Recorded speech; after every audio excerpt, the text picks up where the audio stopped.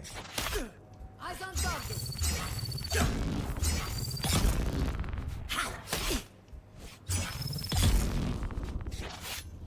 Ooh. Sophia underscore Lily 46 said how are you? Good. Just trying to find some components I need.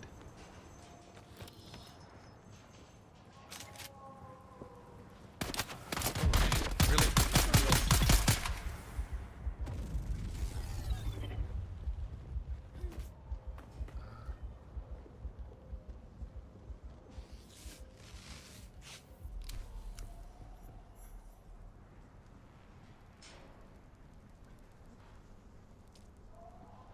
What?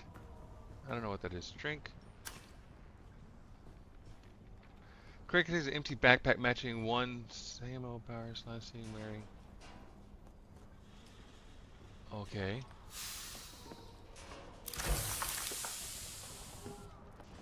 Think I got some. Oh, I got enough Servox just from that one freaking box. That's cool. Do I need 20 or 30? I don't know. I think I need 20. Sophia underscore Lily 46 said offgers.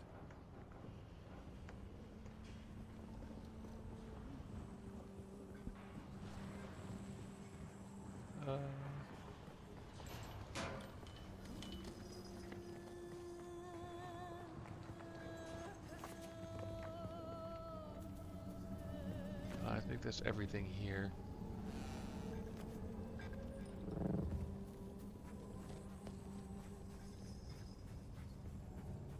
Okay, and I'm gonna have to head back north. No. Wait, which way do I have to go? South. I have to head back south.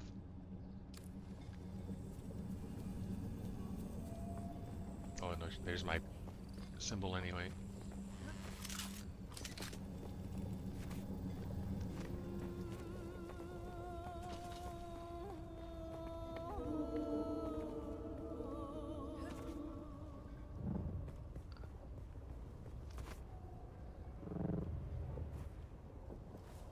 Where are we gonna cross?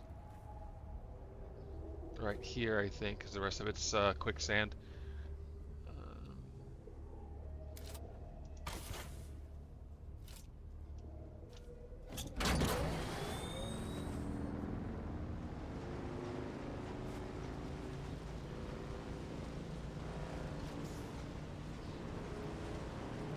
Quicksand, quicksand. I didn't know there was quicksand until I drove into it and started sinking and about lost my ride.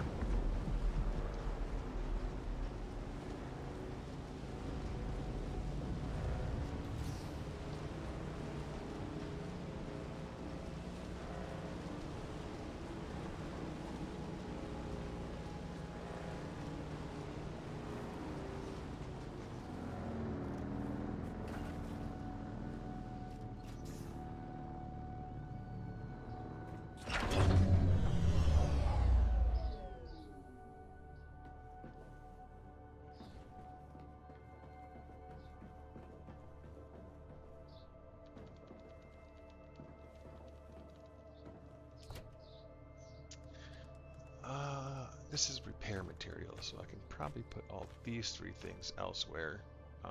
Sort.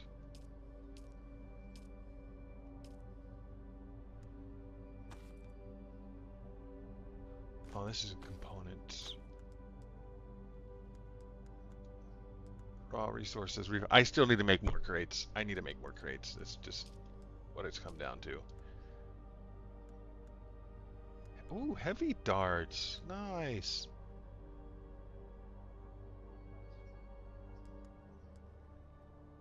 I don't need Mark II heal kits.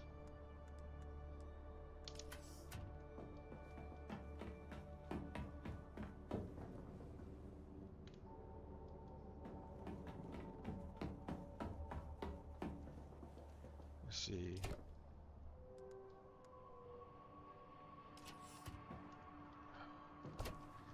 Yeah, I'm gonna have to end up doing everything. I have to make new. I don't want to waste the resources yet on making new stuff, though. Melange, spice, beer. Great. We're gonna go ahead and put the stuff in here then. Nope. Nope. Sure. No, no, no. I need that for.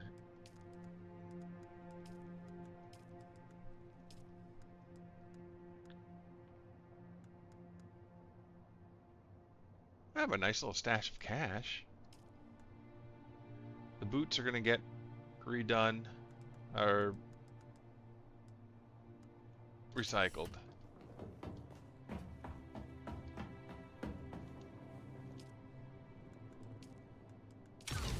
Ro-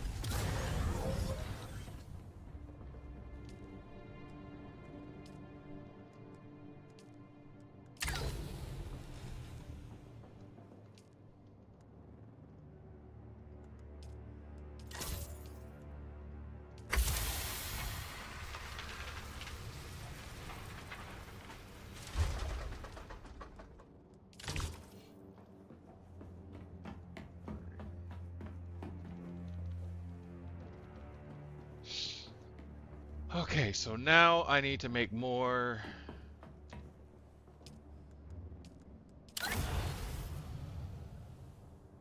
of silicone blocks. First, let's find out what we need for the. So silicone blocks, I need 8 more. 1, 2, 3, 4, 5, 6, 7, 8. There we go. Is this powered? This is powered.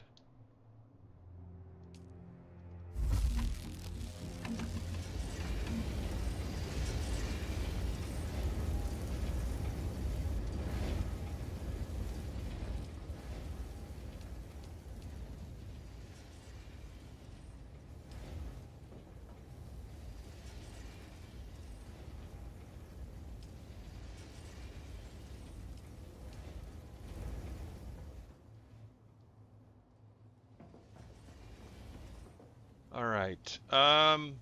Well, as my blood supply is still good. I still need to make a repair station. I still need to, you know what? I need to build. I need more building.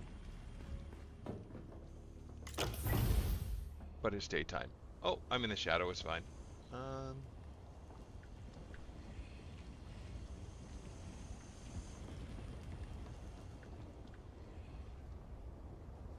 Now,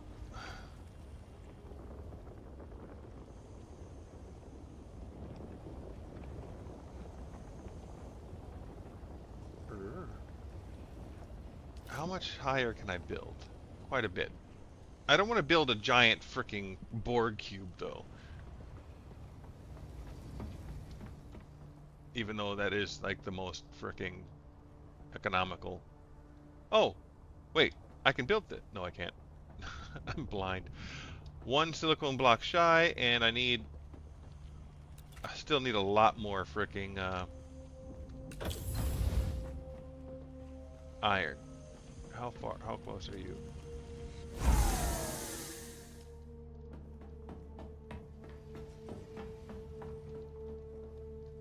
There.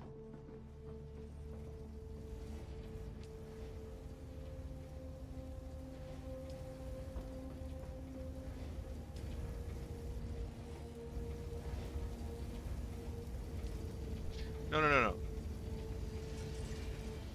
You don't need to get built. There we go.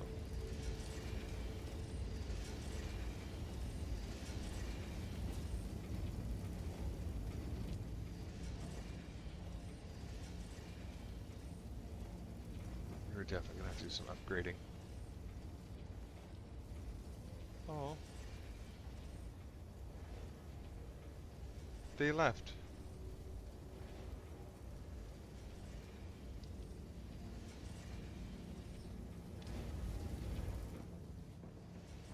Oh, oh well. I don't do this for other people anyway.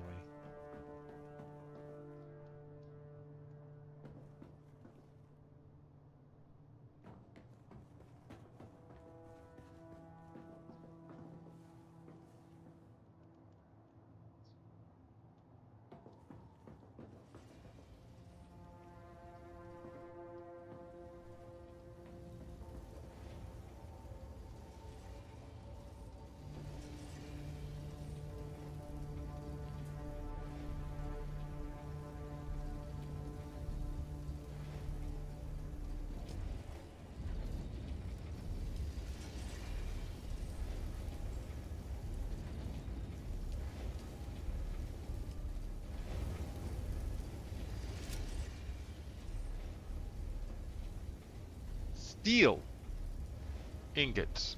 Oh, well, that's a different story. I don't have the shit tons of water I need to make steel.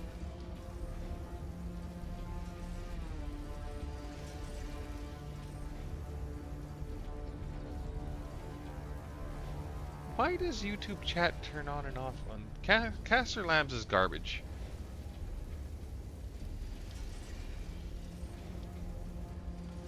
Oh, I didn't even see the question Gilly asked.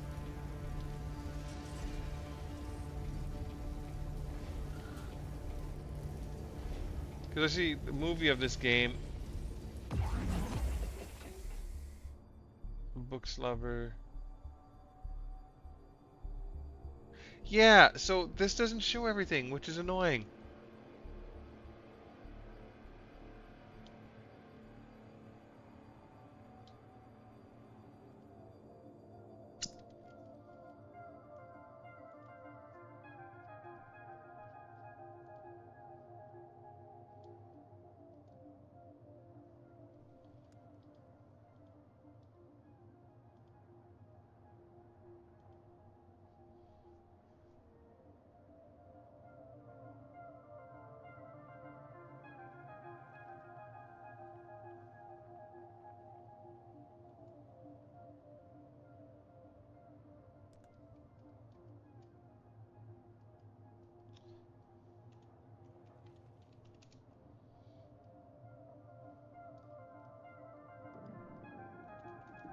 Crux to cassette test.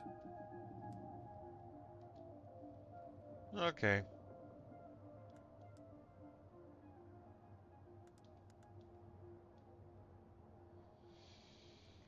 Oh.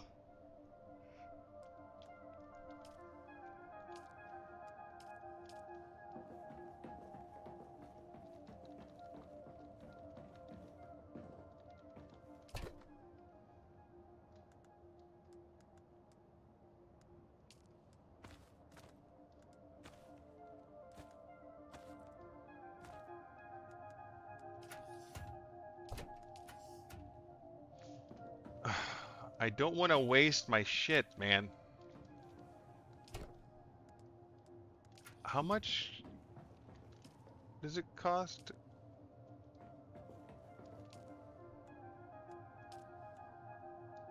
Four carbon, one. Okay, so it is one iron ingot. I have 27 of them. I need how many?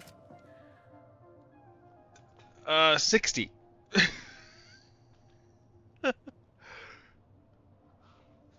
I need 60 steel ingots for the wind trap. But with the wind trap, I should get... It's worth it? Just gonna take for fucking ever to get.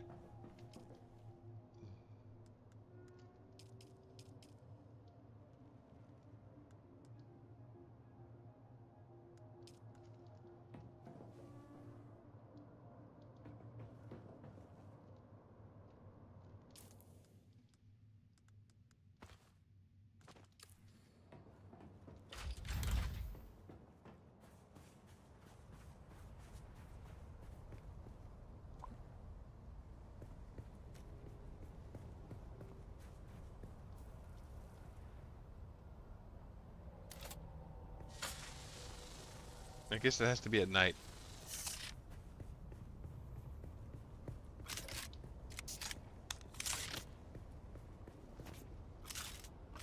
Yeah, because I want an ornithopter landing bay.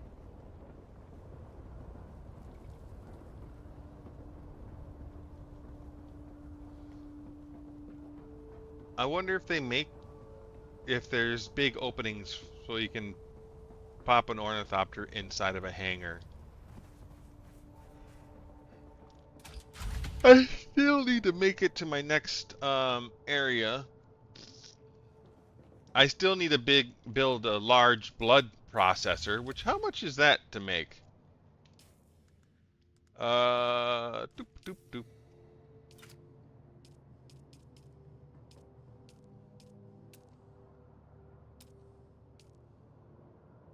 Complex machinery. I need more complex machinery. I need more iron ingots.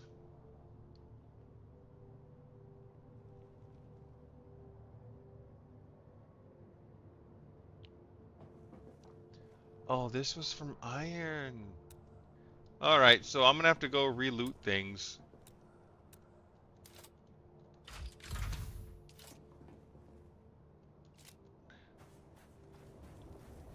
From over here again. I need to build that damn sword. Hold on.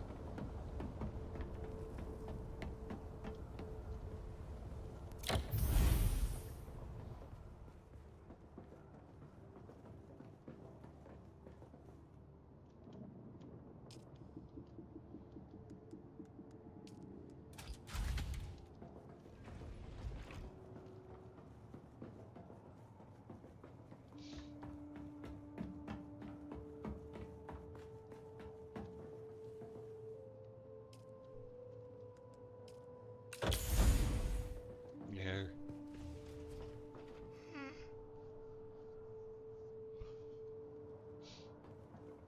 What was I doing? Oh yeah, I need to mail. I need to make that damn sword.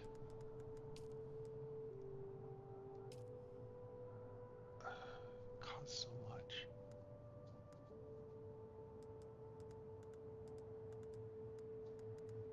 No, actually, you know what? Hold on. We're gonna go ahead and do research, cause.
Buggy is gonna be helpful.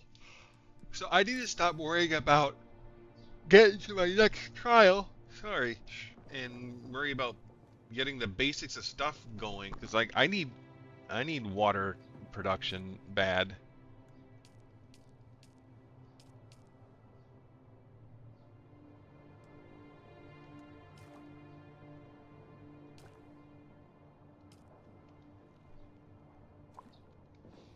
All right. Um. Always, and the way I look at it, always have one like or here, always have one bar open on your still suit, so you're not losing water. Um, if you know what I mean.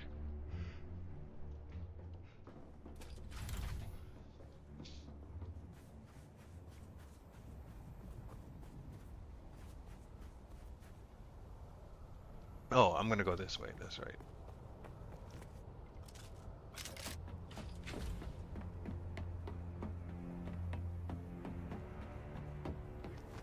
Or I was gonna build since it's daytime now. I mean nighttime now. Um, R change set.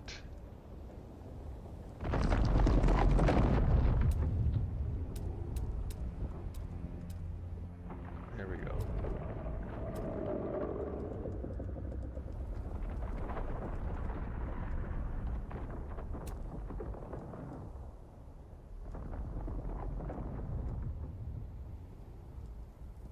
Granite stone. I think I have granite stone. Yeah, I have plenty of granite stone.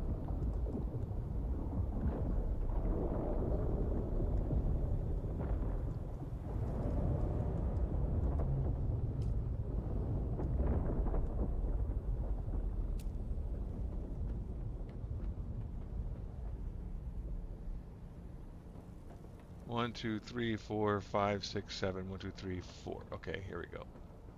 So I want this to have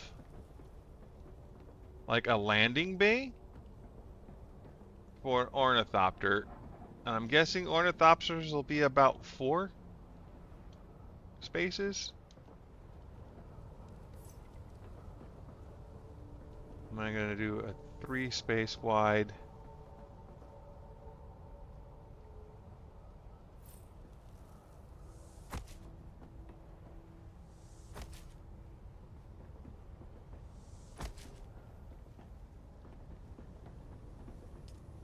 What's the difference between that one and this one? Oh, that's a skinny one. But yeah, since this is going to be for...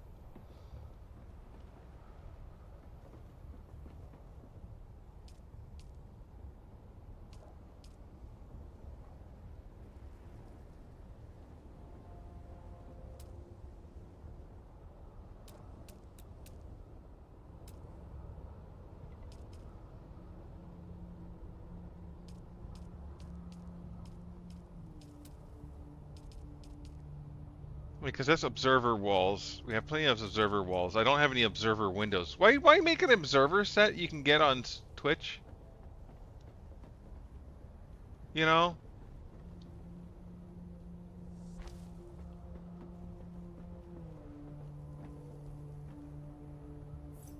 If,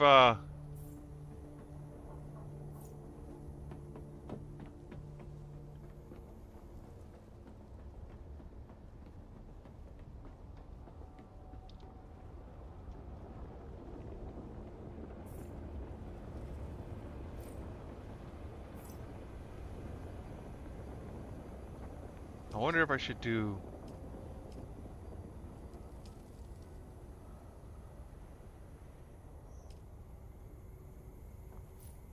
that instead for that wall. Yeah.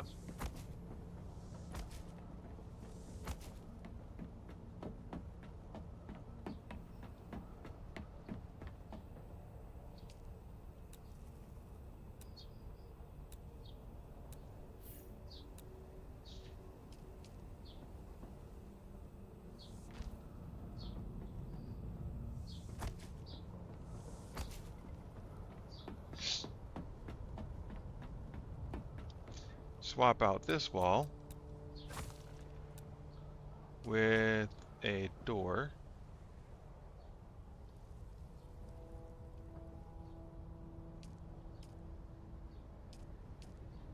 Yeah, I'm not wasting iron ingots on a prudence door, whatever the heck that is. There. So yeah, I don't think this is big enough for an ornithopter.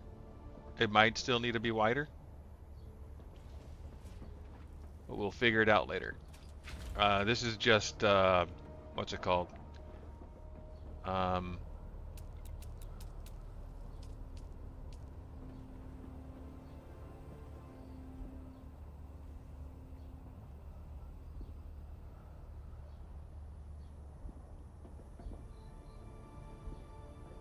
oh crap. Oh, you need the tiny windows for there.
So, if I'm looking at this right, yeah, these don't need to be like they are.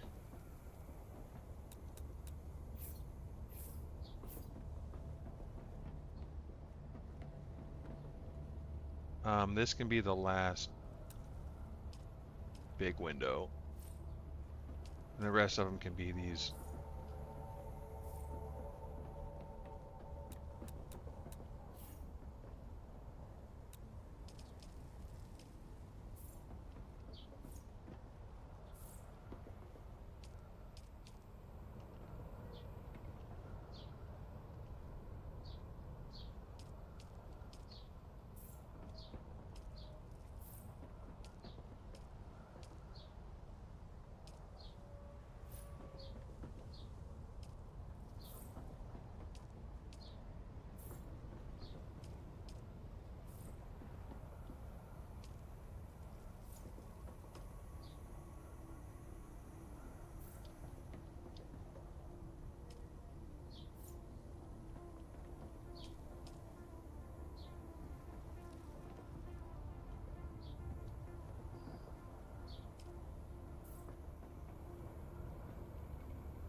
I should probably build from this side.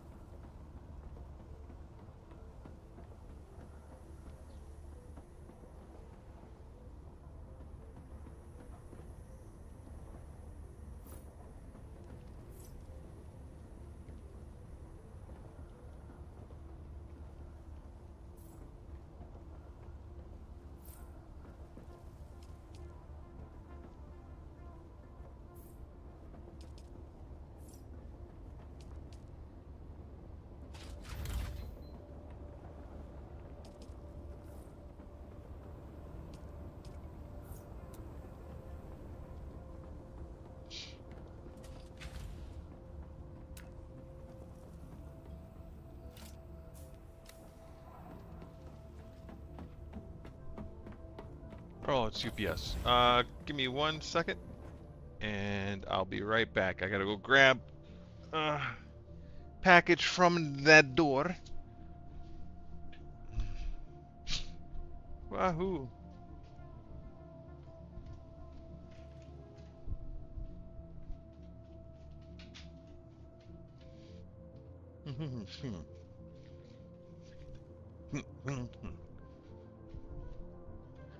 And I need to check my mail. Shit. Okay.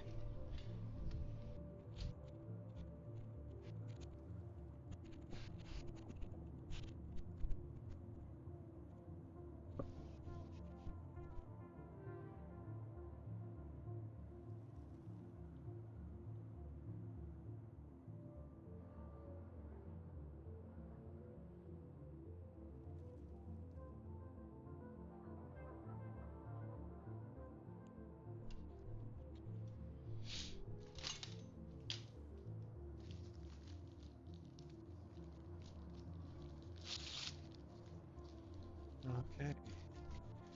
Uh,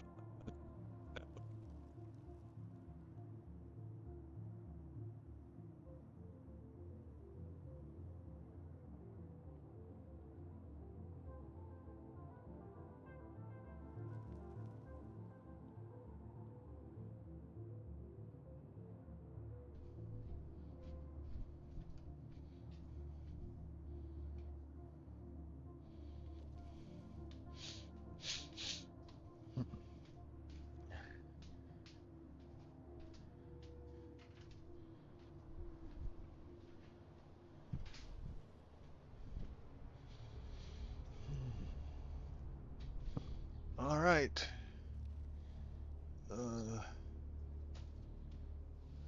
It's supposed to have been canceled, but oh well. And it's gonna be daytime, but it's fine. We'll go back to.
There we go.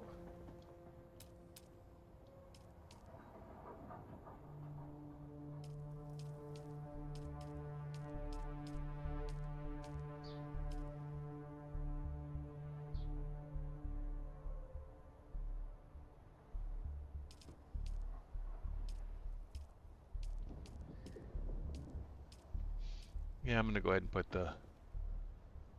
Alice underscore parkour said, hey, what's up? Hello, how's it going? Alice underscore parkour said, how are you doing? Ah, good. Alice underscore parkour asks, how is your stream? Good, just, Alice underscore parkour said, I hope you are enjoying. gee, every time I answer.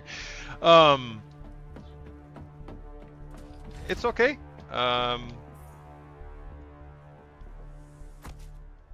Alice underscore parkour said, good. Alice underscore parkour said, thank. But yeah, as a survival game, it's great. As an MMO, it's the worst thing I've ever seen in my life. But if you play it like like it's just a survival game, it's awesome.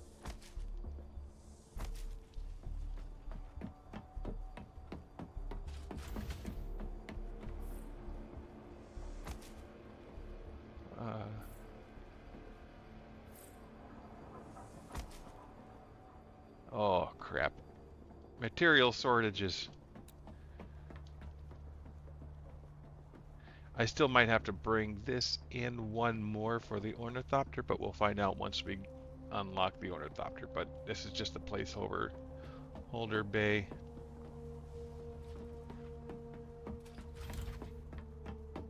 Alice underscore parkour said, BTW, your stream is pretty good. I'll share your stream to my friends and besties. I am sure they will support you as well.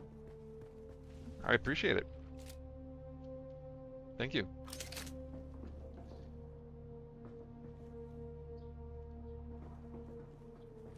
Okay, where to go to next? Do I visit more water? No, I need to deposit more blood. Alice underscore parkour said, one day you become a big streamer very soon. Thank you.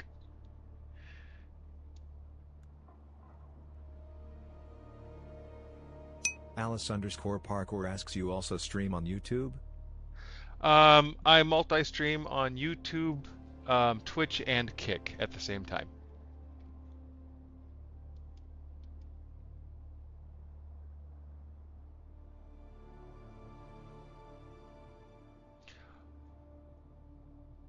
What do you mean circuit capacity? I don't understand. Oh, does that mean that this is going to start filling now? Yes, it does. Okay, now I understand.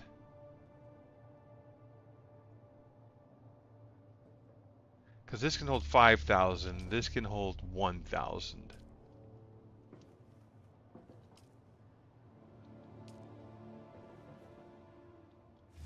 Alice underscore parkour said, you also send me your YouTube link so I WLL down to support you. Oh, it's all the same.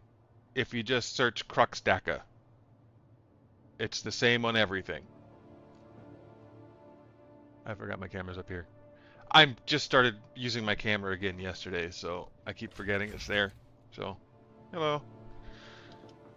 Alice underscore parkour said, okay.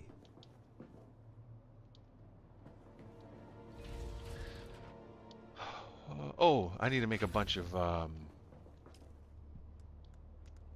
Alice underscore parkour said, you are amazing player lol. I don't know about that, but...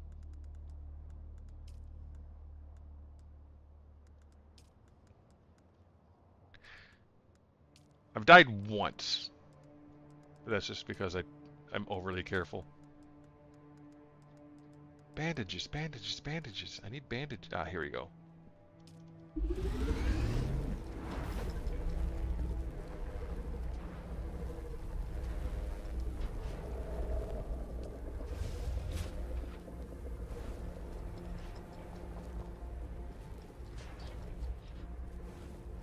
Come on.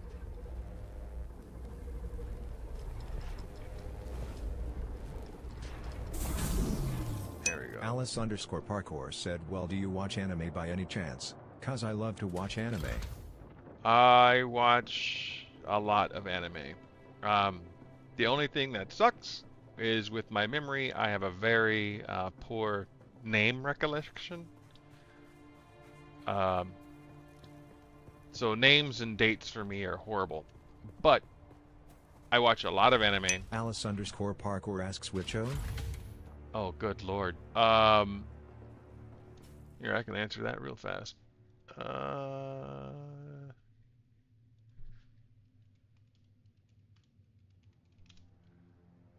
Doop. And then make sure. Oh man, log in. I didn't realize I closed from here.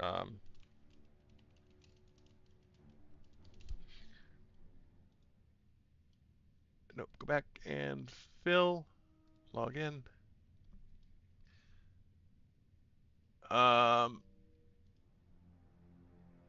So let me go over what I've been watching lately. I'm the evil lord of an intergalactic empire. I've been killing slimes for 300 years and maxed out my level. The Unaware Altier Meister, the beginning after the end. So basically, a lot of what's been is new lately. Fire Force is what I'm currently on. Alice underscore parkour said, oh yeah, that's great. Mine fave anime is Naruto. See, I haven't gotten into Arcane. I'm not big into League of Legends. But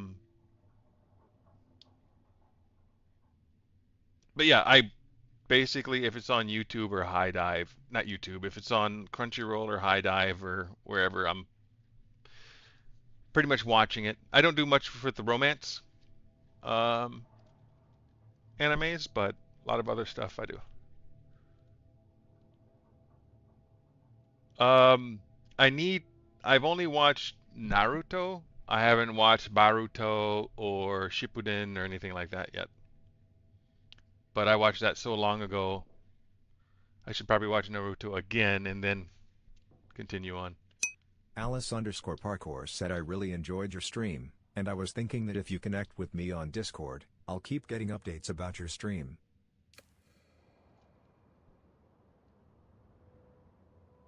On Discord, I don't generally add many people in Discord, especially people with feminine names. My fiance doesn't like that very much, so I don't do it. um, Not to be rude or anything, it's just Alice underscore parkour said, trust me.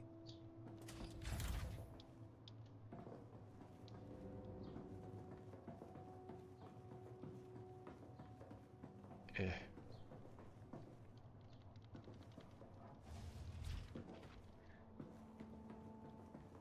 Let's see, where to next? Inventory. No, map. I need to go back. Alice Here, underscore parkour said, I am not that type of girl. Yeah, but you're a girl. And I need to respect my fiance's wishes. It's, it doesn't matter if it's even if you're totally innocent and nothing would ever happen. It's still like I have to respect my fiance's wishes about certain things.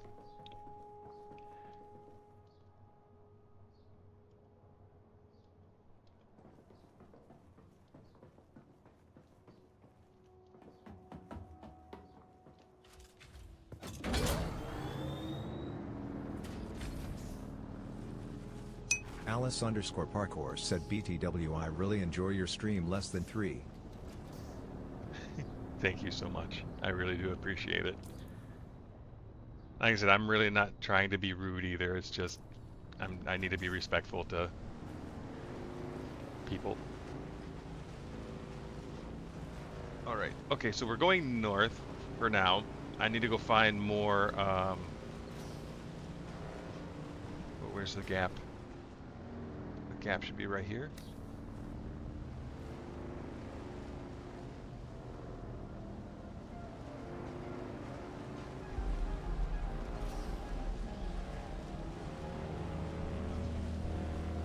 Because you don't want to go there or there, because that's quicksand and you'll lose your ride. It doesn't show. Alice_parkour said also I have some pretty ideas on my mind for your channel, you know, catchy stuff catches people less than 3. I kind of keep it plain. The only artwork I have on my channel is from... Alice_parkour asks if possible you can send me your Instagram and Twitter. I don't have Instagram. I don't do social media really. The only thing I have is a Facebook Messenger, and that's just to talk to family and friends, and that is it.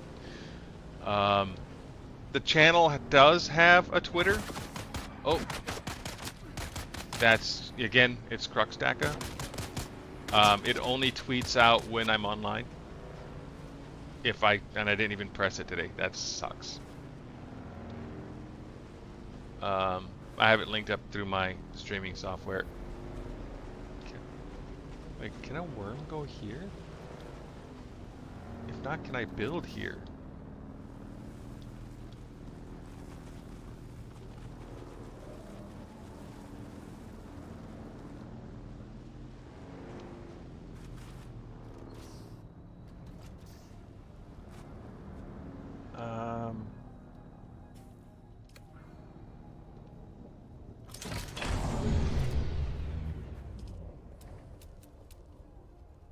Oh wow, I could build here if I wanted to.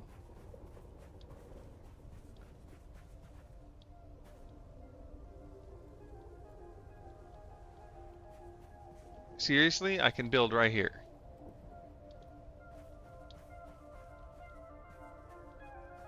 How do I rotate? I don't need a sub-thief console, I need a major, a normal one.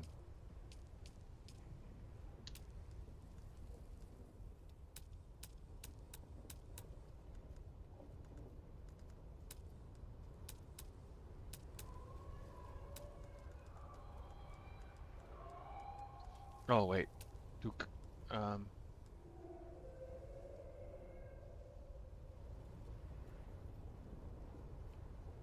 I don't have any salvage metal on me, which I can fix quickly. I should move my base to here.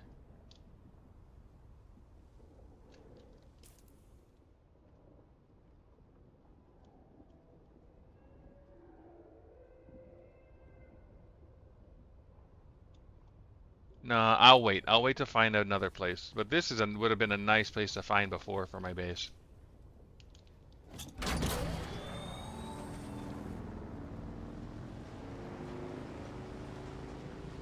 I didn't bring a freaking scanner orb or the launcher either.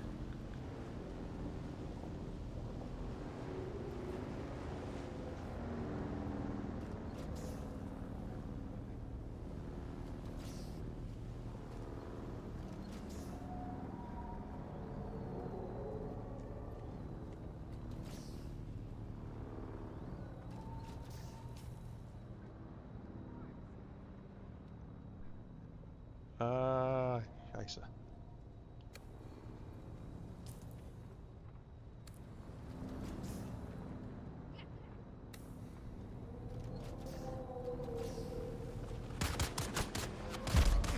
Later, Tater.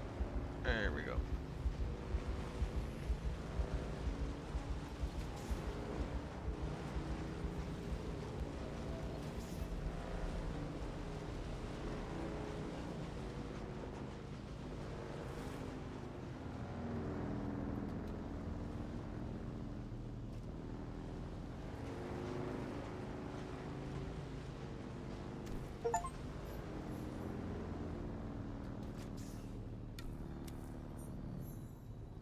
Do what now?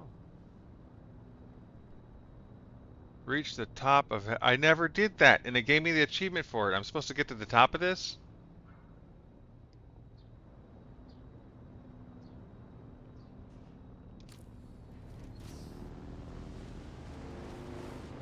That. I'm supposed to get to the top of that. That's what the achievement's for. And I didn't even do it, and it gave me the achievement.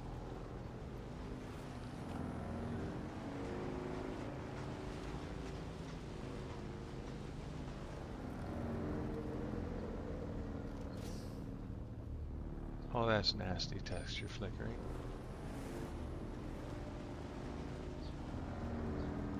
And this is all bandit camps.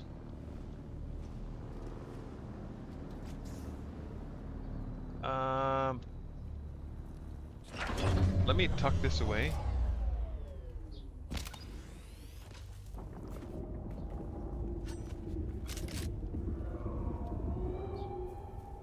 Can I even do this? Yeah. This is the carbon I need for...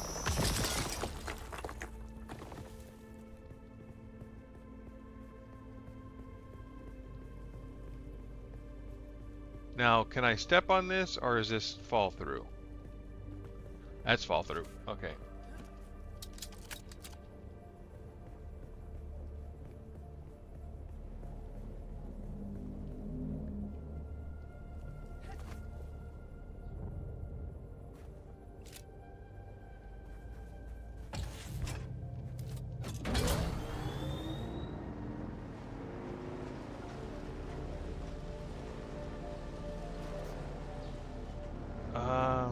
Let's see.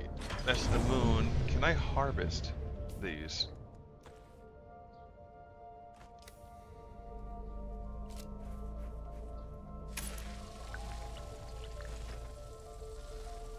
Oh, hold on. 6, talk. Talk. 6.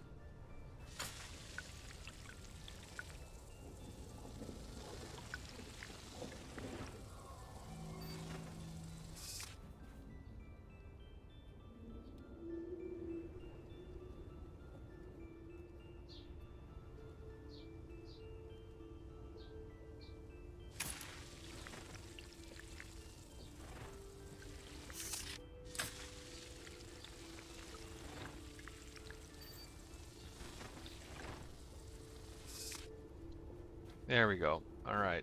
Got my water filled up.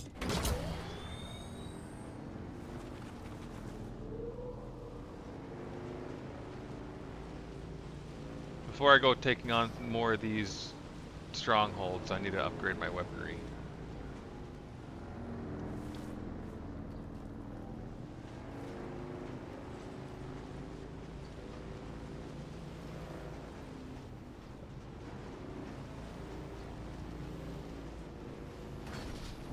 Oof.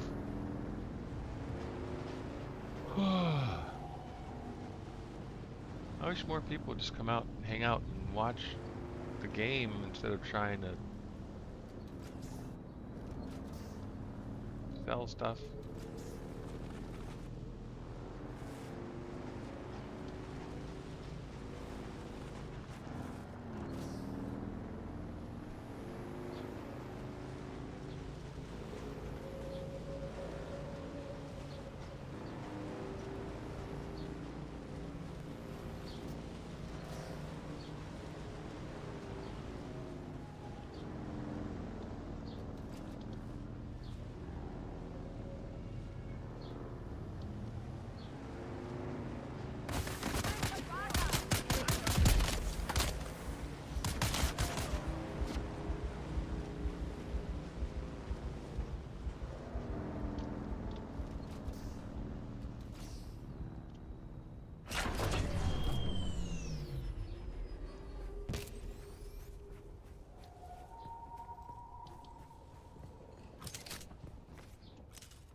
Uh, 7.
Oh, that would have been a good place to put something.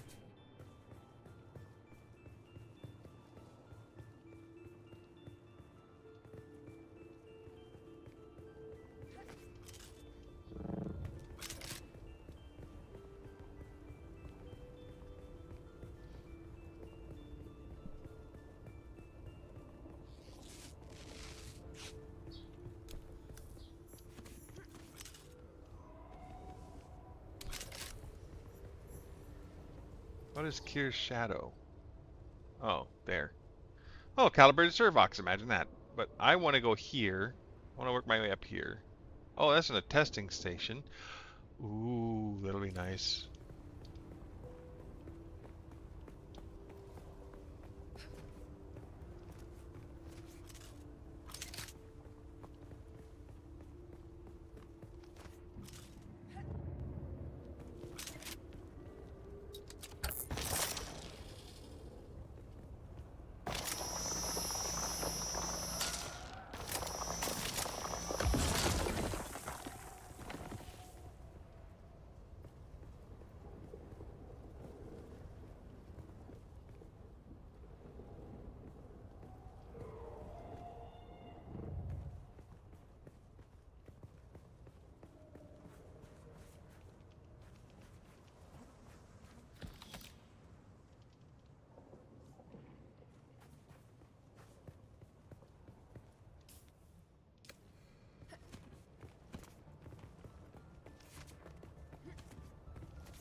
Okay, here we go. This will be fun.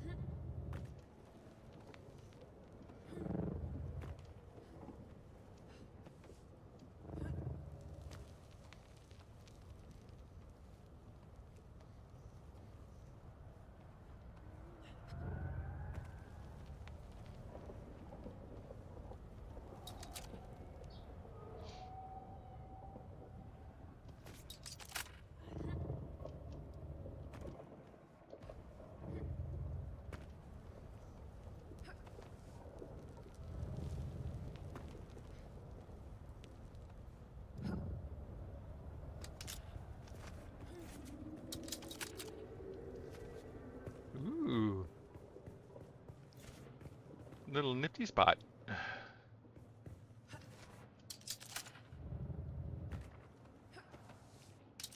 See, places to put things, man.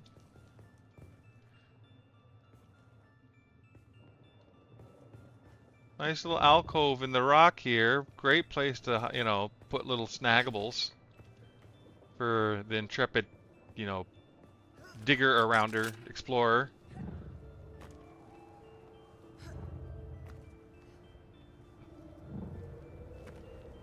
But Funcom doesn't exactly scream competent in the area of, hey, let's go put stuff in for cool stuff for people to find. Oh, crap.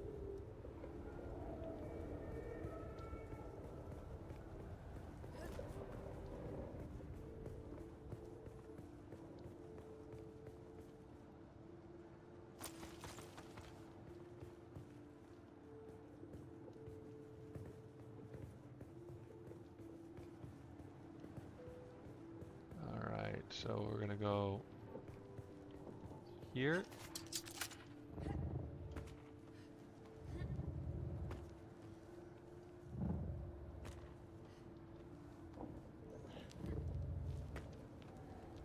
I hate on Funcom a lot, and they make some of my favorite games. You know, what's it called? Like I loved Anarchy Online.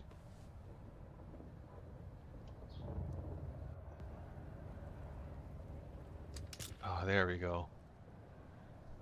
But, you know.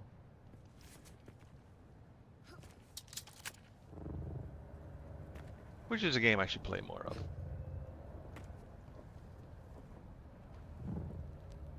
But I don't have anybody to play with, which makes a lot of the MMOs and that kind of sucky, because no one wants to play Anarchy anymore.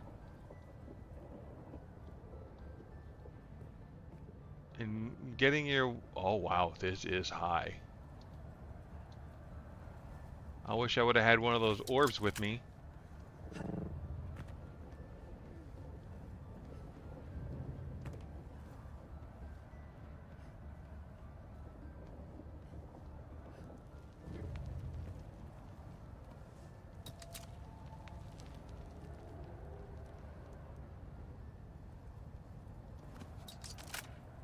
It's probably a much easier way of doing this. Oop.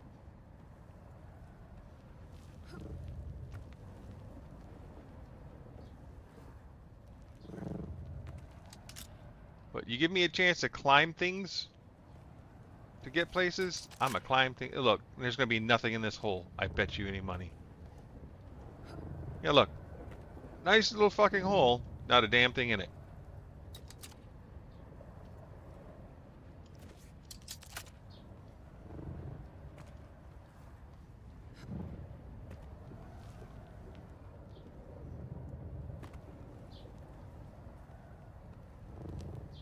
Nooks, crannies, man. Come on. And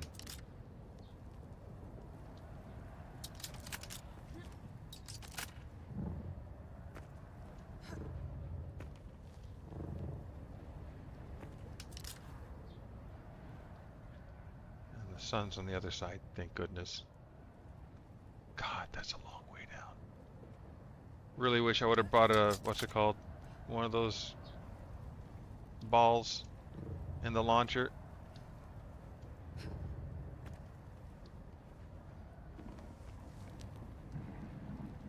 Make it there.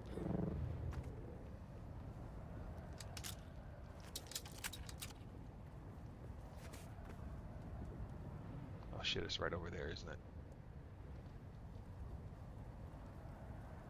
Yup.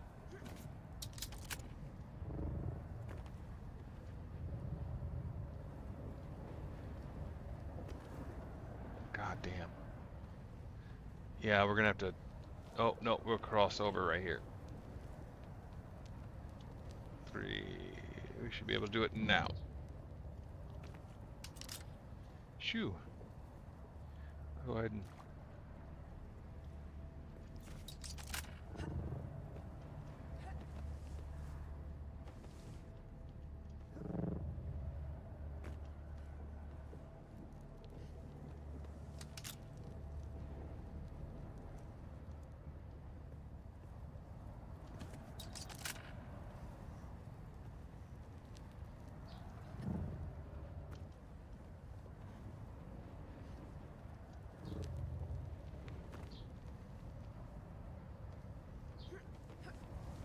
Yeah, like, I knew there was probably an easier way of doing it, but,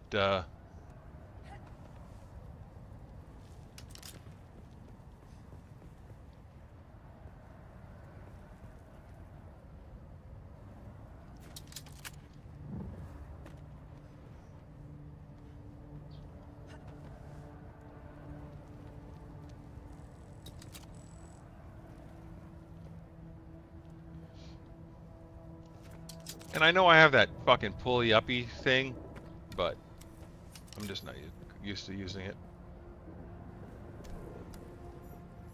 You mummied. Alright. Oh.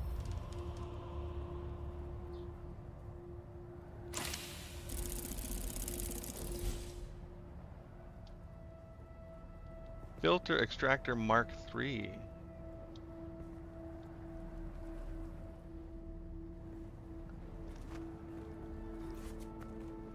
You're not at the top until you get to the top. There.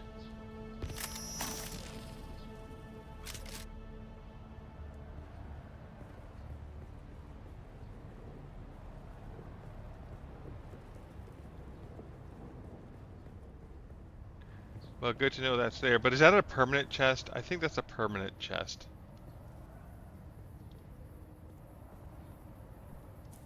Let's find out. Dune Awakening, are there permanent looted chests?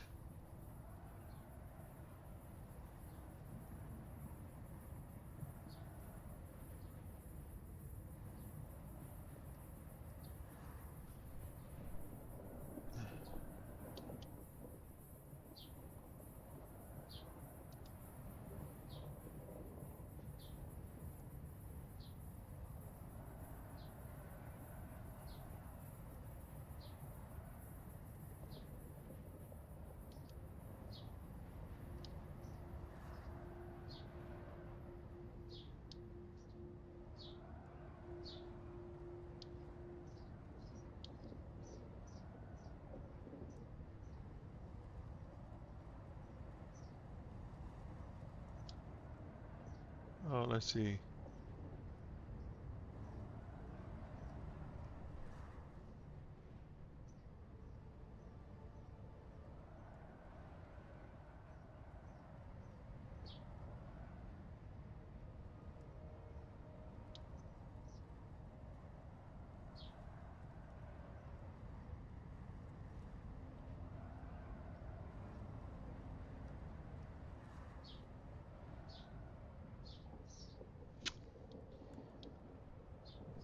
Yeah, see, then some of their choices are fucking disgusting.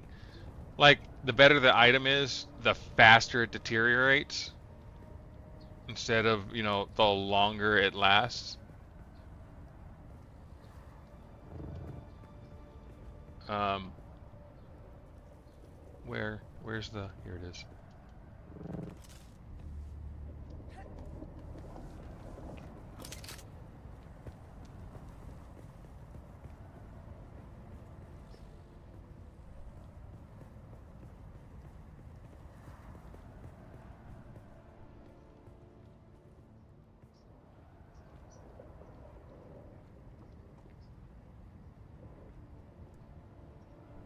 But yeah, I don't see anything about permanently looted, so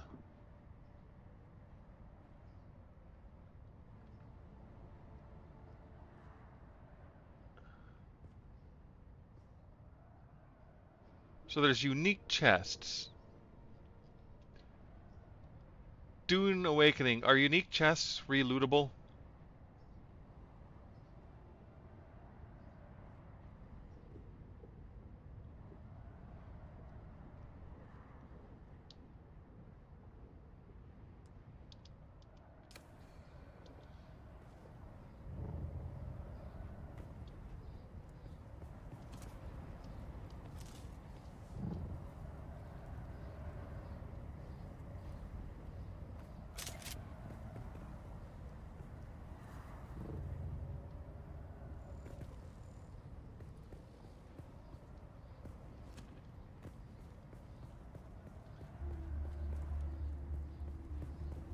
Oh my. So I'm guessing it was over here, maybe? Yep.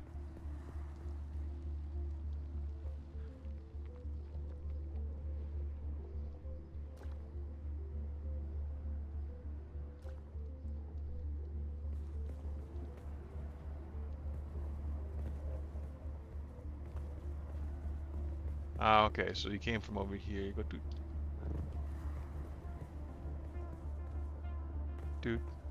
doot, doot, doot, loot.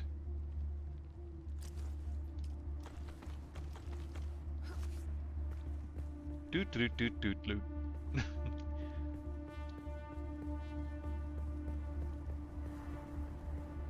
Why would you put an anchor point on a chunk like that? God damn.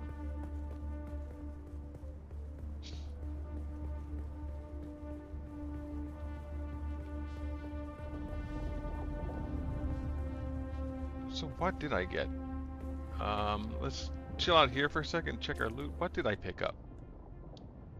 Flute extractor. Oh! Hey!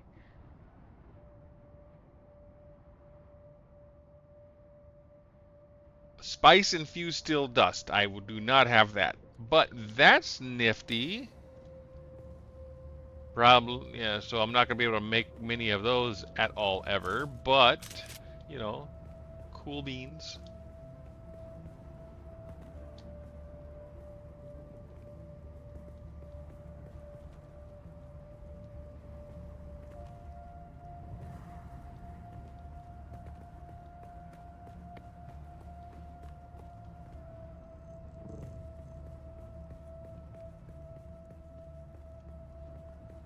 So many dead folk.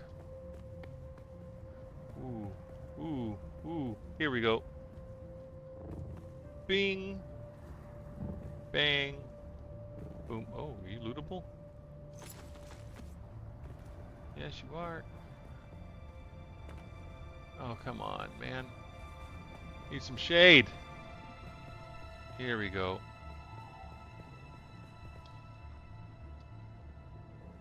Oh, my rifle's about dead.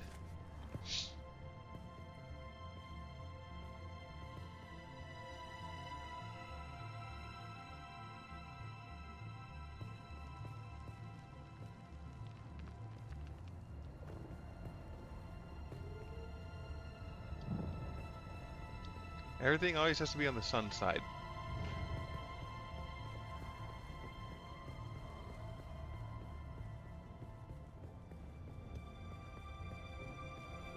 Oh, here again.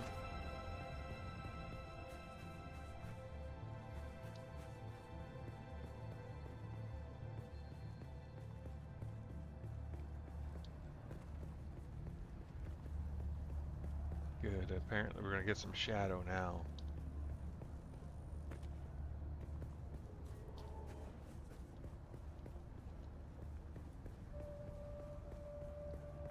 Jeez. I need to go there. Try to loot some stuff.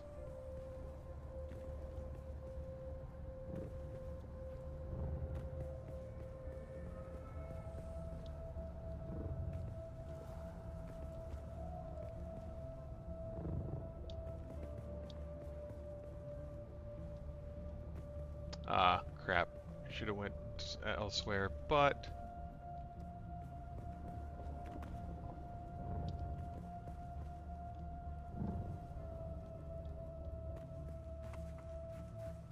already looted.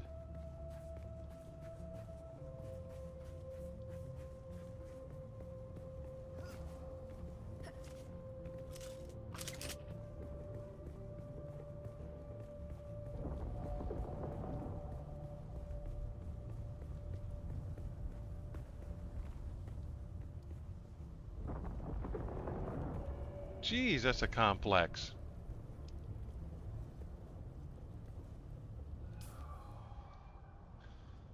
Yeah, it's got two. That one's got one. This is the one where I should go. There's the testing station somewhere around here. But I'm not about to go jump into that nest yet.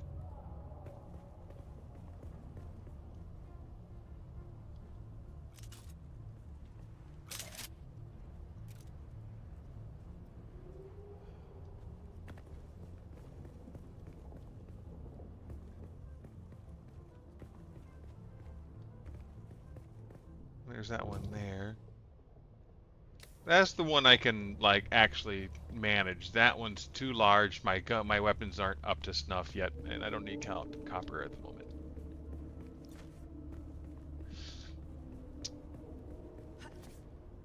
Yeah, and the the crafting system in here is just kind of, cause like,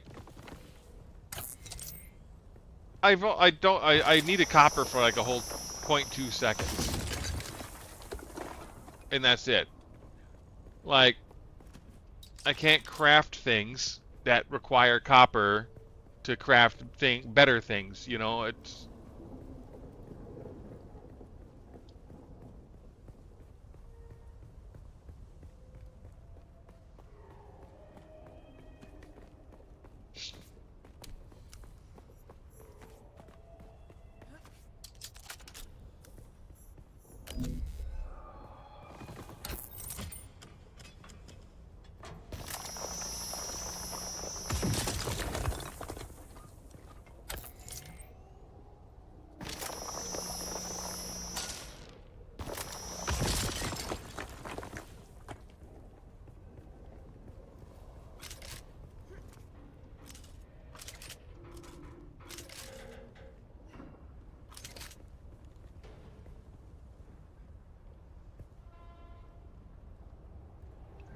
Keep. Oh, there's a person there too.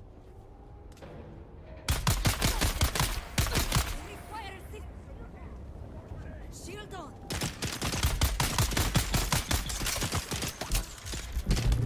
They hit hard. Fuck.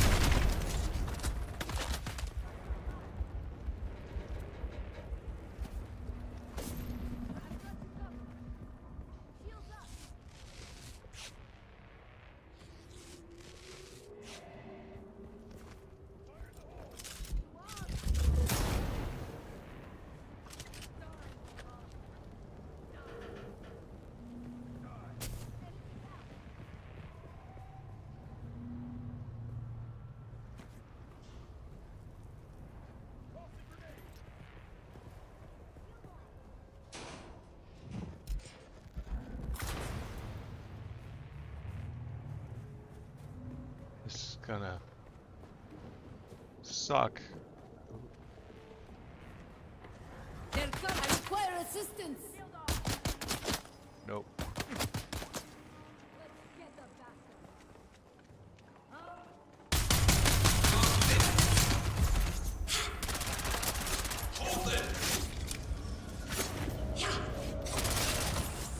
Oh! Damn! Found them. Damn! Shields on. I'm gonna have to go to that vehicle respawn right here. Why can't I go to this vehicle respawn?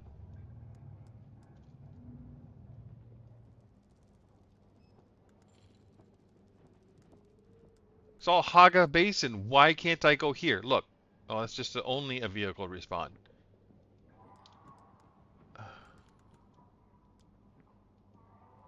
And why can't I spawn back at my base?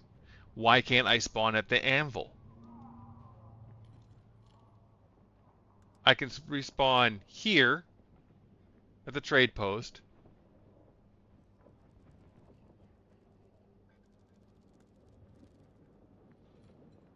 Right, fine. I'll respawn all the fucking way down here so I can go hand in some freaking metal. This is stupid. That is so stupid. You can't respawn at your base?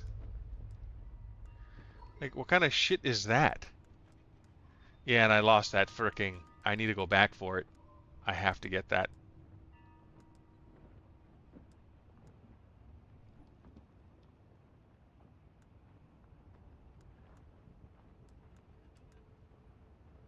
Yeah, shit.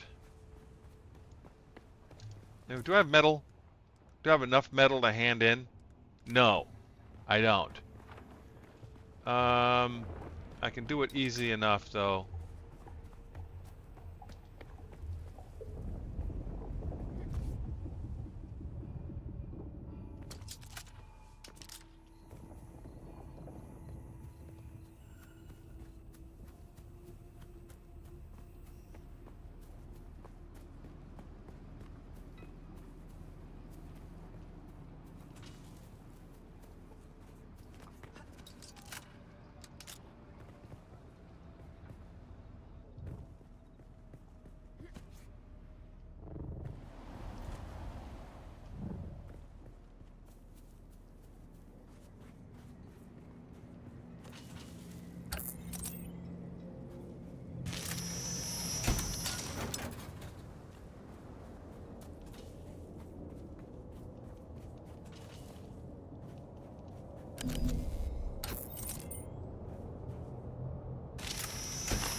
Nearly done. Those guys are bastards. I don't want to get caught out by them.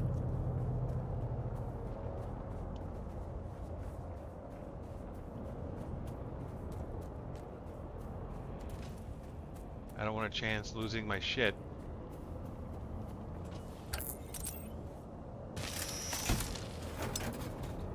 Alright, so that's enough metal. Now I have to go back up there.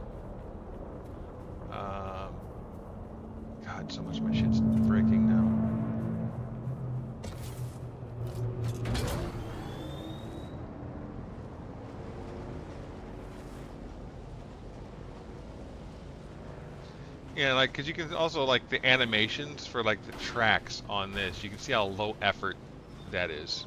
Look.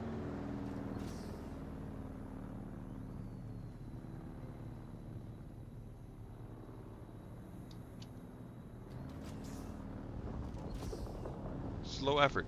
Just extreme laziness.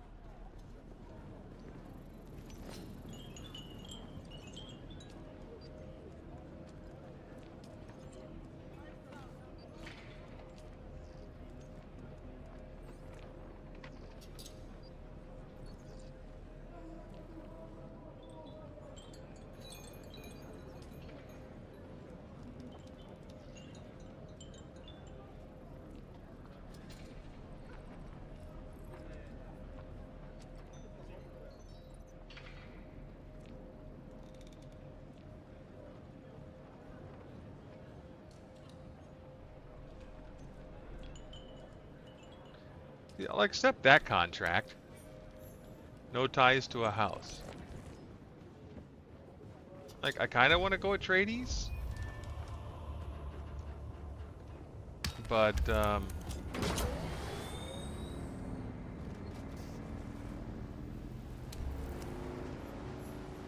I also kind of want to go Harkonnen.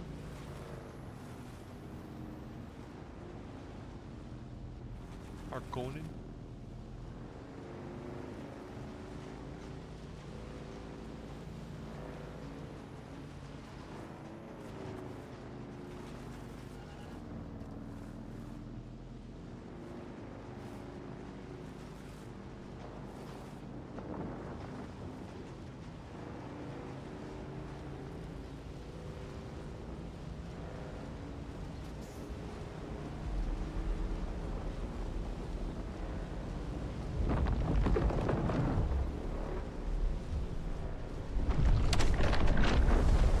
Shit. I am not gonna have... I'm gonna get eaten. I'm gonna actually get eaten this time.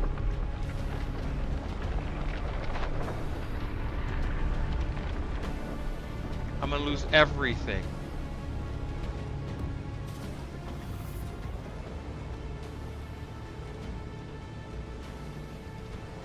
Oh shit, it didn't chase me.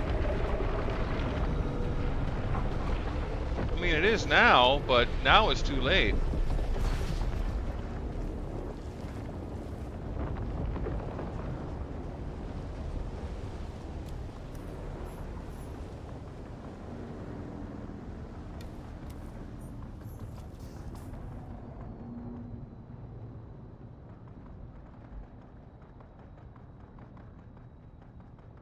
I'm way off of where I should be.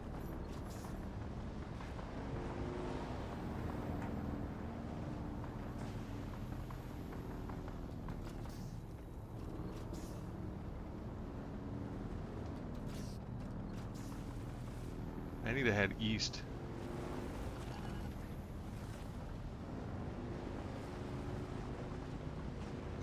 Right towards a fucking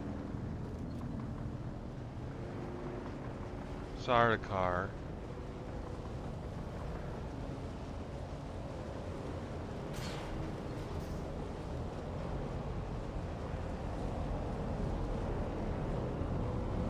Nope, nope, pass it, thank you.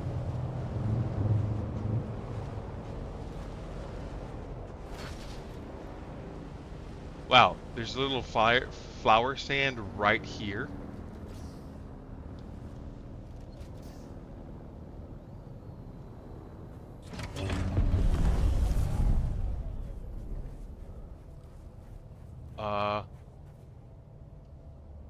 Do I have the stick?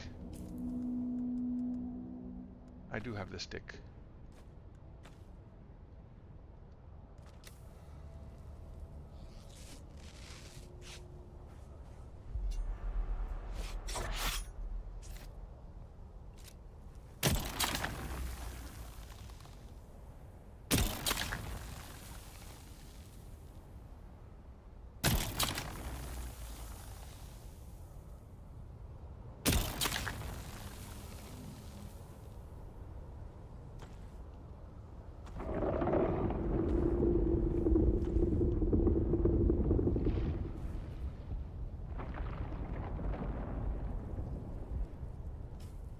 bad this wasn't a spice blow. That would have been nice. Alright, I don't want to cram too much stuff. Well, I'm going to my house first anyway, right? Yeah.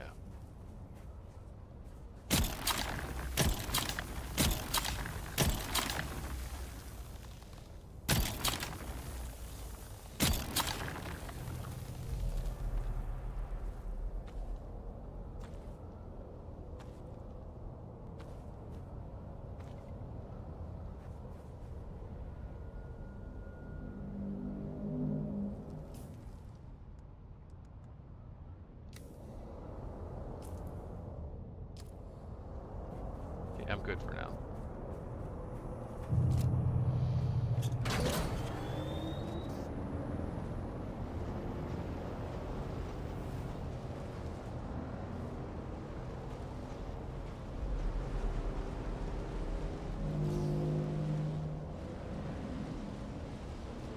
I don't know what drum sand looks like.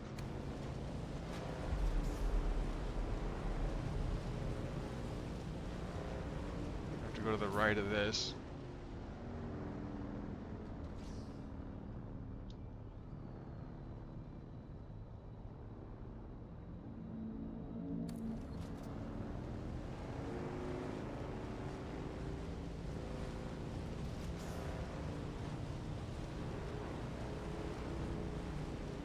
Oh, fuck.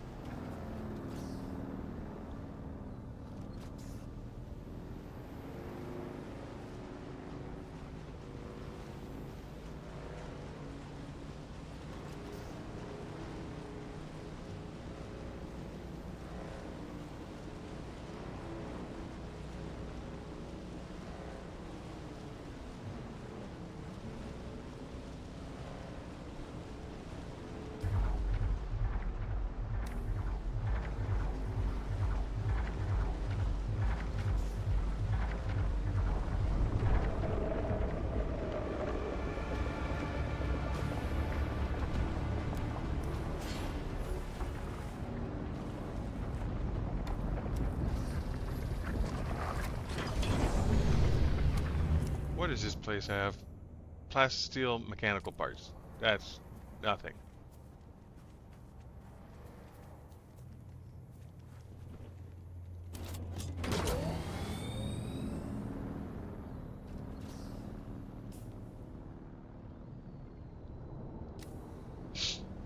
Go to the right a little bit. I don't know what the drum sand looks like.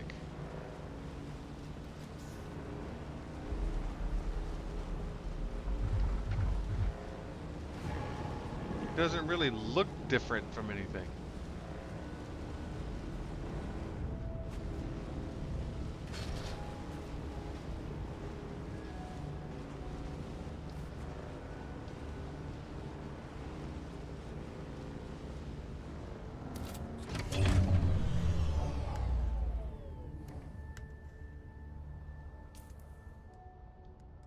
It's not empty yet.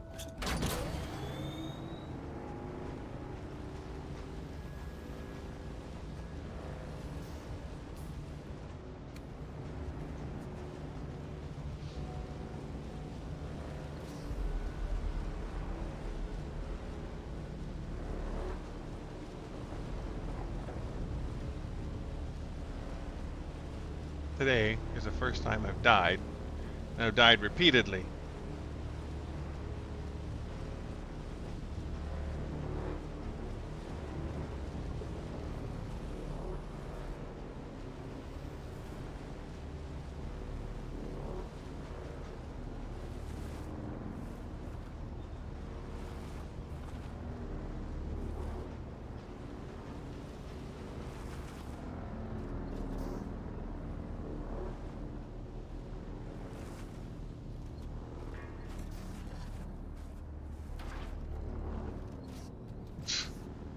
Shit like that. I mean, seriously.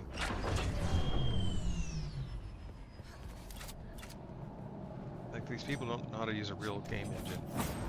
Program for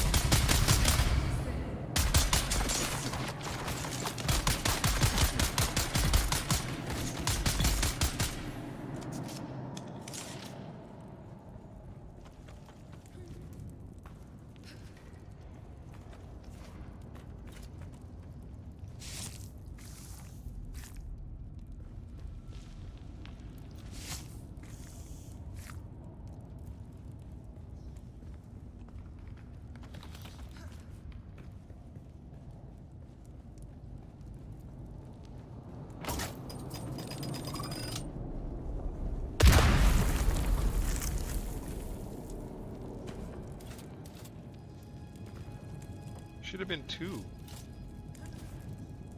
chests, but it's a small room with only one entrance, I guess. See?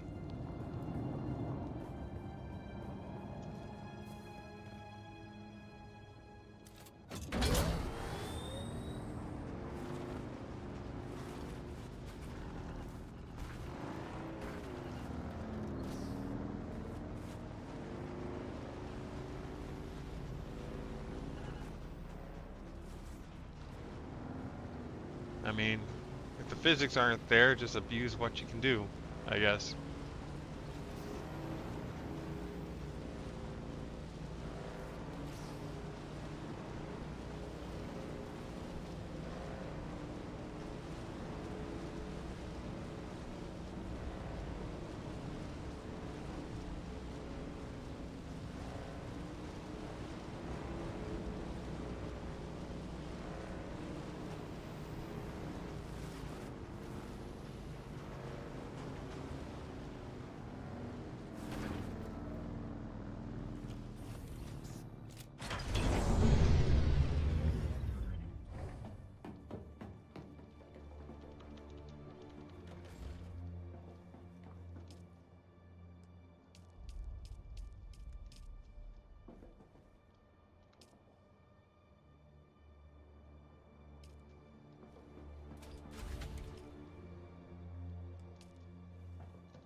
That's my main drive, is to get automatic water production right now.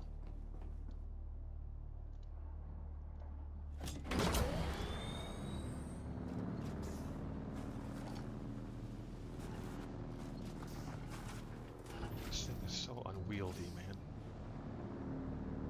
And why does it slide? Why does it slide? Look, it slides. It's garbage.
That's how I've been getting odd amounts of blood.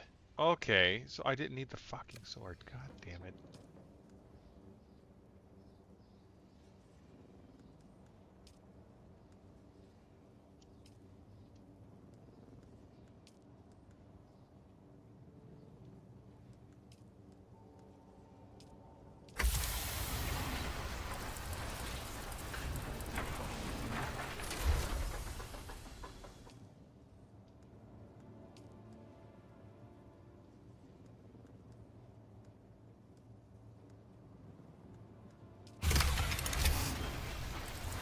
Oh, and I can't smelt those down. That's great.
Where's the advanced trooper trainer in Dune Awakening?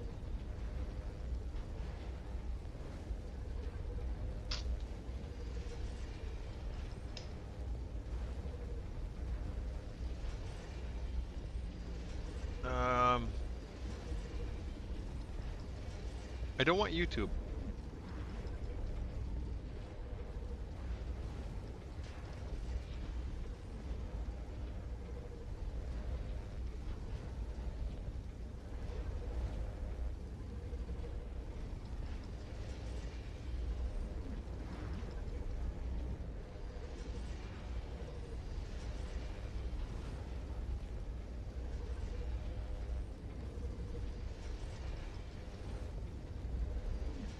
Wait, seriously?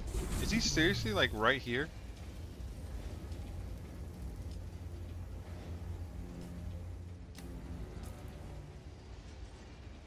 No. No. Definitely not. Maybe over here?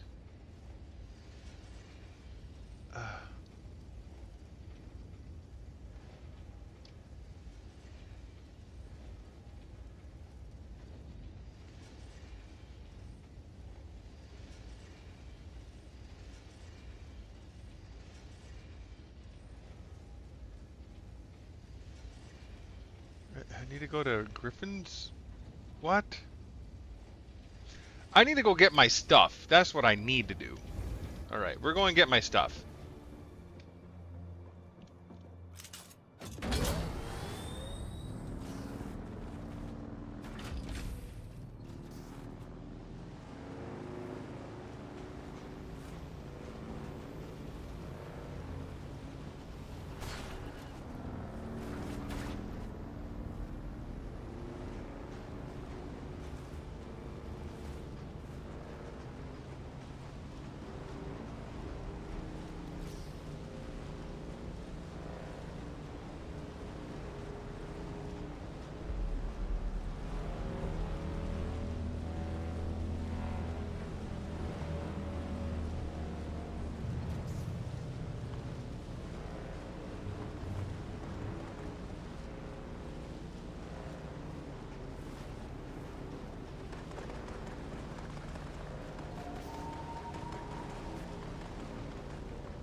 See, where am I at in comparison to?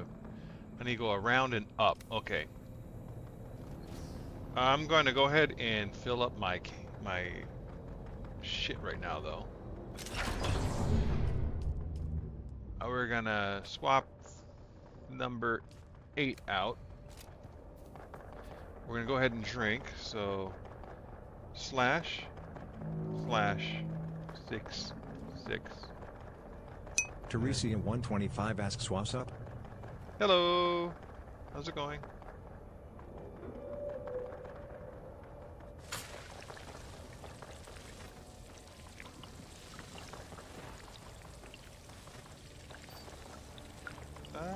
Come on. Recharge. Thanks for the follow. No, that's Sophia Lily. Okay. Teresia125. Hello, how's it going? Teresia125 asks I'm good. How are you doing? Ah. Good. I'm on a corpse run at the moment. I gotta go get my backpack. I died.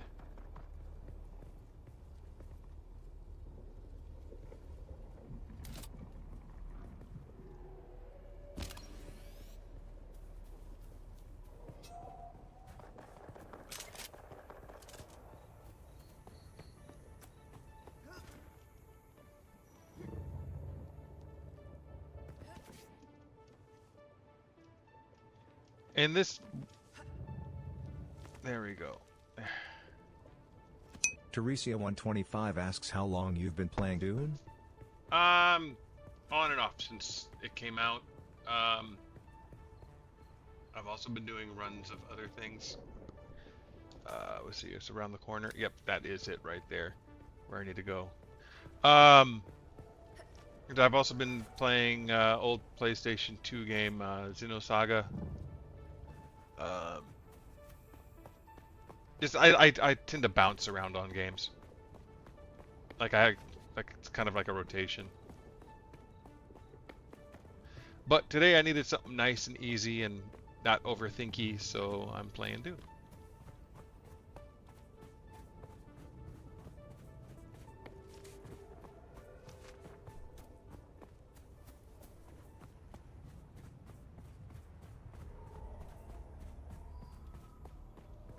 Alright, I gotta figure this out. Teresia125 asks which is your fave game?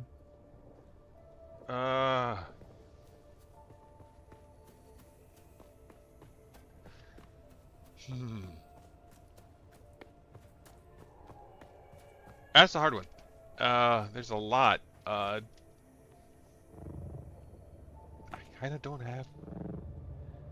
Well, Castlevania Symphony of the Night, I always go back to and play. You know, all the Super Metroid.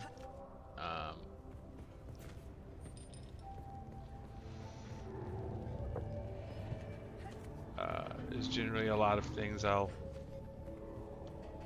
I need to climb? I'm gonna have to climb that, aren't I?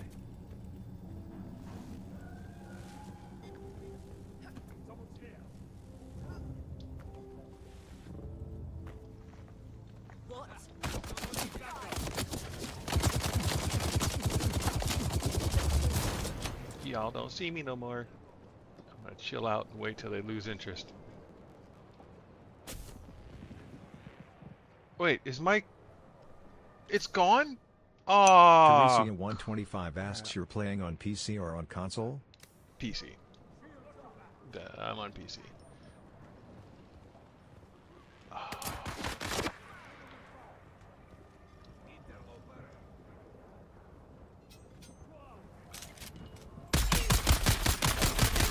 How do you have...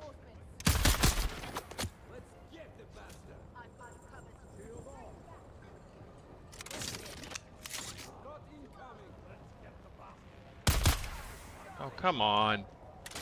Shoot.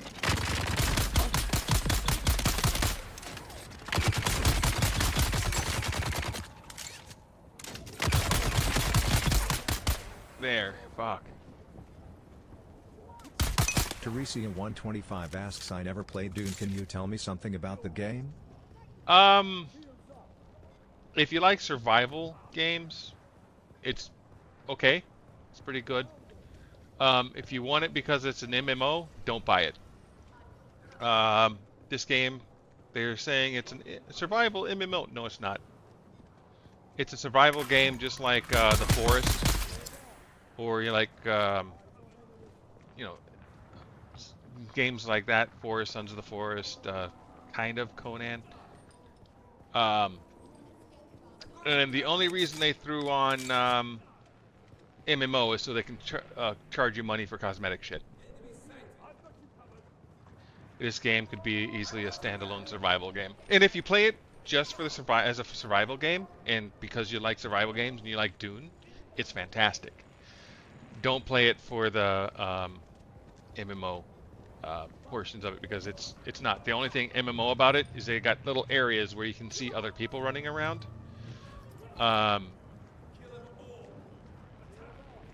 And like you have to fight over building areas if you're in the public servers.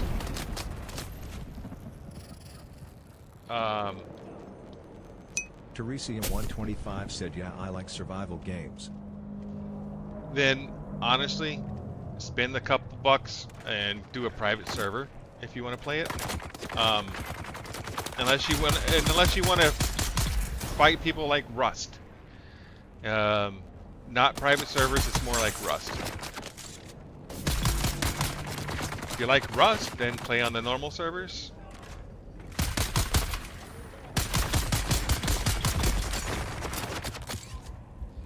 Only have 2 freaking bandages. That's not good.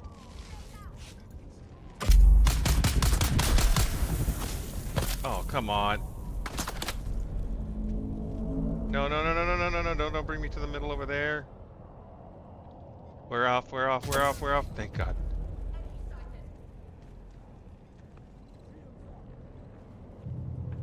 I wanted my loot back, but... Oh, shit. Here it goes.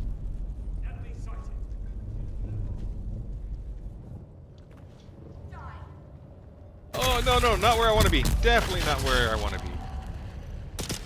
Oh. You shooting me? Oh, what are you doing here?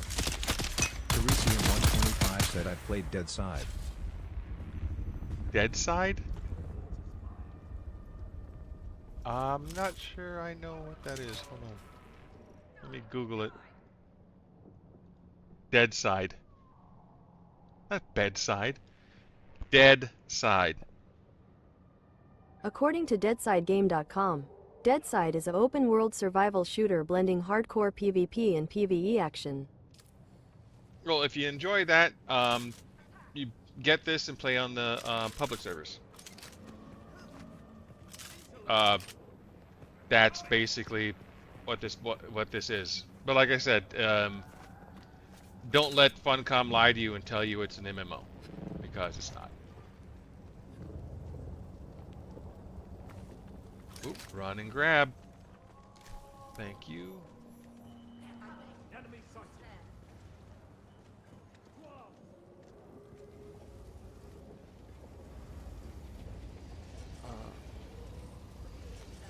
That was all I needed to grab, but yeah, my backpack is gone.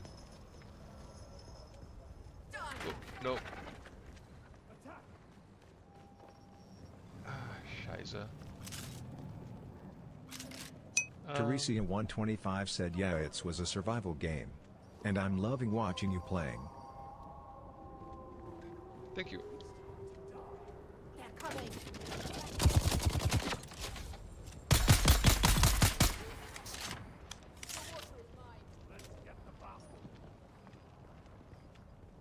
Spin up.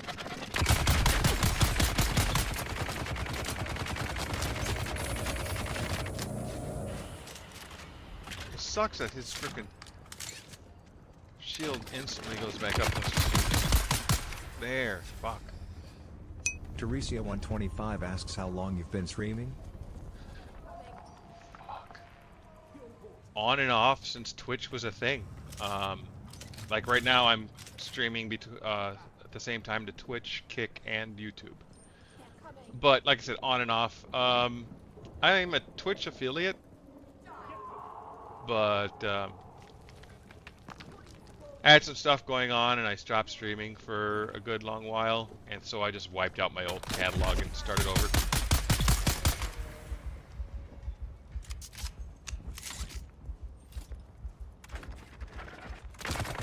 Oh shit. And I pushed the wrong button. It's 5.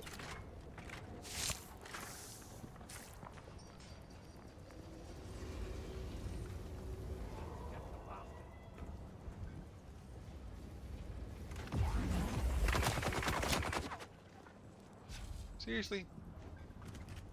Dude. Teresian125 said, so you're doing streams for fun. Yeah, basically. I mean, I wouldn't mind having it be serious, but it's not. Shoot, there we go. It's not like a dream. I mean, it could be, but you know what I mean. It's not important for it to be thing.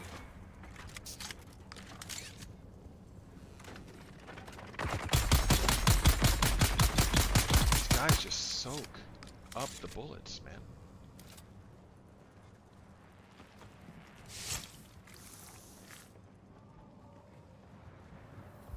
Teresian125 said, I think so you have to be serious.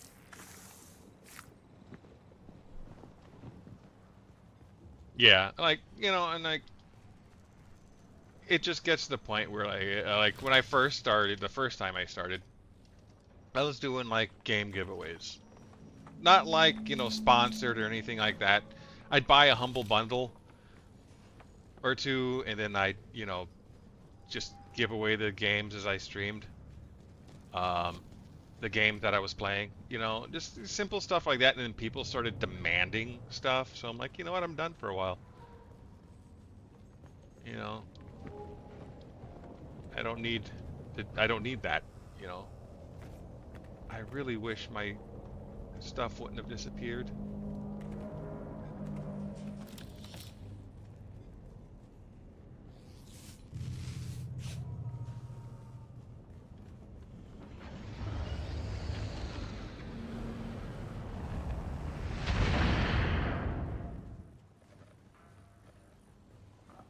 So yeah, I remember running up here. Yeah, because I ran in here, went, oh crap. I ran up here. I ran up here. Started getting in a fight right here, went down like right here. This is where my pack would have been. Or right down there. So, yeah. That sucks. I need to hop out before the respawns. Hold on. Dune Awakening, how long does your backpack stay?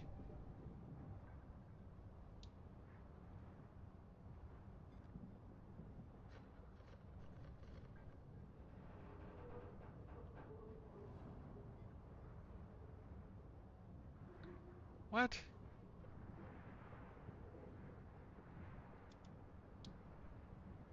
Oh, that's rust. I don't want rust. Dune Awakening, how long does your backpack stay on the ground after death?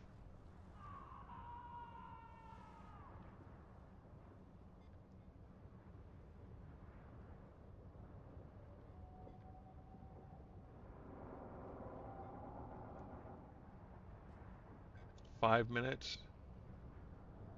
Backpack will appear in a camouflage spot. It might despawn in 10 minutes. 65 minutes. That's rust, again, mixed with... See, AI is so horrible.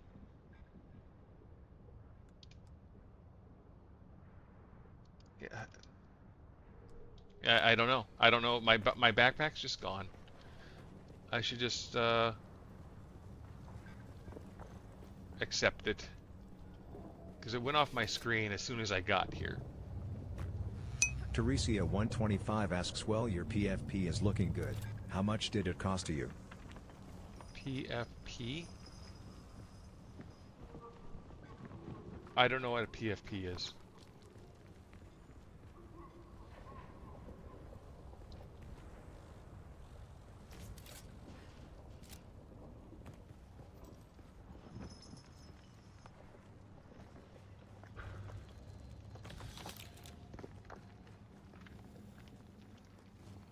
So yeah, I'm sorry. I don't know what that is.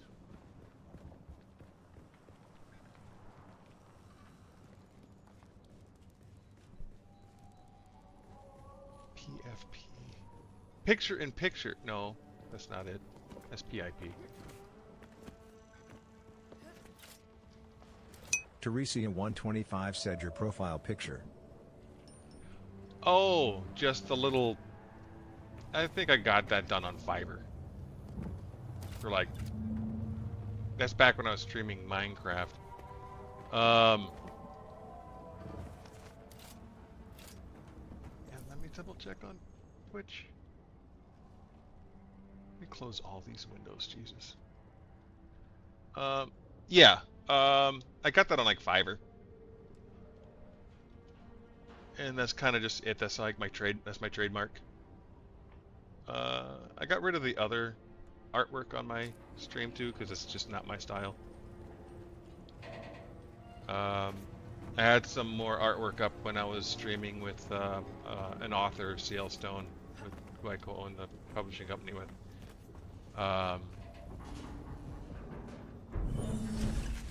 What is this? But I didn't stream. I don't stream with her anymore, so I turned off the. I took off that art as well, because it was art from her book series.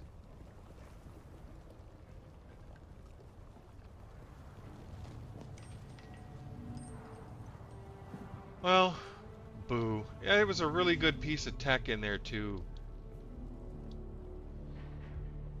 I'm gonna have to climb this freaking mountain again. Teresia125 asks, so you don't like artwork on your streams? It's just not my style, really. I'm kind of just, how would you say,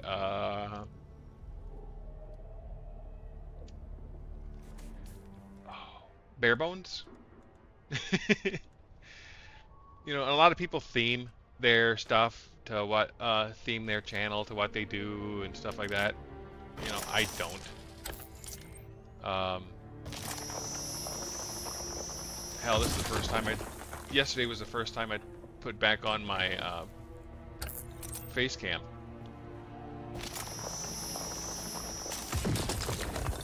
But I mean, I got basic stuff like it's all Streamlabs stuff, but I got like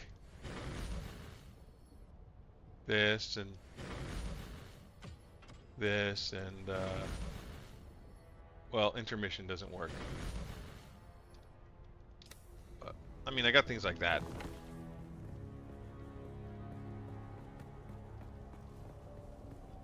I need to go this way. I need to climb that again. I need to get what I lost. Is it that one or that one? Which one is it? This one. There's 6 intel? Teresia125 said, but you can go for basic overlays. Oh, and yeah, I don't do the gamification stuff. Like the little alerts and announcements and stuff like that. Like I use my Caster Labs for the text-to-speech of chat, and that's about it. I don't have the hey, someone subscribe. I don't do that. You know, it's so cringe. A lot of people have been trying to sell me art too, and it's like I get it, and you know, and you do you, of course. And a lot of people are, you know, are looking for people that'll give their dude art for their channel for a fair price. Just never give away your art for free. It's a scam. You know, if you ever get told it's for well, I'll put up and I'll host your stuff for recognition, it's a lie. Never do it.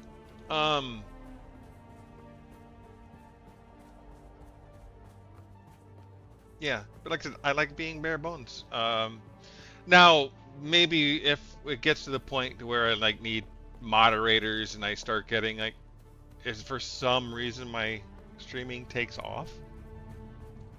Ooh, let's Teresa 125 said, ha ha ha. You were right. But yeah, like if my stream takes off, you know, and it's something I can actually monetize, you know, or it would make sense to monetize, I should say. Then I might start thinking about, you know, branding. But as it stands now, I don't really need branding, and I've already gotten. Oh crap! Which way is out? It's that way. Me and my business partner have already done this. The author. If you like romance novels, C.L. Stone, C.L. Stone, on Amazon. Like romancy type novels, if that's your bag. I don't read them. But she does all of her covers and her cover artwork and writes the books.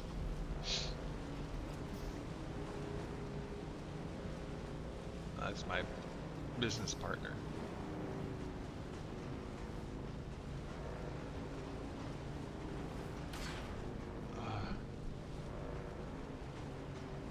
But she's kind of on a writer's break at the moment.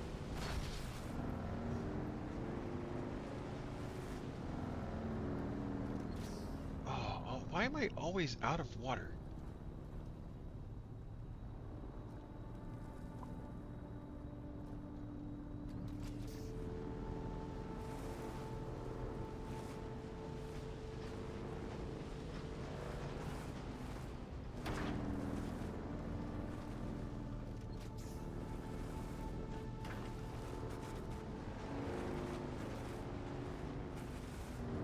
And again, if I do end up, what's it called,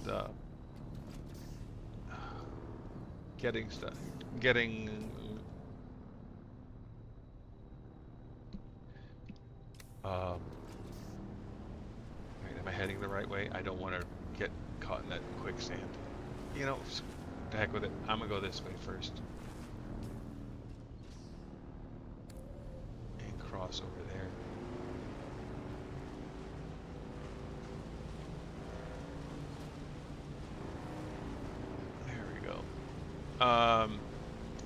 When I get to the point where I start needing like branding and whatnot, it's still going to be pretty, you know, chill. Keep it along the lines of my, you know, my profile pic. You know, that kind of theme.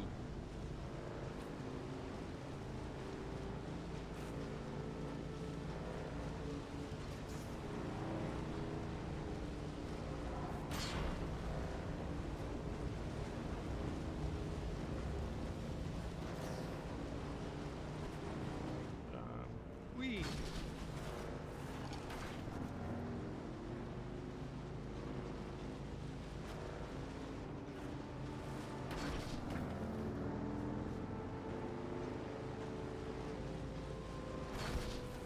I always run over that.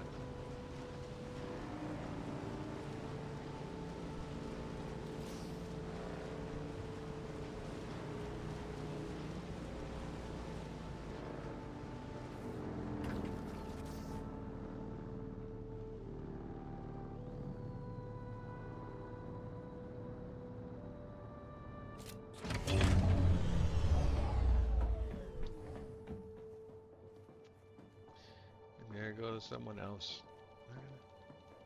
It's all artists trying to sell their art. Like, I don't blame them. Not at all. I mean, go for it. Try to get, you know, I didn't loot that many people with their blood.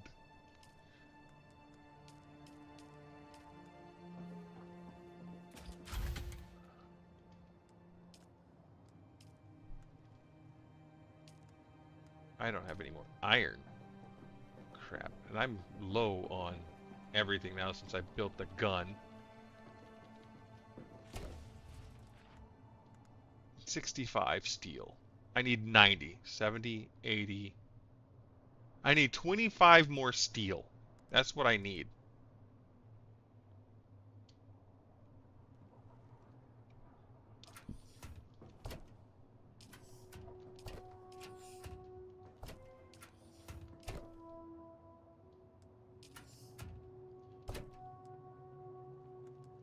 I got plenty of carbon. I have a little bit of iron. I had erythrocite.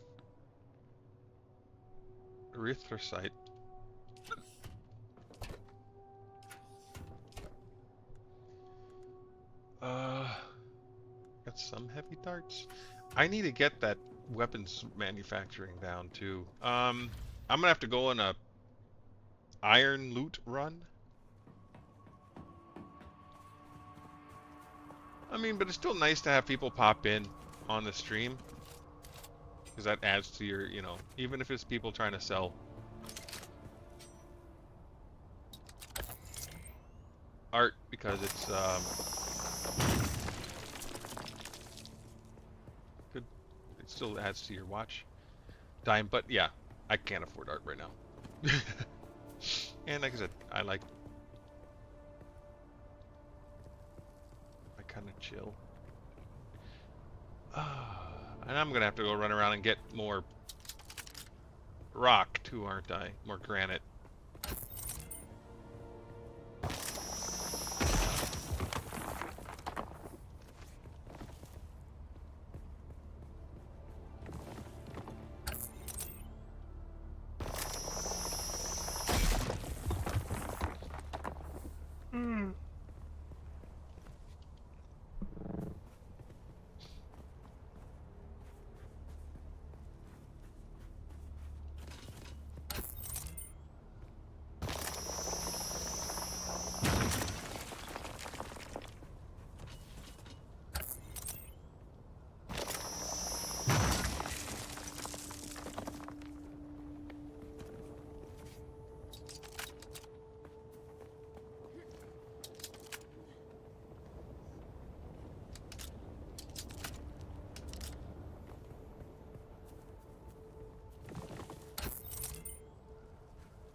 I'm gonna go loot more blood.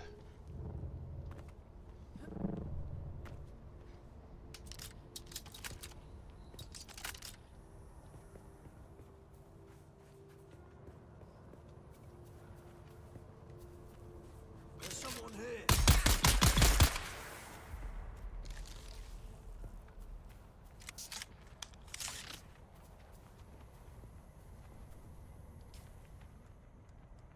What I need to do is swap something out. Like, I don't need the vehicle backup tool right now, so I'm gonna switch that out to the dew collector.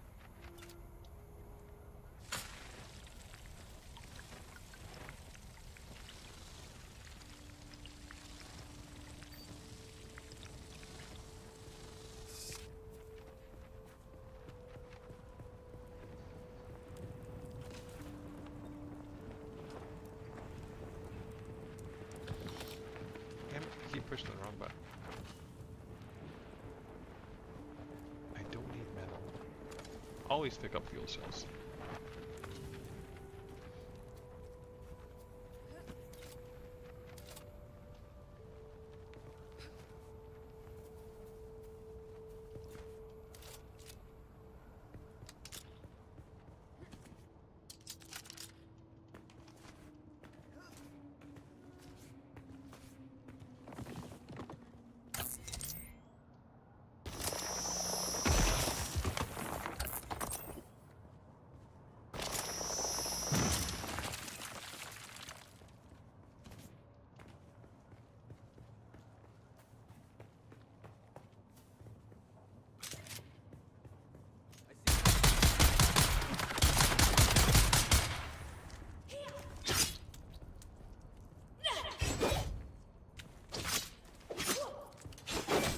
know how to block. That's the problem I have.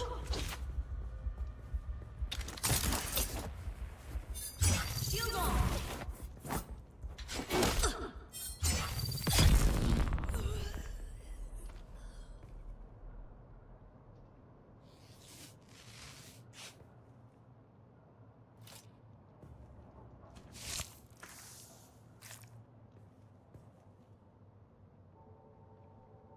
What kind of mask is that? Oh, it's okay.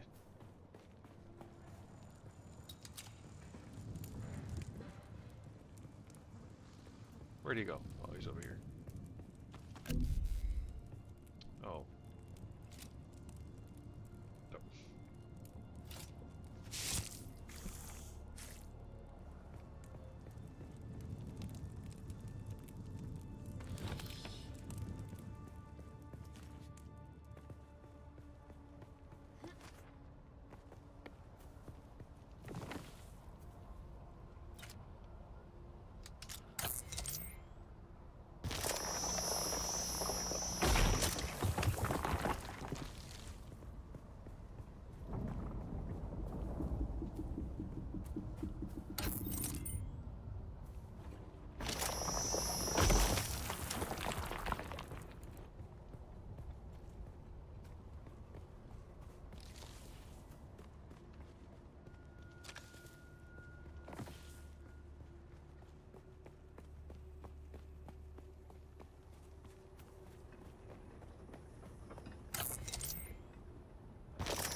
My blood extractor broke. That's not good.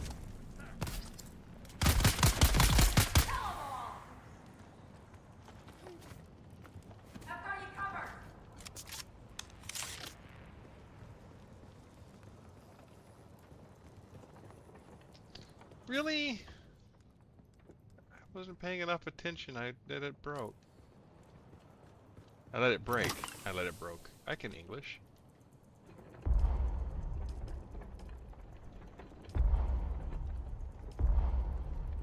Can I not? Oh, I'm full up. Okay.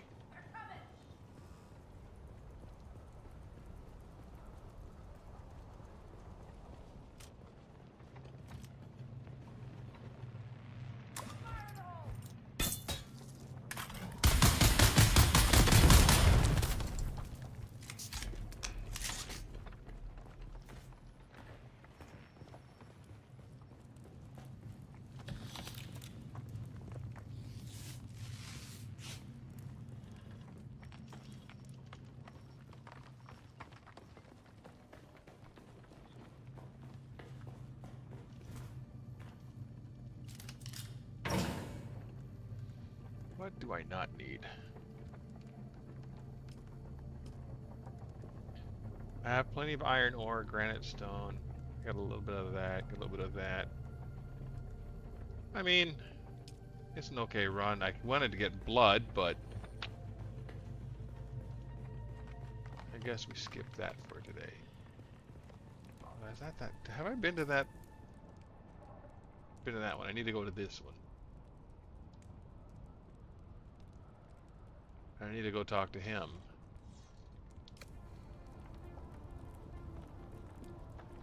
What I need to do is go back home.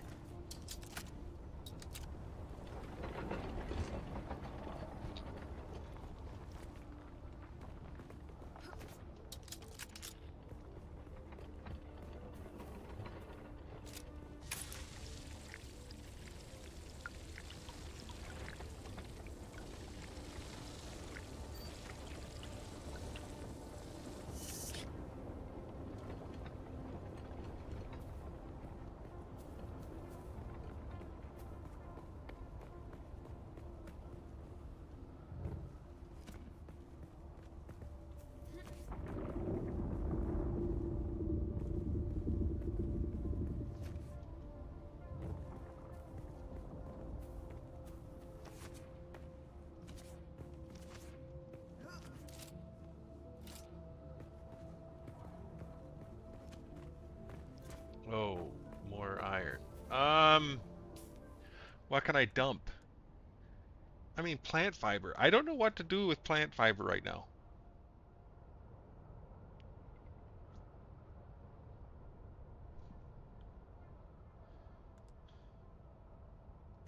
I'm gonna get rid of the. Is that the medium sized? Yeah, I'm gonna get rid of the medium sized fuel cell. I'm just gonna go ahead and drop it. Um,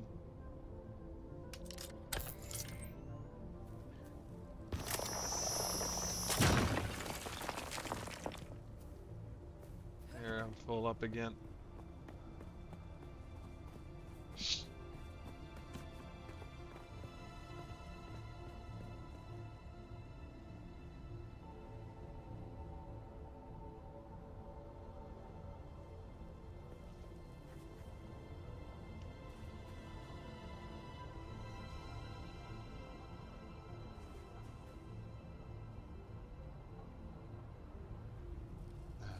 I mean, it's a video game.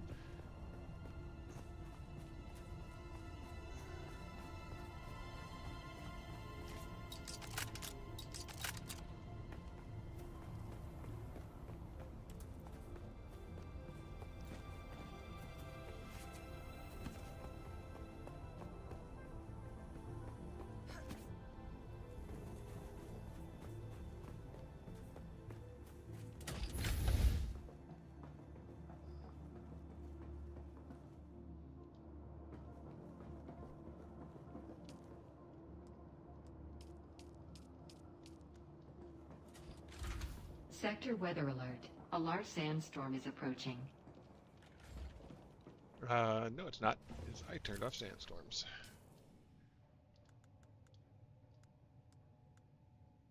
Gun parts and blade parts, bullshit. You have a place in here. There we go.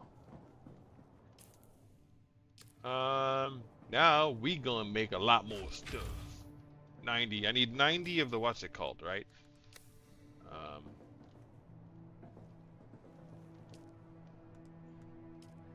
Iron. I'm gonna make 51 iron because I can always use iron.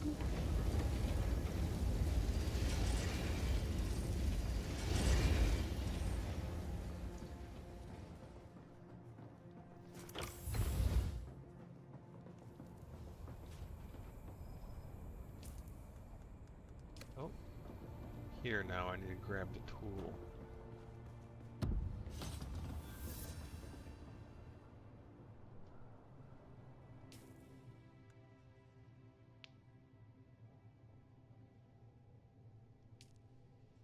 What?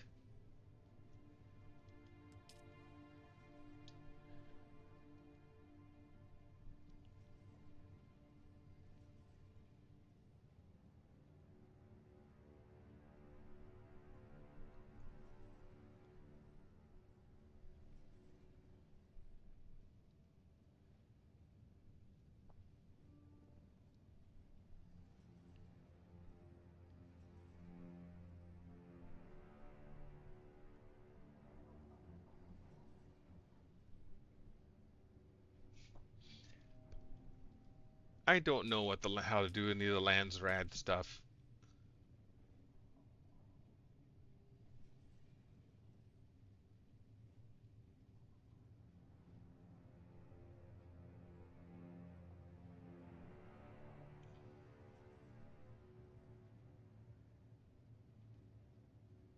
What is Sandbike 190?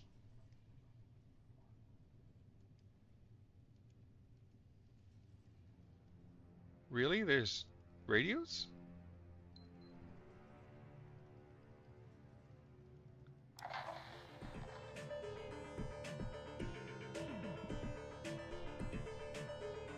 It's all gonna be trash.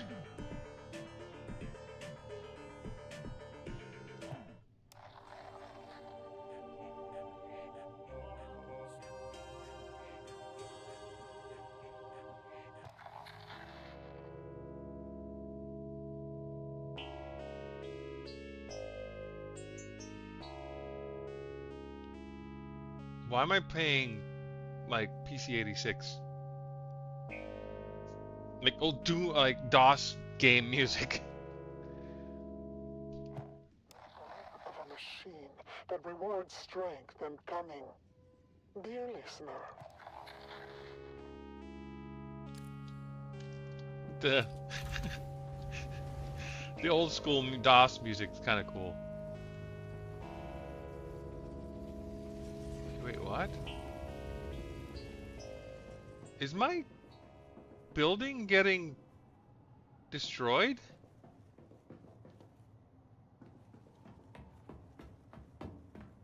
Hold up. Why is it looking like rusty?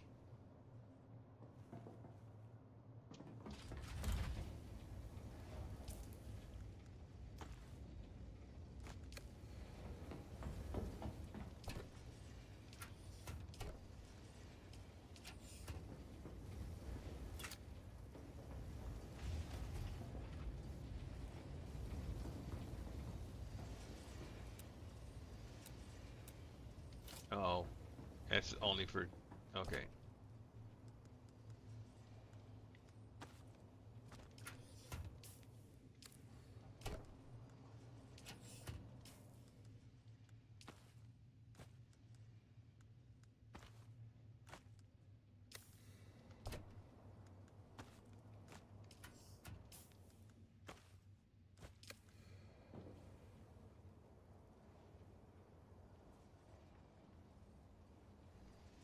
In this troubled age, when darkness stalks the land and corruption threatens to extinguish the last light of hope, a lone warrior roams the cosmos. A wanderer with no allegiance to any but truth and justice. He stands as a beacon in the darkness. He stands for those who cannot stand for themselves. He is the last man standing. He is the swordsman. Okay, so it's just Episode 30. 2732, The Slave Lord of Amaranth. After his showdown on the plains of Jericho with the renegade Read this radio Hiren school. the swordsman finds passage to the Delta Amaranth system in the far reaches of the Trinary Cluster. Are you sure you wish to disembark here, of all places, swordsman? Amaranth 3 is a remote mining world of little import. No highliner is due to pass this way again for some time. I am sure, Guildsman. I will find my way. Very well. A Chome resupply freighter leaves within the hour. I have arranged your conveyance to the surface. Fare thee well, swordsman.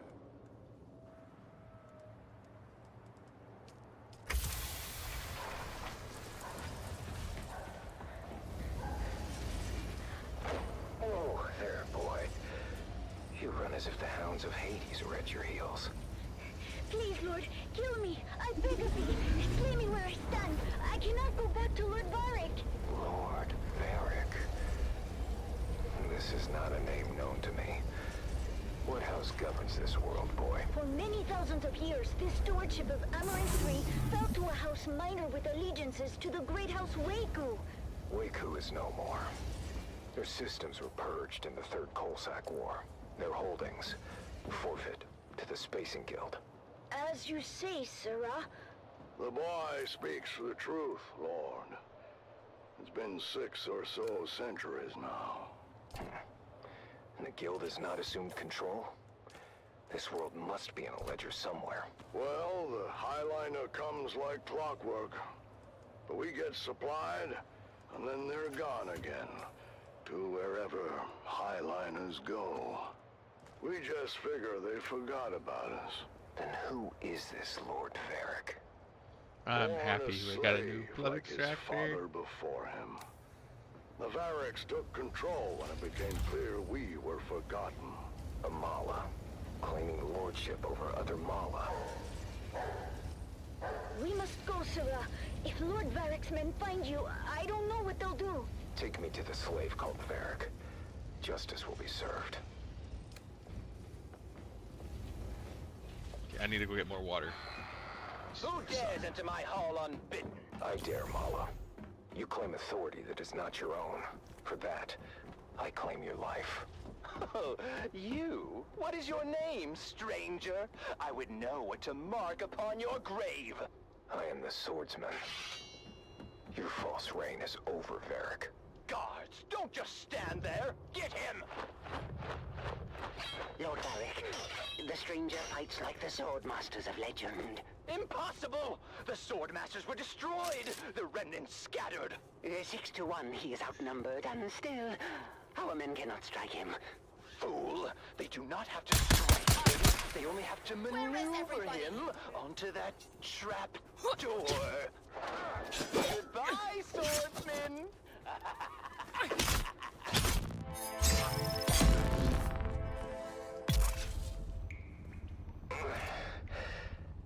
Save your breath, stranger. You took a brutal beating on the way down. Most do not survive the fall, as the bones in this dungeon attest. Dungeon.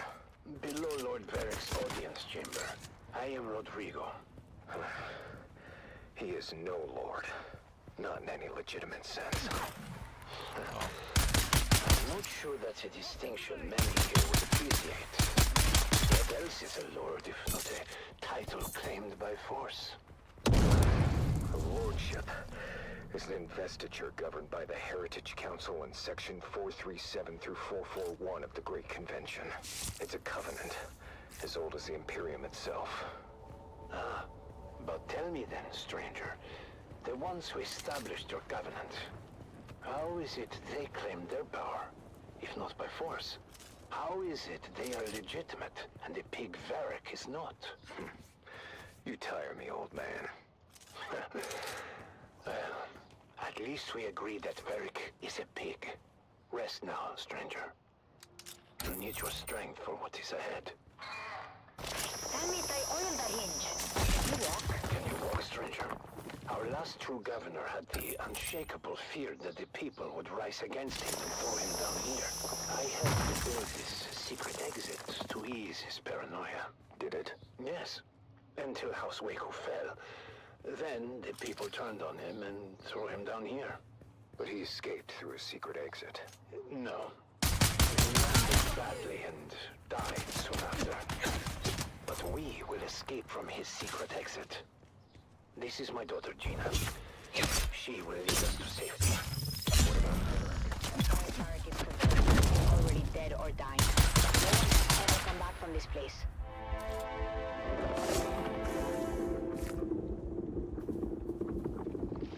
Easy now, swordsman. I've tended to your wounds. Thank you, both. My father was a draftsman in the Imperial Engineering Guild and helped to build this humble colony. Armor 3 isn't much, stranger, but we are self-sustaining. And the Guild will remember us one day. We were doing just fine until Varric's grandfather took over.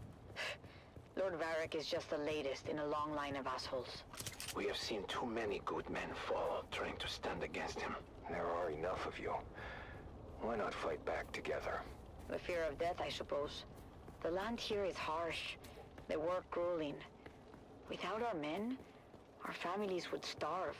Fear is a powerful chain, stranger. A chain we will break together. Send word to the villagers. It's time to end this.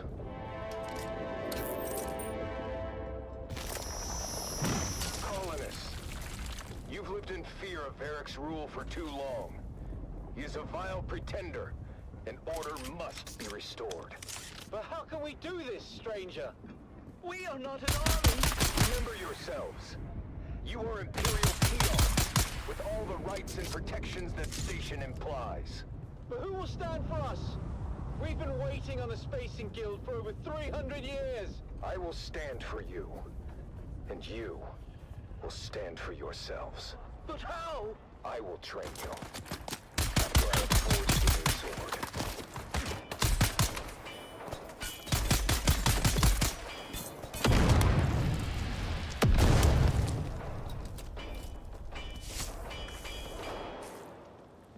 It's time.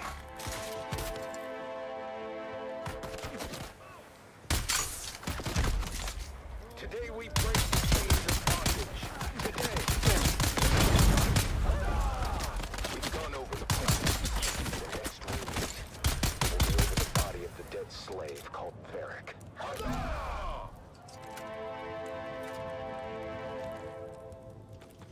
So then I told the farmer, if you cannot pay your proper tribute, perhaps your comely young daughter can pay it for you.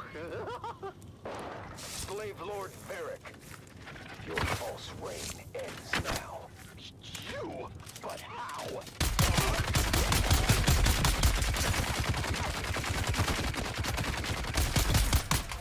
He has rallied all the peasants against us! They fight like demons. The stranger must have trained them. Face me, Varric. I will take care of the stranger myself.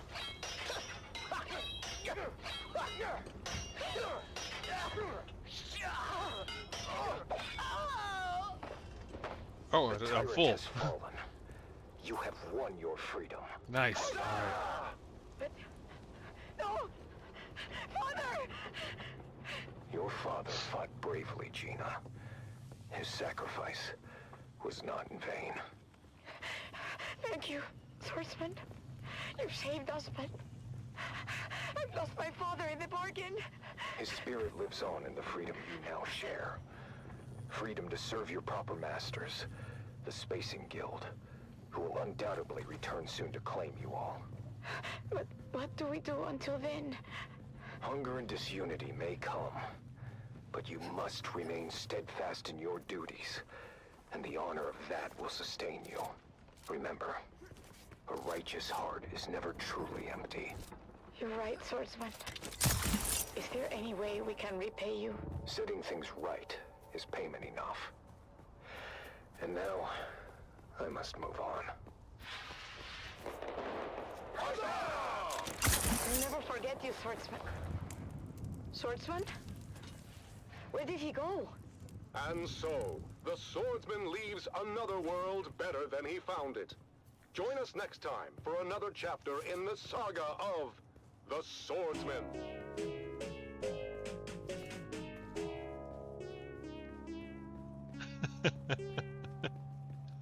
That's hilarious.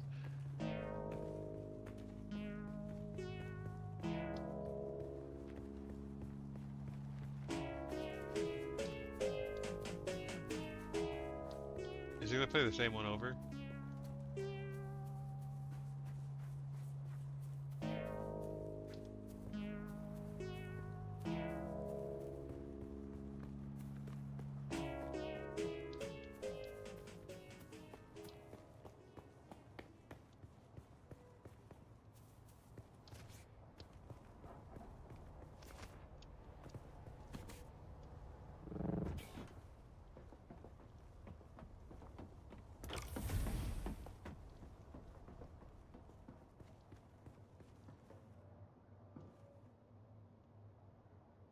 It looks like it ages a little bit, but there's no damage. I mean, cool.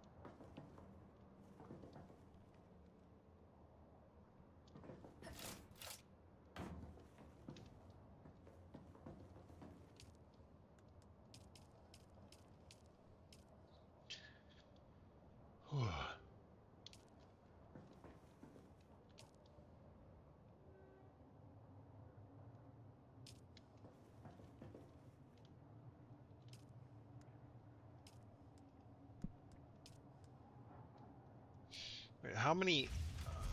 I have to do the building thing first. I need to count how many ingots I need.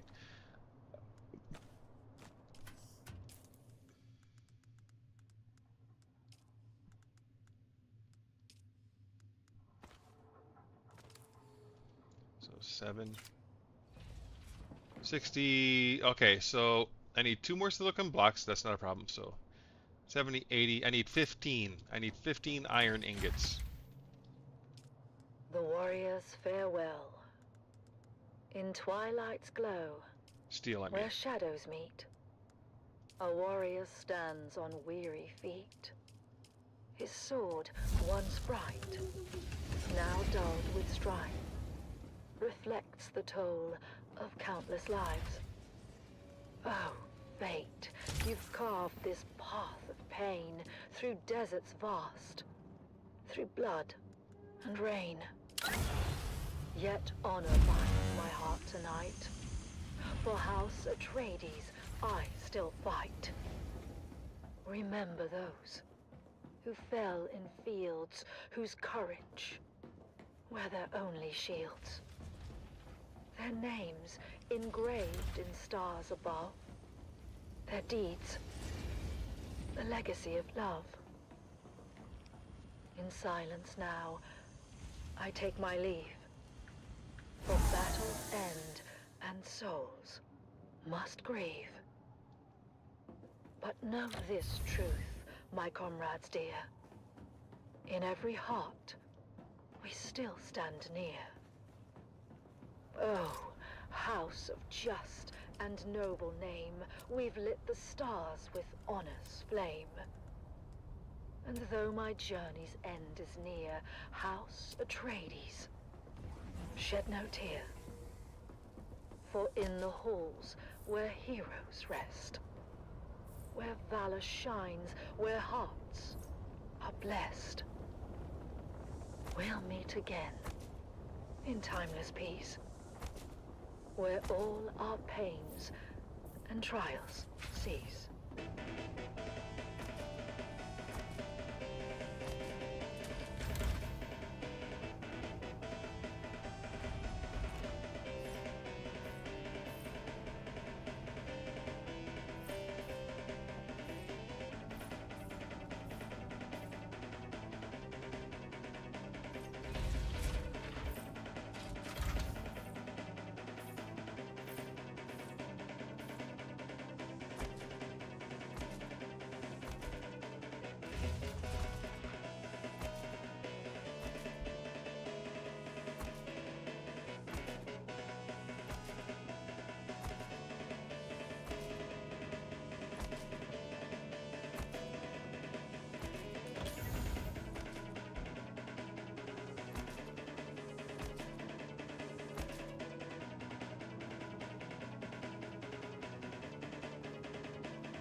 My battery dead? My battery's dead.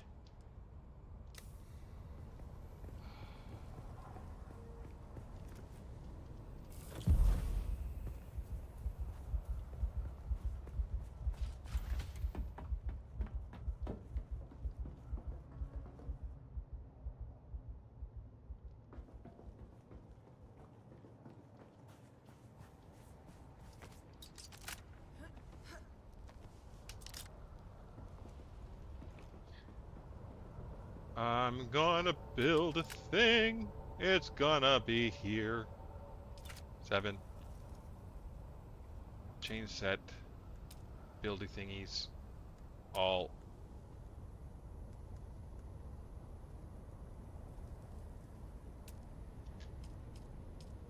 What am I missing? Really?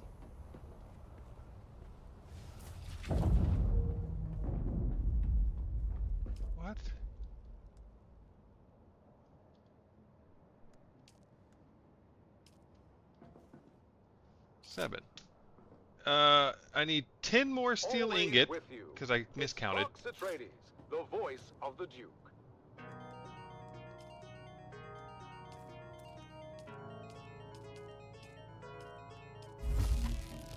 One more. Because I totally freaking miscounted there like a dummy.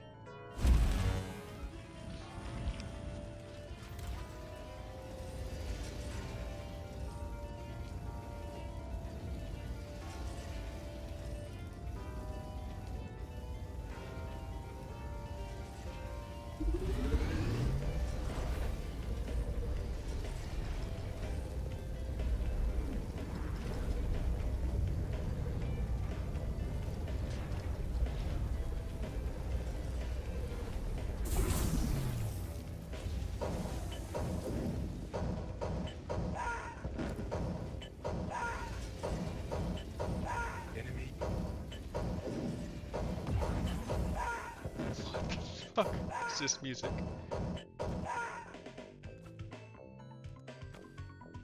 Yes, sir.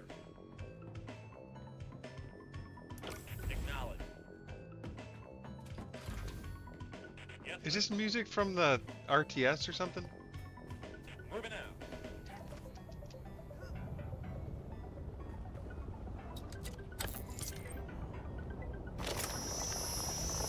These power packs last a good long time, you know.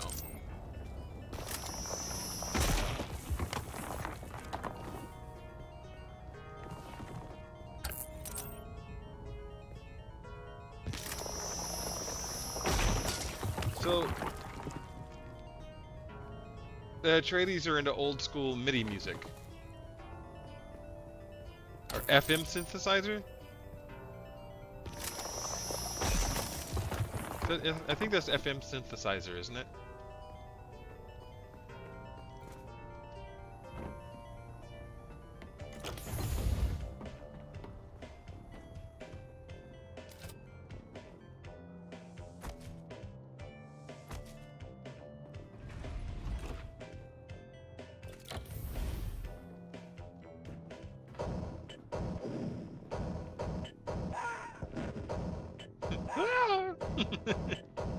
Enemy.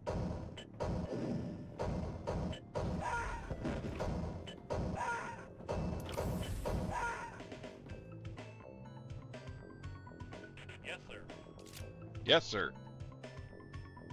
Acknowledge. Yes, sir. Moving out.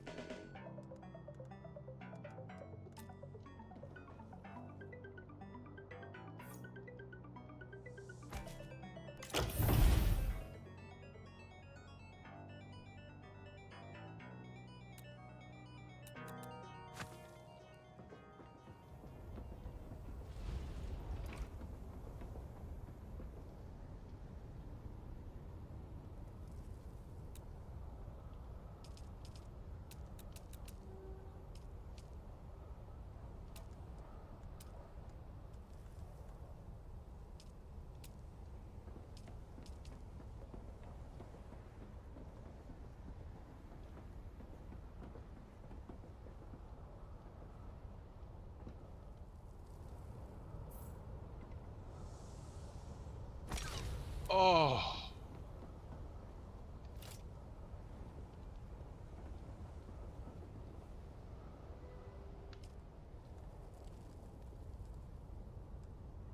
I need filters. Oh, I need filters. How do I make filters?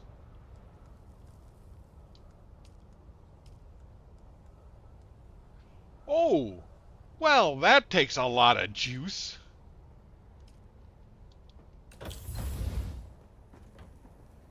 I'm gonna have to build another one of these. And now, another revealing episode of Through Their Eyes. First-hand accounts from the front lines, presented by your host, Redondo Monroe.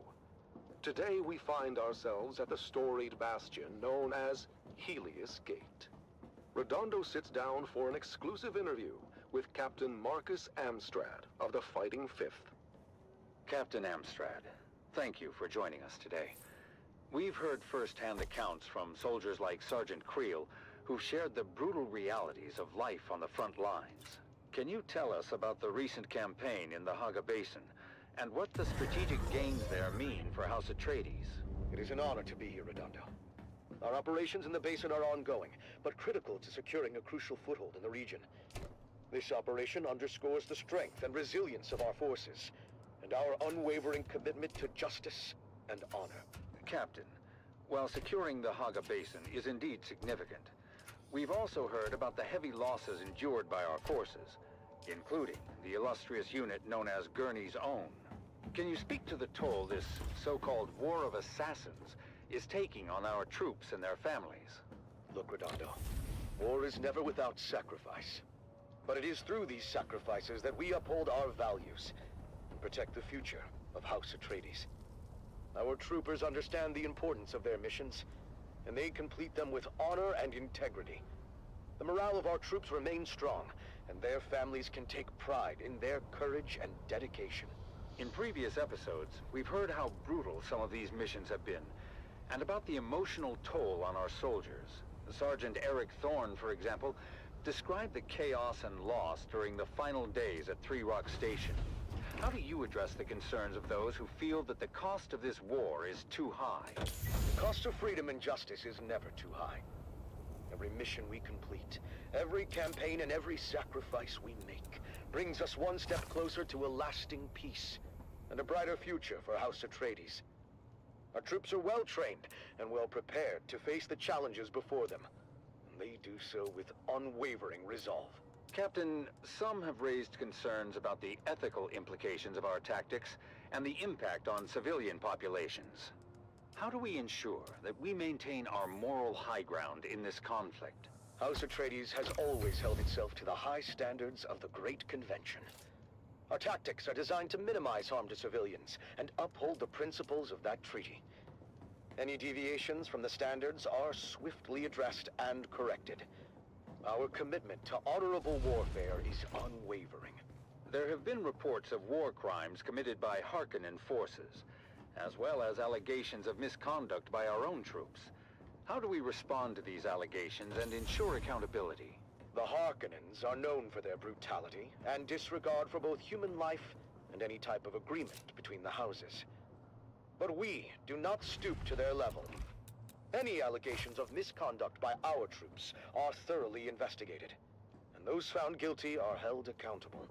However, it's important to remember that our forces are under immense pressure, and mistakes can happen. We must focus on the bigger picture, and the ultimate goal of victory and justice. Captain, what message would you like to send to the families of our soldiers and the subjects of House Atreides who may be struggling with the hardships of this conflict? To the families and citizens of House Atreides, I say this. Stand proud. Your loved ones are fighting for a noble cause, and their sacrifices are not in vain. In time, we will emerge from this confrontation stronger and more united than ever. Trust in our leadership, trust in our soldiers, and trust in the principles that have guided us for generations. Together, we will prevail. Thank you, Captain Amstrad, for sharing your perspective with us today. Your words remind us of the strength and resilience of House Atreides. That concludes our interview with Captain Marcus Amstrad. As we continue to navigate the complexities of this conflict, let us honor the bravery and sacrifices of our soldiers and strive to uphold the values that define House Atreides. Join us next time for another episode of Through Their Eyes.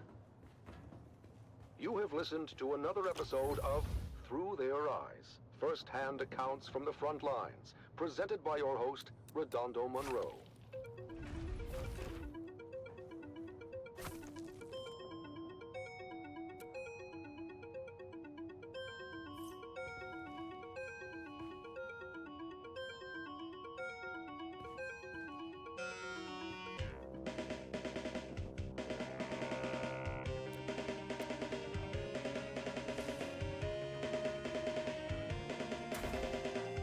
Dune, the battle for Arrakis.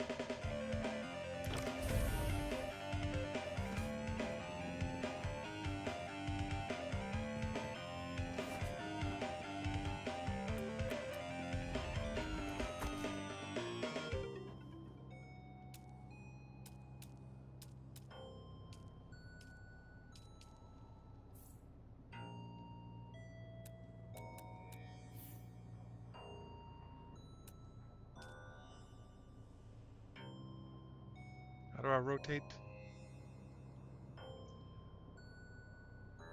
Rotate. Left, Alt, and...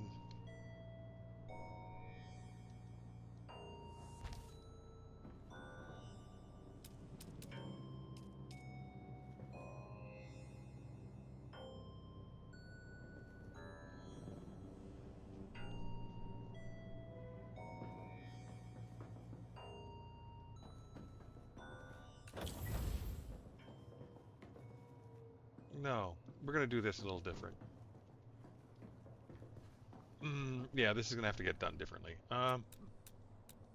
Demolish. Demolish.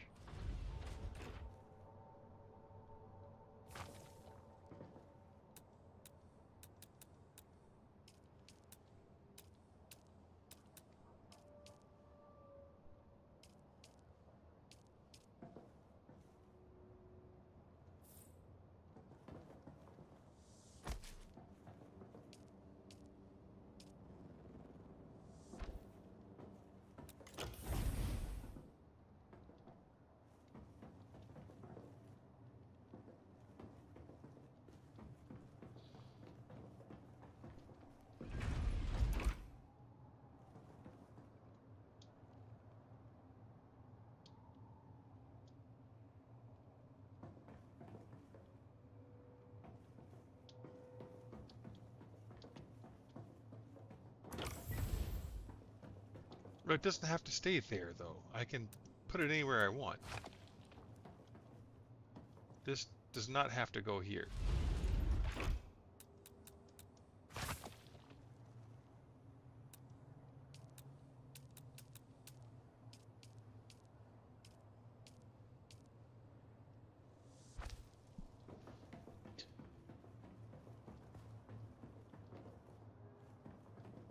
This is Tolliver Cam, your faithful communinet crier, spreading the word of the Duke and reminding you that hope is not weakness.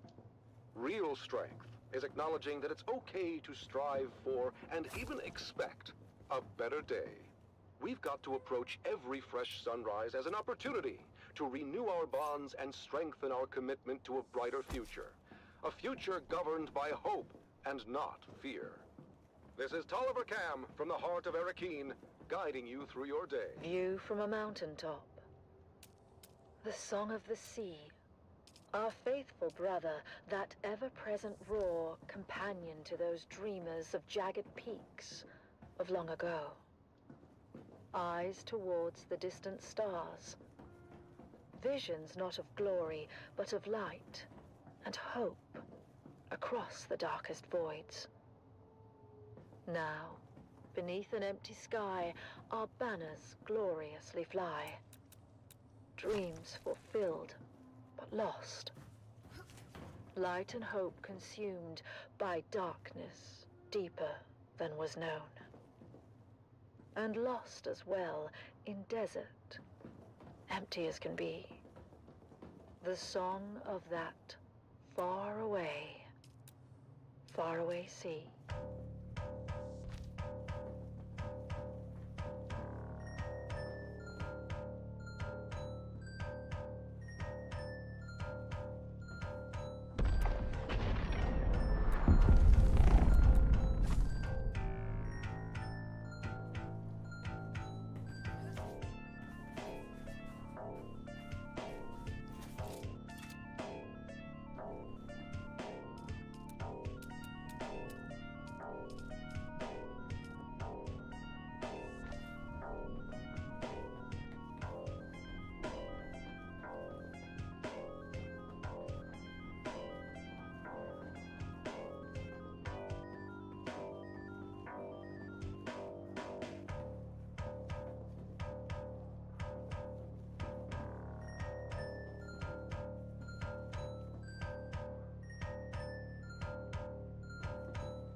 I don't know if I can Dune, make... the battle for Arrakis.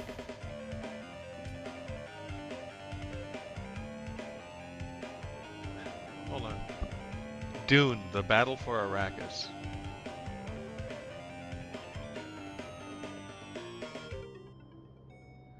It is an FM synthesizer. It's the Sega Genesis music.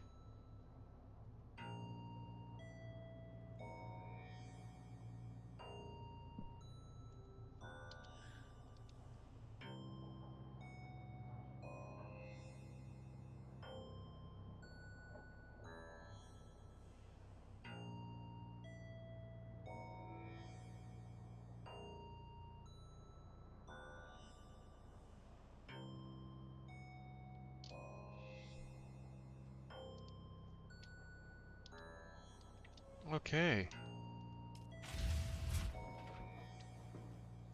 I need to figure out how to make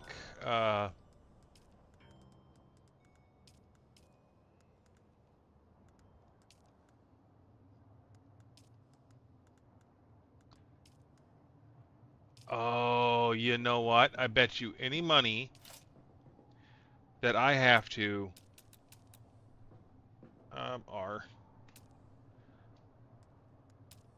make like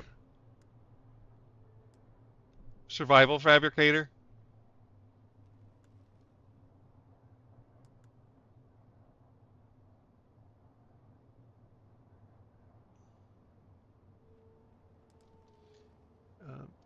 Dune wind trap.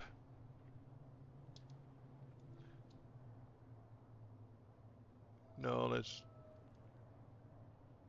do this better. Dune awakening wind trap.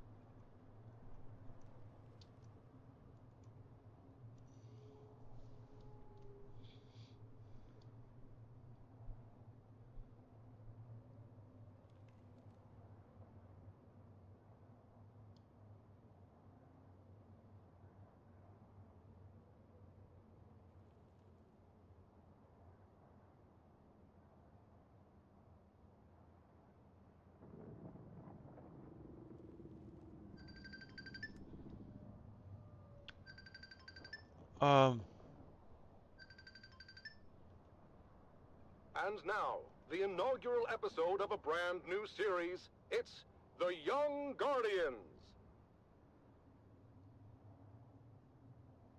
Gather round, fair listeners, as we join our story on the eve of destiny. My camera's for on three young lives. on my stream, love. Three faithful aspirants to Duke Leto Atreides' fabled House Guard prepare for their final test at the War Gymnasium. A test that will challenge their training, their courage, and define their future as defenders of House Atreides. Our story begins on the Armator Green at the Cala City campus of the Atreides War Gym. It is here where the finest young aspirants are honed into noble House troops. Shields up! Shields up! The honor of House Atreides rests on your shoulders! Defend yourself! You can't serve the Oh, here we go again. Hold on. Among the Give me a second.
Ah. Okay, so turn back on the. Aww. I missed the program.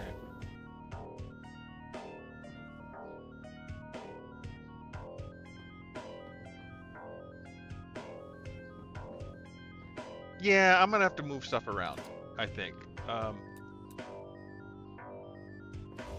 So the energy production.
All right.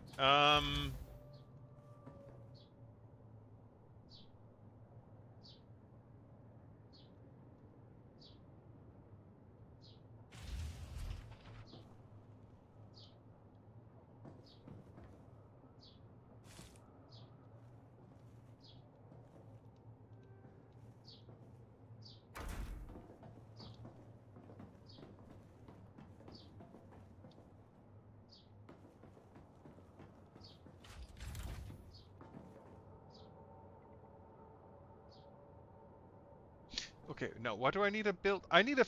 Oh yeah, I need to get a bunch more stuff. I need to just a lot more shit, man.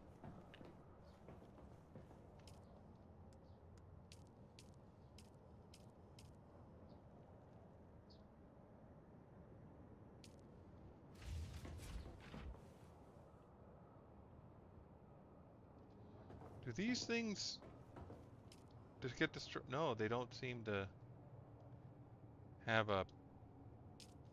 What's it called? Okay, so if I'm gonna build things like, I built that. That's about the best I'm gonna do for a while. This is garment. I need to build.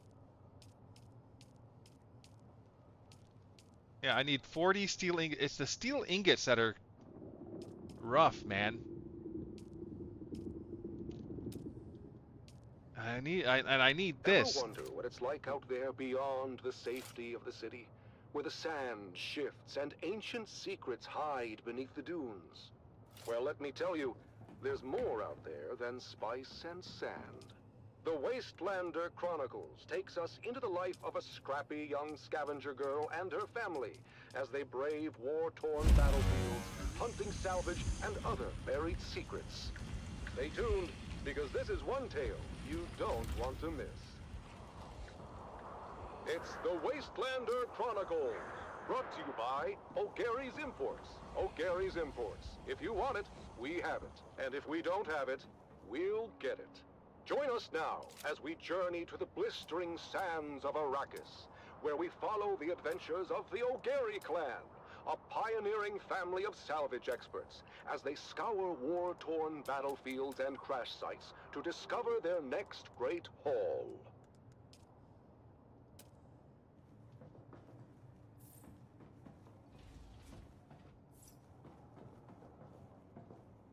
Hey there, everyone! Welcome back to the Wastelander Chronicles. I'm your Badlands Scout, Sally O'Gary, and I've got a crazy story for you. It all started when my dad announced a surprise salvage mission.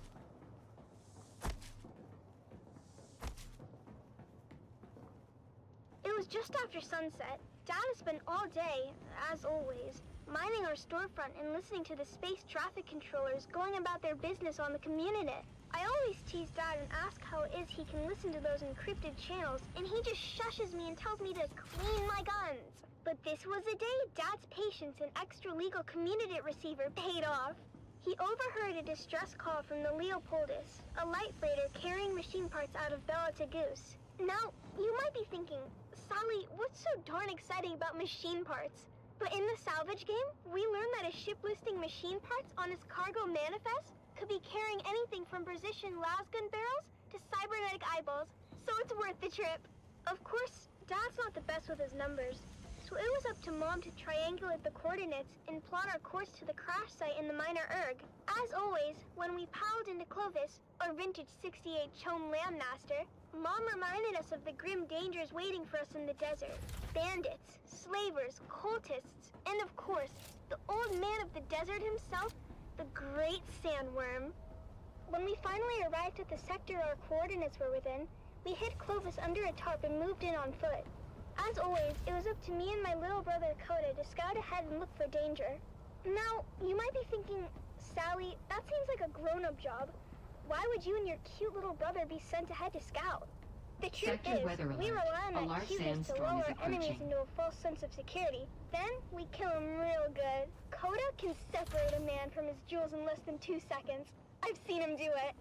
But after a whole lot of dust and nothing, we finally came up upon the coordinates marked on our map. And what do you know? The crash ship was nowhere to be seen. Of course, Mom and Dad immediately set to arguing about it while the rest of us fanned out. You're an idiot, Finno Gary. Don't you dare blame my calculations on this fiasco. I should have listened to my mother and entered the sisterhood. At least then, I'd be married off to a man of consequence. You wouldn't be married to anything but a mop and bucket. Instead of kids, you'd have hallways to clean. And you know those witches got a lot of hallways. What do you know about the Bene Gesserit? You don't even know how to add. I know one thing I'd like to subtract. Hey, Mom and Dad? Look what Phaedra and Bree just found. While my parents were bickering, my big sisters, Phaedra and Bree, had uncovered a hatch in the ground beneath layers of sand and scree. It took some cutting, some prying, and a whole lot of cussing, but my dad finally got the hatch to open to reveal a ladder going down. Dad led the way, his glow cutting through the darkness as we descended for what seemed like an eternity. The smooth ladder shaft was marked with ancient warning signs in a language that Phaedra said was Proto-Galactic, whatever that means. Dad said it meant that the place at the bottom of the ladder was a part of the old empire. Finn Jr. said they were around a really, really long time ago and sent their scientists all over the universe to very cool stuff. Dad said finding their old stuff is our family pastime. The fate of the O'Gary clan has always been tied to remnants of the old empire, whether it was back on Hagel or right here on Arrakis. Look at how we're drawn to one of those facilities without even knowing it was here. When we finally got to the bottom of the ladder, we found ourselves in a small antechamber. That's when Mom noticed a series of small, almost invisible switches along the wall. With a little bit of trial and error, we activated the mechanism. A screen flickered to life, displaying a map of the facility. Dad examined the map and explained that we were in an auxiliary substation built to support nearby old Empire ecolabs with Roma technical Place matters. said, "Yo, the This Cruxtica." was very exciting for Dad because it meant Hello. that there were even Roma more Place testing asks, stations "How out are there you?" just waiting for us to Good, find good, them. good. But for now, we had this substation before us. Just building up the Figured out base where at the we were on moment. the map. It And seemed getting- to enter through an emergency escape. I kind of But when we tried the door leading went back to the a main little area, too it far wouldn't ahead open in no my matter quest what we without tried. keeping my base Dad caught up began to despair, in my but Mom production kept facility. ahead So and found us another route back into the complex through a twisty utility duct. But there was a catch. The utility duct was Roma incredibly Place narrow, asks, "Glad too to hear small that. for any How's your day?" grown-ups to fit through. Good, good, this good. was my moment to shine.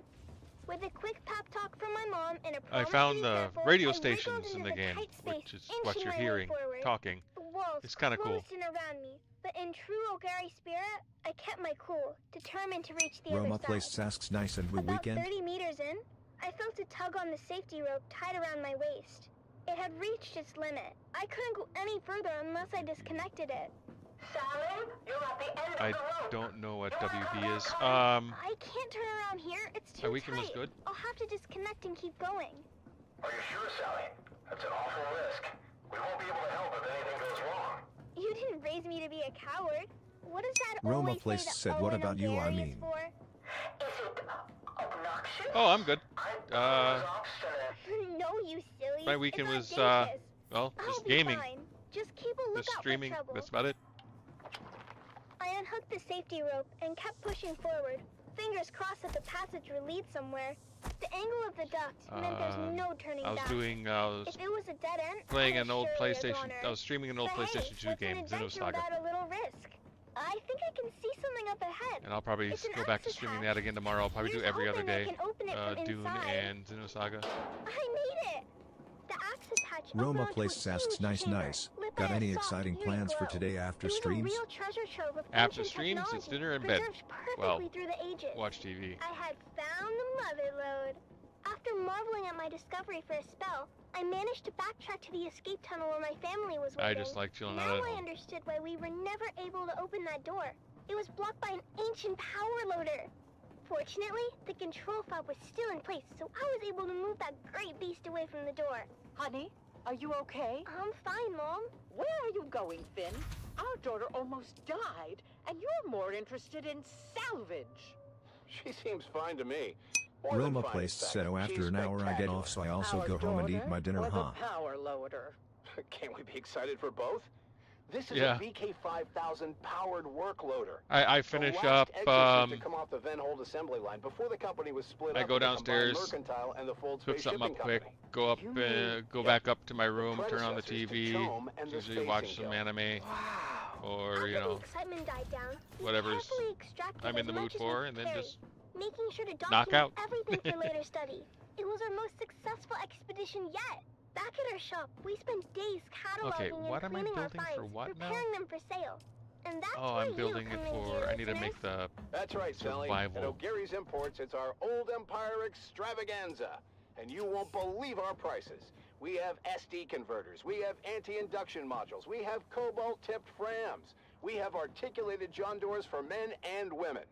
Come find us on the Agora Concourse of the Grand Roma Souk in Place Hurricane. asks, "I hope you have Because a at great O'Gary's time. Imports, if you want BTW, it, how's we your have streaming it. going?" And if we don't have it, we'll get it. Good, good. Until next A lot of time, this is your solicitors faithful every day, but other than that, Barry, it's okay. signing off and I reminding you I to always stream check for your sticks. And fun come back next time more than for anything another else. episode So of the Wastelander Chronicles.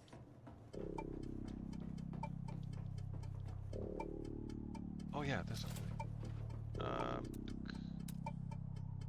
R. Roma Place asks, "Who you mean graphic designers?" Yep, a lot of. Oh, you need art for your stream, and like that's just not my style. I have my trademark, which is my my profile pic, and that's it. Yeah, that's all I need. I know too many artists in my personal life. If I didn't use one of them, they'd be upset with me. Roma Place asks, "Haha, so you are interested in those services?" Not really. I said like having art on my channel just really isn't my thing. I'm bare bones. You know, just play it as is. What is this one? Weapons. I need the survival so I can get the water running. I'm gonna have to go loot complex machinery and steel ingots. Complex machinery is not gonna be hard. Steel ingots is gonna be a pain.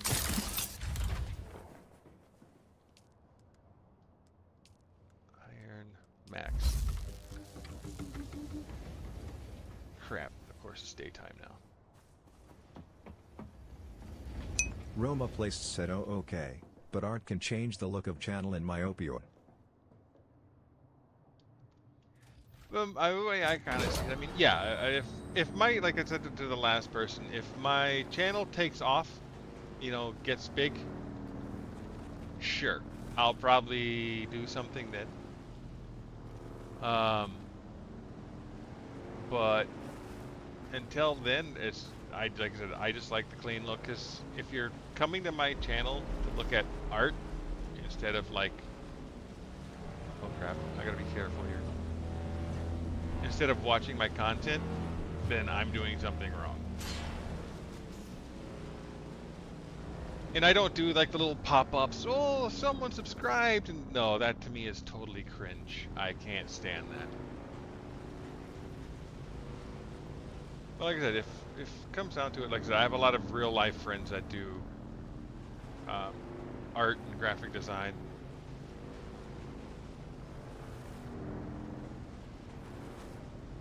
Heck, my business partner does all the artwork for her books. So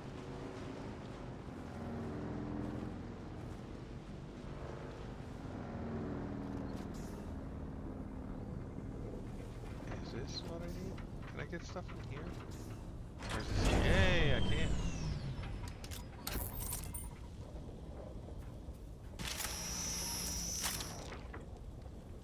Armor oh, this is gonna be basic shit. Man.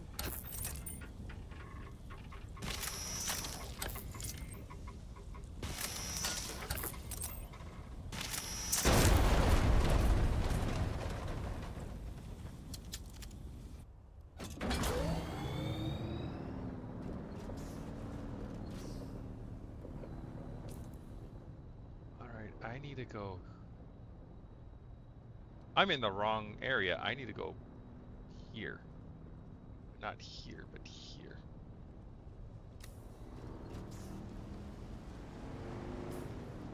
So I'm gonna go jump across this quick. Well, this will be another big ass area to build a base in. No worms. Where's the worm line? How far out to the worms? Ooh, this. Oh, so it's all free here on. They don't have to worry about worms on this side of the quicksand? Oh, yep, now I do. This would be a nice place to build a big base. It's not flat enough, though.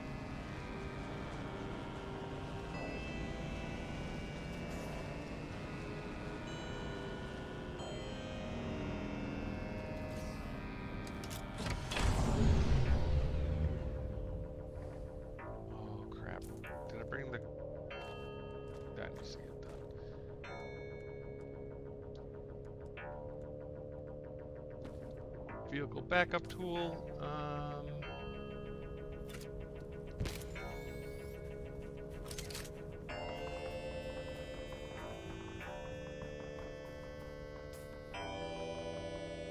I'll go to the slaver camp first.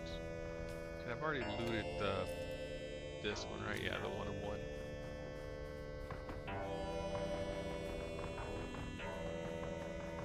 Then I'll just have to, after this, I'll have to run around and grab iron. I guess I'll grab, nope, not what we're looking for there, bud.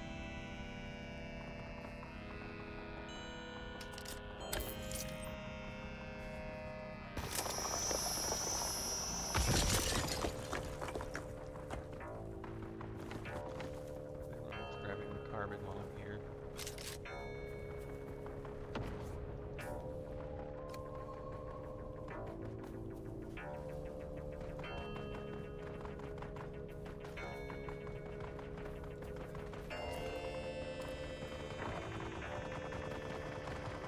They're going to town on each other over there.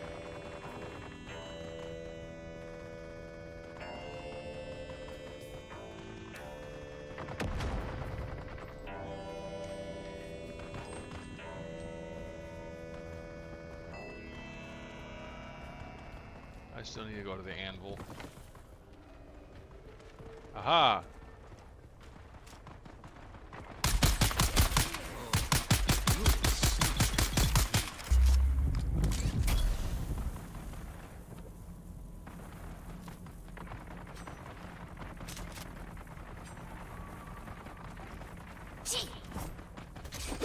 Cattle found.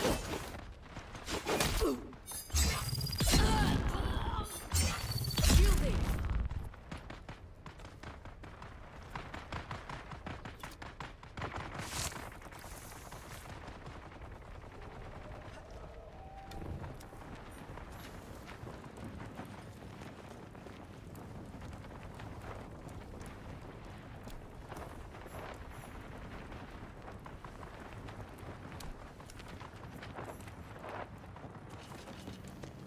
much salvage metal everywhere. I don't want salvage metal. I want...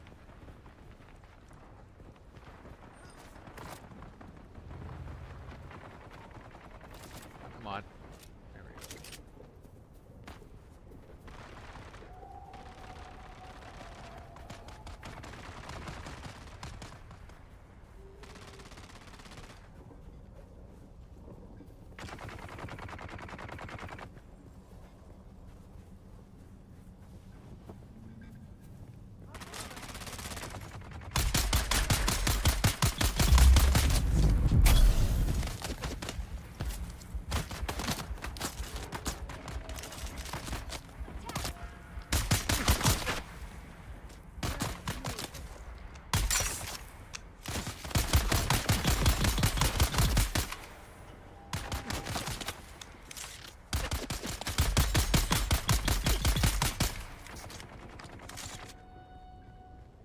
I have no healing. So that sucks.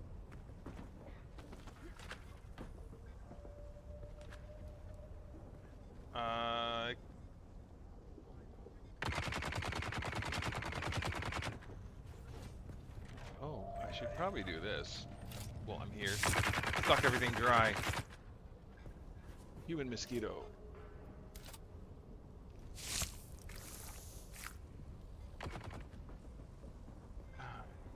And honestly, if I'm getting solicited all the time, I'm just gonna go and get... I'm just gonna have someone do, one of my friends do, like, the cheapest,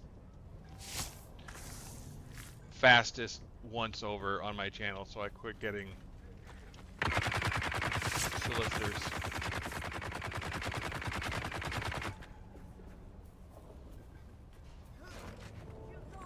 A song of two homes. I remember the spice-scented air and shadows cast by twin moons. Fleeting light, dust devils dancing on the dunes. Gold on gold, a wind that whispers throughout empty nights. To rustle and caress the sand, the landscape shifts and sighs. Rises up and forms anew, Hey, this again. sings a song to me. And I see our footprints, swallowed by the sandy sea. I recall the mist of morning tides and the scent of salt upon the breeze. Gentle and soothing. Where's everybody? Oh shit, I'm down. The ceaseless Run! The salt waves fall and rise, born now and dying. Salt tears. You're gonna keep shooting from there? And self-revive. Our gardens blossom only in my I'm dreams. gonna run around like a weirdo. I might as well. There we go. And then you prick.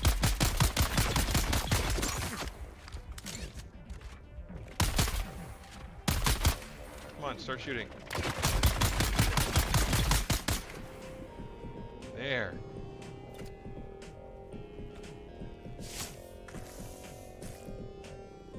And you should max me out on blood.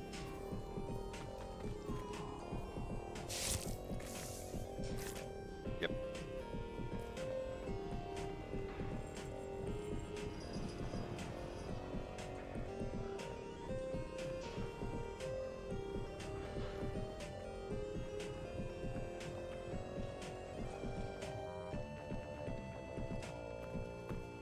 That's everything. All right. Okay. We cleaned out this base again. Did I get any of the parts I need? Calibrated servoc. No, we didn't get any of the parts I needed. The machine parts. Oh, because I'm looking at the wrong stuff. Slaver camp, calibrated servoc. Is it over here I need to go? No. Is it literally over here? Complex machine. It is.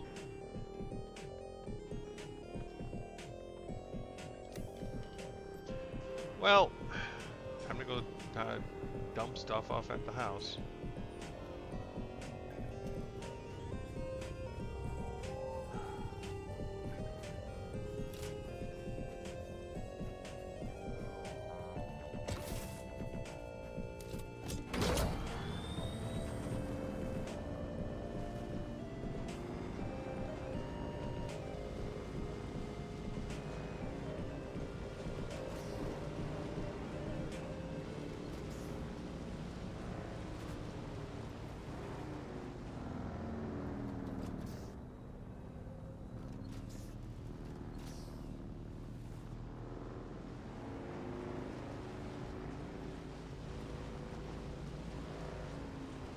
Wait a minute.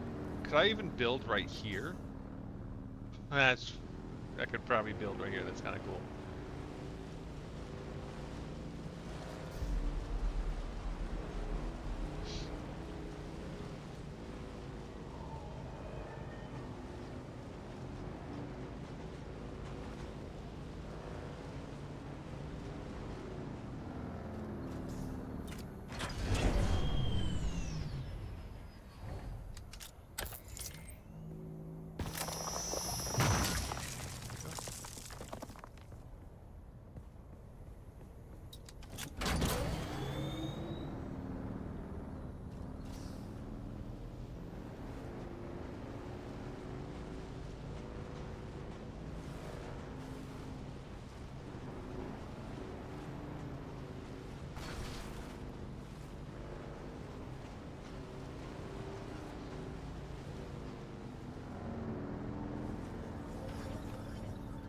It's going to be another hot one today, folks. It's already 70 degrees Celsius in the shade, and the day's just started.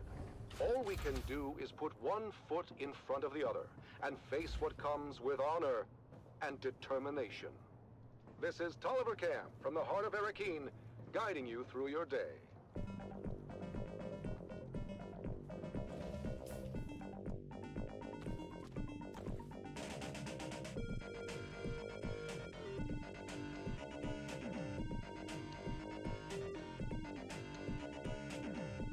$57 per shot? Damn. How?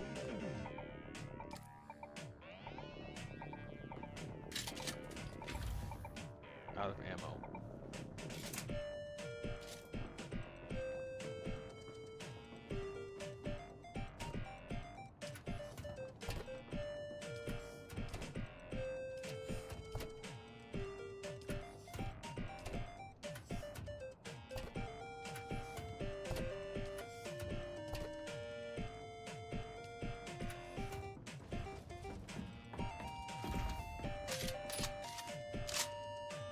Three? Let's see how fast.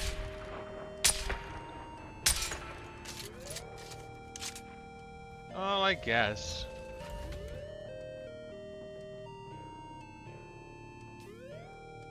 So what is this? This is an artisan Jabal spit dart.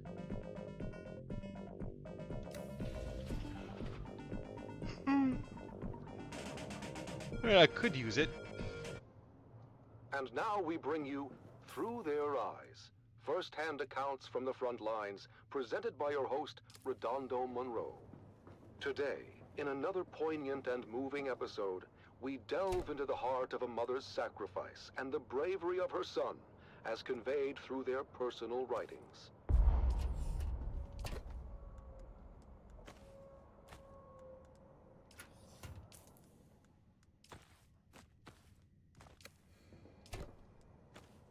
Fiona Thorne, a devoted mother, has remained steadfast and resilient throughout the long years of conflict. Her diary reflects the unwavering morale of the Atreides families, supporting their loved ones and our fighting forces. One fateful day last year, our Special Missions cohort executed a daring raid against a Harkonnen position in the minor erg known as Three Rock Station. Sergeant Eric Thorne, a highly trained member of the elite strike force known as Gurney's Own, was part of that operation.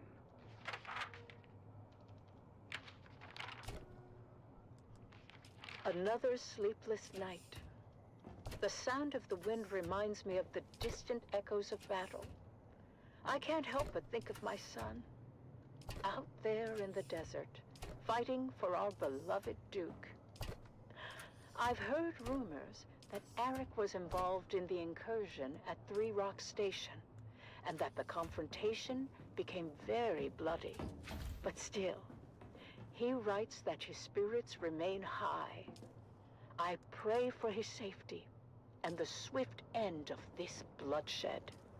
In his letters sent from his unit, as Gurney's own are deployed wherever the need is greatest, Eric expresses both resolve and an unwavering commitment to our cause. Mother, the Harkonnens fight viciously, but our intelligence is sound, and we are able to hit them at their weakest.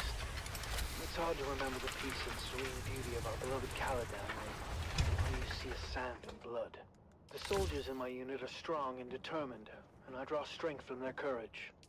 I miss you and home dearly, but I know our struggle is just. After the fierce fighting at Three Rock Station, Eric's unit was redeployed to the Western Reach, striking against Harkonnen spice crews in the deep desert. Through sheer determination, a critical position was taken, but at great cost.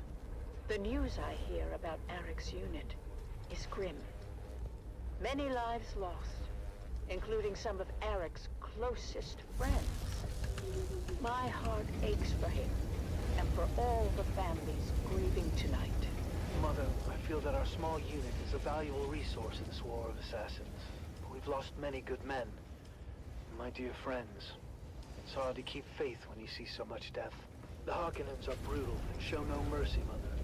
They burned our wounded alive. I've seen them torture our captives in ways I can hardly describe. But I remember what you always said about our duty to the Duke, about honor and courage. I try to live by those words, even when everything seems lost. As the confrontations along the demarcation lines grew fiercer, Gurney's own succeeded in breaking the Harkonnen supply lines, but in many of the missions, they suffered heavy casualties.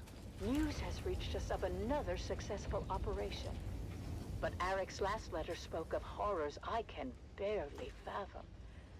I am hoping now, beyond hope, that his unit will be given reprieve, and that my son will be returned to me. But destiny willed it otherwise, and Gurney's own were deployed once again to undermine Harkonnen positions near the shield wall. From the mission camp, Eric writes, Dear Mother, I don't know when I'll be able to write again. The Harkonnen positions are strong, and however careful our planning, we are sure to sustain grave losses. But still, none of us hesitates. We fight for House Atreides, for our people. Though I must confess, even the glory of Three Rock Station feels hollow amidst the bloodshed I now have witnessed. I must tell you, Atreides operatives too have been driven to acts I thought unimaginable. And we do what we must to secure victory, but I wonder at the cost to our souls. I miss you.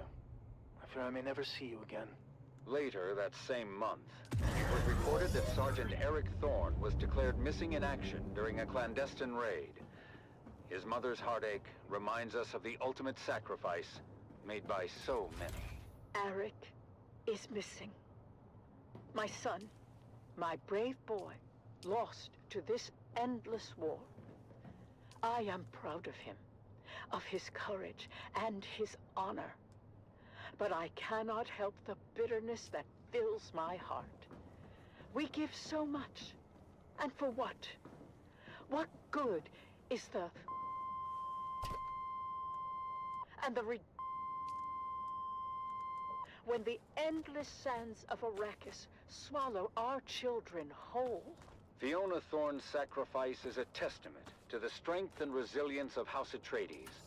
Let us honor her and all those who endure the trials of this war, as we strive for a future where their sacrifices are not in vain. You have listened to another episode of Through Their Eyes, first-hand accounts from the front lines, presented by your host, Redondo Monroe.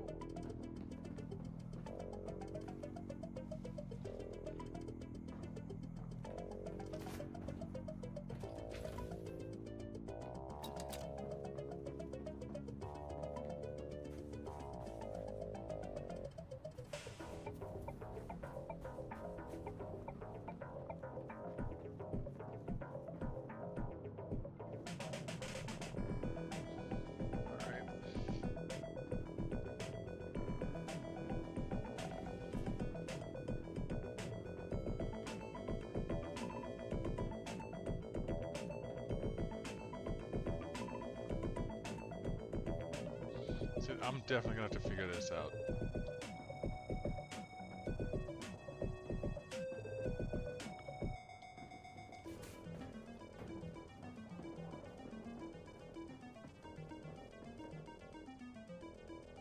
Yeah, it can come over this way more. That's what I'll end up doing. I'll end up knocking out those two there, and just having it come all the way back to here. So it'll probably come out to here. Like that wall will come to here, and then go this way, and then it'll all be the big landing area for the ornithopter.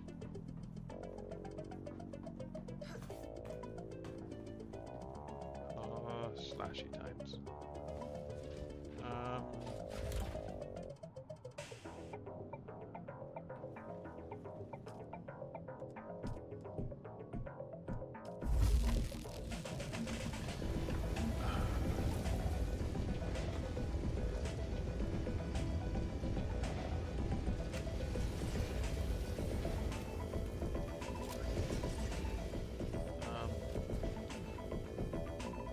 I have 23 steel ingots. I need 40.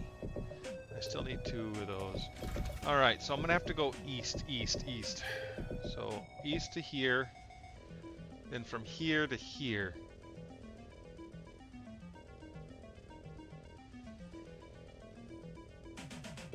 So I don't have a contract right here. I need to go to here first.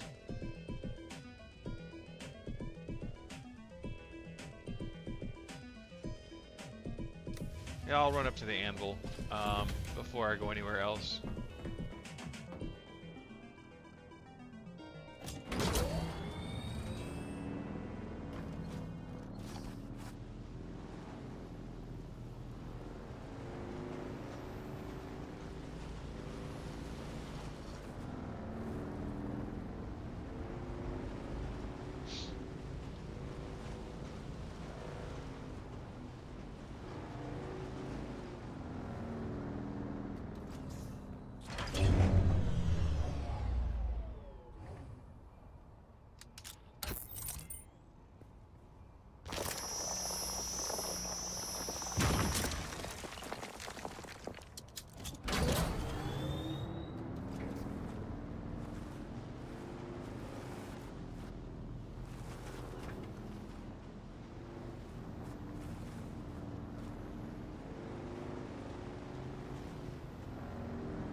And now, we journey to the front lines with another episode of The Young Guardians, as we follow 3 young cadets on their journeys to glory.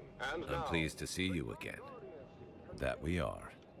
If you're interested, I'm just the man to talk to. Duke Leto is the paragon example of all we stand for. Strength with wisdom, justice with generosity, steel with Ours is a noble house, not only in blood, but in loyalty and honor. We've defended these values all the way back to ancient Greece on Old Terra.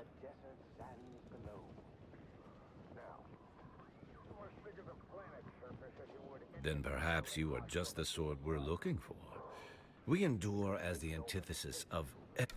While you're there, while there's oxygen to breathe and the atmosphere won't kill you outright, everything else will. Your destination is Helios Gate. Okay, because I don't want to... class fortress overlooking the northern frontier. You'll be reinforcing 3 Company of the 5th Rapid Deployment Cohort. Captain Amstrad and the Fighting 5th have repelled wants no me to less join than a house, 23 but direct enemy actions in the last standard quarter. Might be a third faction That means you'll be relieving some tired later. and haggard troops. Let me find out. Just remember why you're Dune here, Awakening. who you're Is there fighting going to for. be a third faction? That's right. For the Duke. As our 3 young guardians cross the gangway to their dropship, certain nerves and anxieties come boiling to the surface. Taryn, are you okay? Whoa, you just missed a trooper on the lower gangway. You didn't even notice. Gross. Yeah, I'm okay. Oh, I think that slig chowder isn't sitting too well. It's okay to be nervous, Taryn. I'm bloody terrified. Although I'm not sure if I'm more afraid of the Harkonnen or the planet itself. Both are horrible. But my greatest fear is failure and letting my family down. That's hogwash. You've already lived up to your family name. We were top of our class at the war gym. Our names are inscribed on the Great Pillar. After Aiden and his crew were disqualified. And summarily executed. But I have so much pressure on me to perform. You peons can't possibly understand what it's like to be Na Familia. To live under a microscope with 1,000 rules for every little thing. Sometimes I'm jealous of the freedom you guys have. Freedom to toil for every waking hour. Or freedom to starve when the crop yield is low. What about freedom to be beaten if we bump into one of our betters? You know what I mean. I'm sorry, guys. I'm just worried about our deployment. Worried about what? My brother says Helios Gate is outdated and of limited strategic value. So? Well, you heard the commander. 23 direct enemy actions in the last standard quarter. Is it really worth the risk? I thought you wanted to prove yourself, Golden Boy. Life must be so hard as a noble. Okay. I'm an ass. Lay off me. Look, we just need to stick together and remember our training. And who knows? These things ebb and flow. We may not even see any action for quite some time.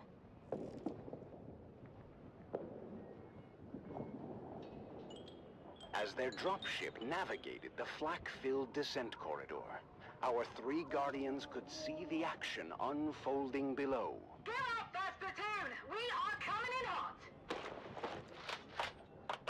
Here we go. Here's the update I'm looking for. Combat zone! Do not, repeat, do not linger at the dropship once we are touched down! We need marksman to observation decks, and the rest of you, reinforcing access points. Helios Gate must hold.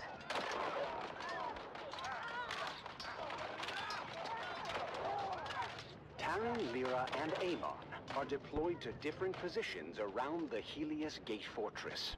Taryn is stationed at the main gate, ready to repel all comers, while Lyra is perched on an observation deck with scope and las rifle.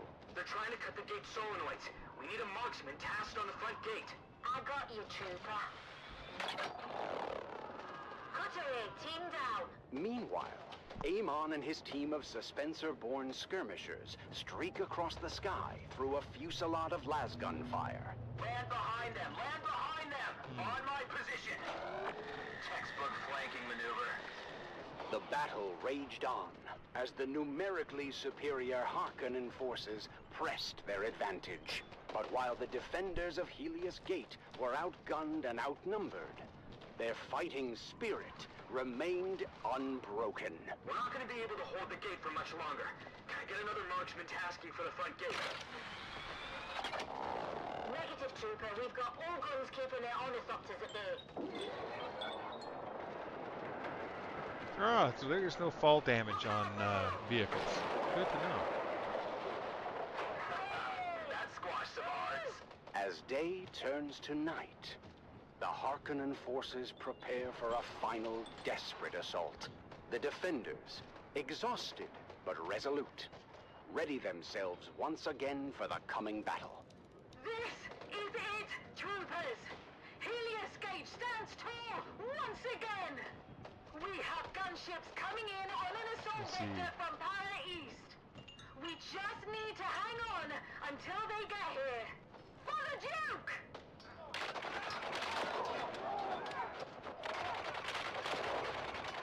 In the thick of the battle, Taryn continues to defend the front gate, his strength and determination an inspiration to those around him.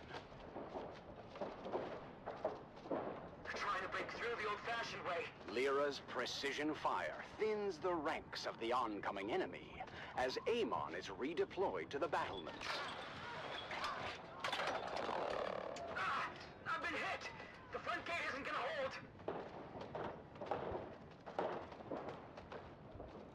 Taryn finds himself in a perilous situation. He is injured, and the position So he there's a holds bunch of is stuff about coming to in. be overrun by the enemy. Lyra, from her vantage point, sees Terran's but predicament it's and all desperately tries to provide cover blah. fire. Anyway, so I guess we're gonna go Atreides, because why not? I mean, well, let's see. Just as hope seems lost, Dune Awakening, Harkonnen versus Atreides, building. And fights his way to his fellow young guardian. Come on, Terran, let's move! It's too late. The gate won't hold. We're gonna be overrun. Are you sure about that, Terran?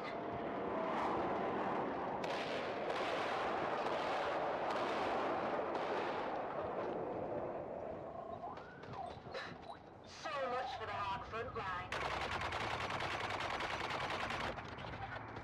Okay, so there's unlocking.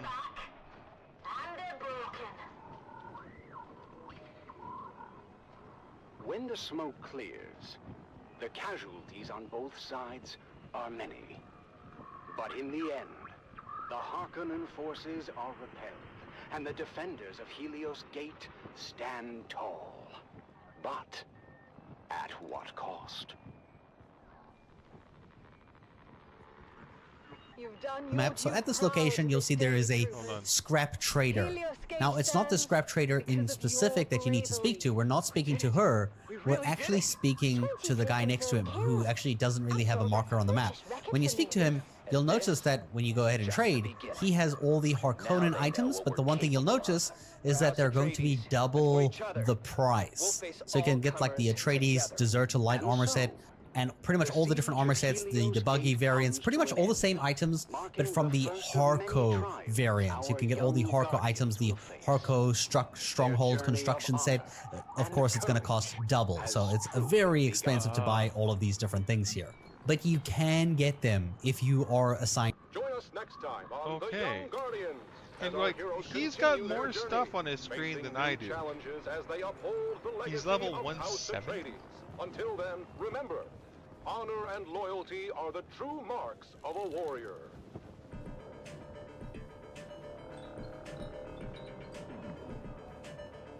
I'm pleased to see you again. My house seeks assets in this. Trust is not an easy thing. One of our undercover agents went find the agent.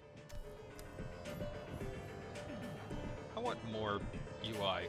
I know a lot of people go for like, I want the least amount of UI. I like I don't want a full screen of crap, but you know, like original EverQuest for ranked EverQuest. It's like so much UI. But I don't mind having useful information. Display. Dynamic HUD. Yeah, good. Tried support. No, hardware for CS. On.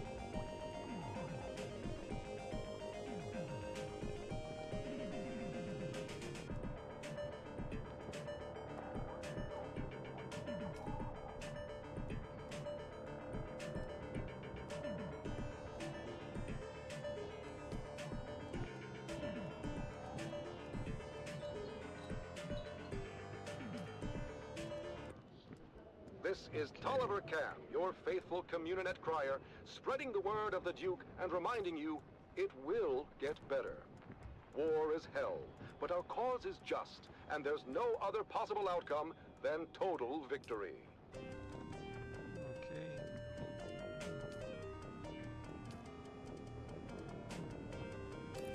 All right.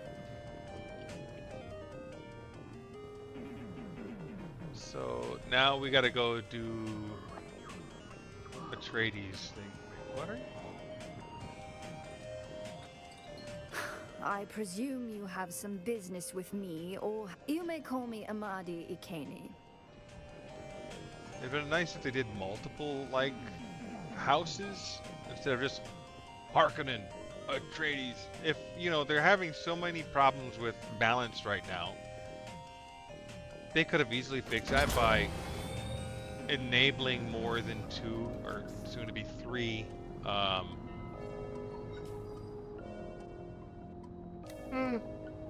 what is it called?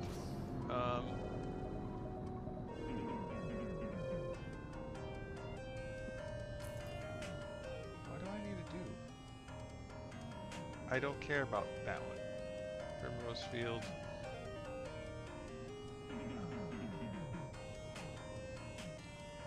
I have a lot of research options. Inventory. No, journey. No. There we go. Into the jaws of death. One more June. One more June. One more June onward. Into the desert storm flew the brave soldiers. Forward the shield brigade. The las guns must down, he said. Into the desert storm flew the brave soldiers. Forward the shield brigade. Sorry, what I'm trying to No find one is freaking hesitate, despite their reckless hate, Harkonnen, villainy. The troops not to ask what's right. They carry our sacred light, theirs, but to stand and fight. Into the desert storm blew the brave soldiers. Las guns to right of them, las guns to left of them, las guns in front of them, lightning and fire beam, forward to final breath. Boldly they flew and I'll well grab one of those. into the Oh, it jaws uses. of death. Oh, that's right. Shit. Into the mouth I of don't have any more hell research points. flew the brave soldiers. I should have Flashed buggy, all their crisp but- knives bare, flashed as they turned in air, slicing the gunners there, charging an army, while Arrakis all wondered. Plunged in the battle smoke, right through the line they broke. Harkonnen and Sardaukar reeled from the crisp knife stroke, shattered and sundered. Then they flew back, but not all of the soldiers. Las guns to right of them, las guns to left of them, las guns behind them. Lightning and fire beam forward to final breath. They that had fought so well came through the jaws of death. Back from the mouth of hell, all that was left of them, left of the soldiers. Ne'er will their glory fade. Oh, the wild charge they made. Atreides, in debt to them, honor the charge they made. Honor the shield brigade. Oh, no, soldiers. Okay. I need to do. There's something I have to fucking do, and I can't think right now. My brain is rah rah rah rah. Probably need food.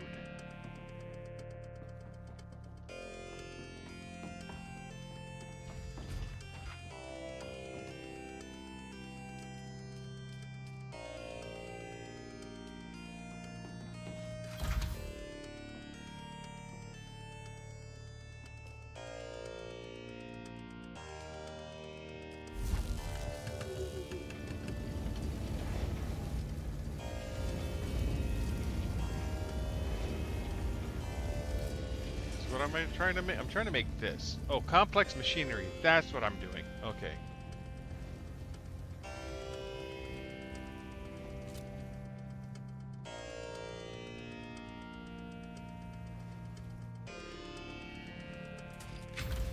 And I have to go... I don't know where the quest wants me to go to do what. I'm not going to worry about it right now, because I have to cross here, go over here, go past this, go to here. So, wait, can I just... Yeah, I can straight cut through right here. That's out my back door. Yeah.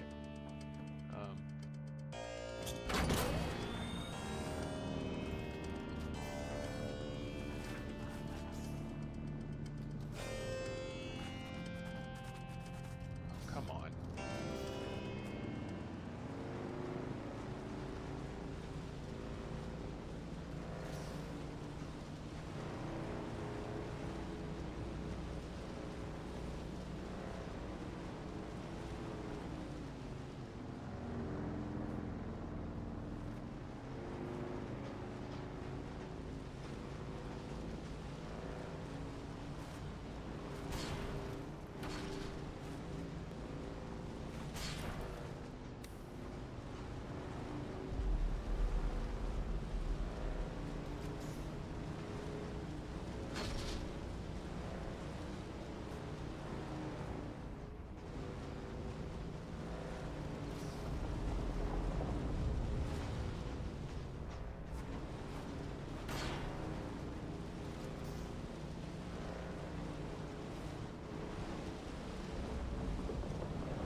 I'm gonna go around and do that.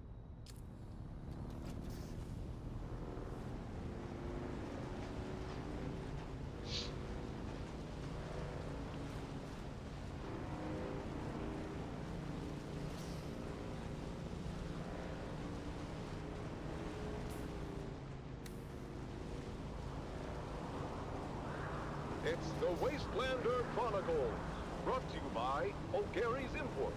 O'Gary's Imports. If you want it, we have it. And if we don't have it, we'll get it. Join us now as we journey to the blistering sands of Arrakis, where we follow the adventures of the O'Gary clan, a pioneering family of salvage experts, as they scour war-torn battlefields and crash sites to discover their next great haul.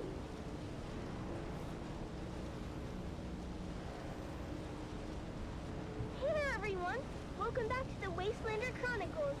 I'm your Badland Scout, Sally O'Gary, back with another wild adventure from the Wastelander Chronicles. Today's story is a real nail-biter. We were out in the Haga Basin, tracking an off-course freighter when we had the most incredible and terrifying encounter. Let me tell you all about it. We were cruising along in Clovis, our trusty 68 Chom Landmaster. It was supposed to be a routine trip, nothing special. But then, out of nowhere, a rock slide showered down from above and blocked our way. And when the sand and dust settled, we were surrounded. Over a dozen of the fearsome desert warriors, known as the Fremen, materialized from the gloom. At least we thought they were Fremen, but their faces were hidden behind weird iron helmets. But Fremen or no, these guys were all business. The one with the biggest helmet stepped forward. He seemed to be in charge and didn't waste any time accusing us of trespassing on Masquerade territory. Masquerade? I've heard of these clowns. Maybe not a good time for name-calling on. We tried to explain that we were just friendly explorers, but they weren't having any of it. The one in the big helmet said we were infidels, defiling the Electric Worm's domain. Whatever the heck that meant. A cargo cult. Fremen wannabes. Dude Shaz warned me about them. When were you talking to Dude Shaz? Not now.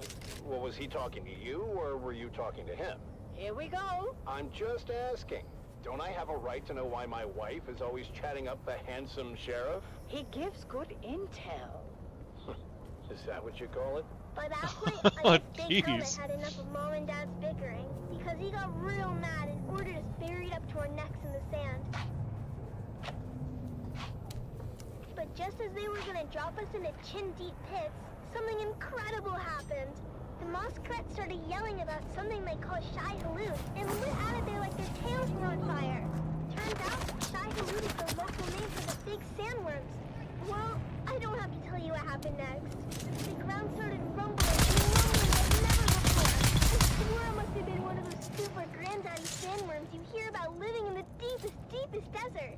I figured it must have took a wrong turn at the shield wall and ended up on our heels. But I'll tell you what, when it comes to worms, Mom and Dad know their business and led us to safety on a rock island with practiced precision. When the dust settled, the worm was gone and there was no sign of the Masquerade. Or was there? I've got their trail. Good job, son. Follow it. And why are we following it again? They threatened my baby. The trail led to a depression in the rocks where the Masquerade had made camp. They posted guards, but they were no match for us. The best part is, after we killed them all, I found an old handwritten map tucked into Big Helmet's boot. It smelled like farts and old cheese, but I slipped it into my bag anyhow. I know, stealing isn't right. But Dad always says that if they're dead, then it really isn't stealing. Anyhow, we took the helmets and left their gross corpses to the scavengers before finding our way back to Clovis. As we headed back home, I couldn't wait to show Mom and Dad the map. It could be the start of our next big adventure. Back at our shop, we spent days spit shining the helmets to a mere polish as we get them ready for you, dear listeners. That's right, Sally. At O'Gary's Imports, it's Masquerade Mask Mayhem, and we won't be undersold. We have big helmets, we have ugly helmets, we have big and ugly helmets. Come find us on the Agora Concourse of the Grand Souk in Arakeen, because at O'Gary's Imports, If you want it, we have it. And if we don't have it, we'll get it. Thanks, Dad.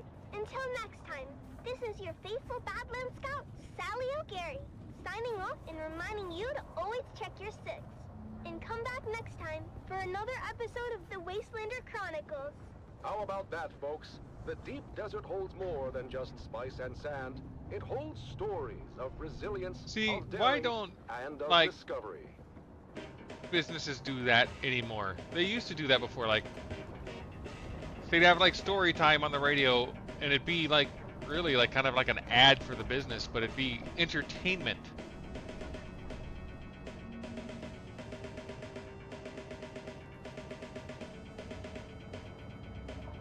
I don't want to futz with them over there.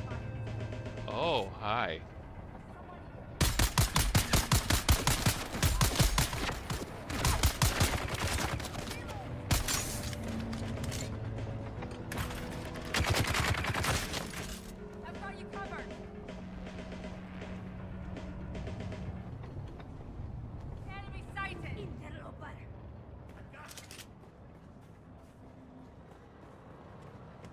Oh, nope, nope, nope, nope.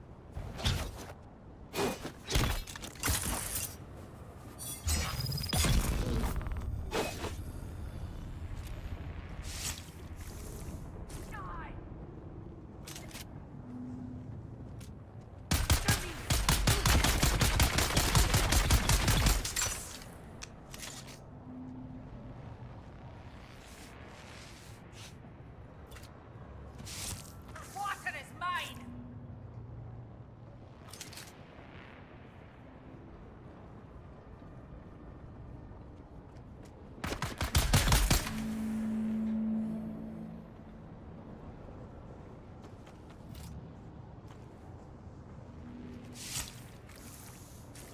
Ah.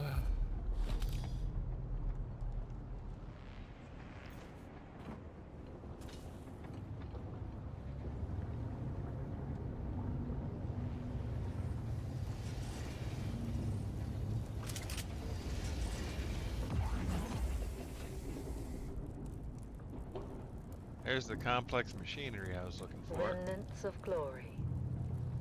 Echoes of valor. Whispers on the wind. Calling the names of the fallen. Brave souls, now but shadows in the dunes. The remnants of glory. Desert silence, broken by memory. Sand beneath our feet, shifting with each sacrifice. Lives given, given to the cause. The remnants of glory. Era of valor, of gallant deeds, echoes in the annals of history.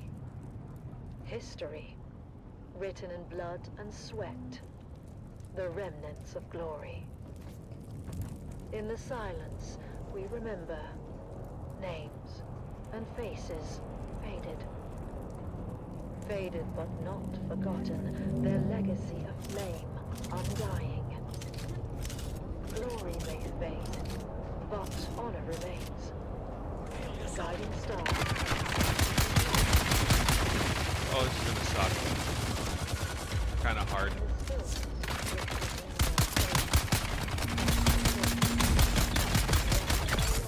But not forgotten their echoes.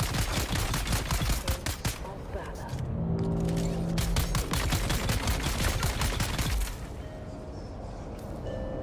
And there we go.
check the top first, and I'll work my way down.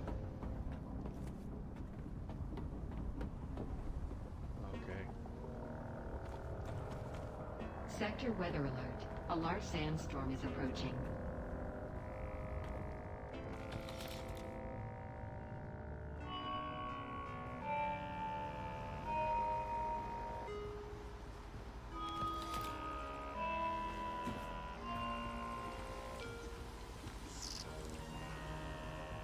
Welcome, noble listeners of House Atreides, to another poignant episode of Through Their Eyes.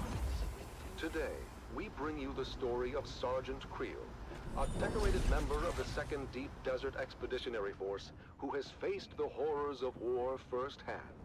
As we delve into his experiences, we honor the bravery and sacrifices of our troops. Sergeant Creel, thank you for joining us today. Can you start by telling us about your involvement in the operation at Dejum Wadi? Of course, we're operational in the deep desert, so when scouting came back with reports of a Hark emplacement at Dejum Wadi, well, that was a serious provocation. What happened at Dejum Wadi? Like I said, we own the deep desert, so when word got back to us of a Harkonnen bastion being raised, our commanders knew what to do. 7 different cohorts, including the 5th Mesa Infantry and Gurney Zone, were simultaneously deployed in a coordinated attack. The whole operation was brutal. The Hark defenders much more vicious than we were used to. And yet, you and your fellow soldiers managed to execute the mission with surgical precision. Can you share a specific moment from that operation that stands out in your memory? Well, there was this one moment, I guess. The Hark bastion was still only half built, and we'd taken out a group of engineers, but we were spotted by a fortified lasgun position from the finished part of the bastion and pinned down. They were really tearing us apart. But somehow, we managed to get behind them through the half-built works. I remember crawling through the blood-stained sand and rubble. The smell of death and fried ozone thick on the air. When we finally took out that position, at least, it felt like a small victory in this ceaseless ocean of despair. Holy Your shit, bravery armor is volume. truly inspiring. Nice. As the operation continued, what kept you and your fellow soldiers going? Duty. Honor. The things they drill into you from day one. The example set by the fearless men of Gurney Zone. But honestly, in the end, it's all about the man next to you. It's him you fight for. To keep him alive. It wasn't about grand ideals anymore. It was about survival. House Atreides prides itself on its moral high ground and honorable conduct.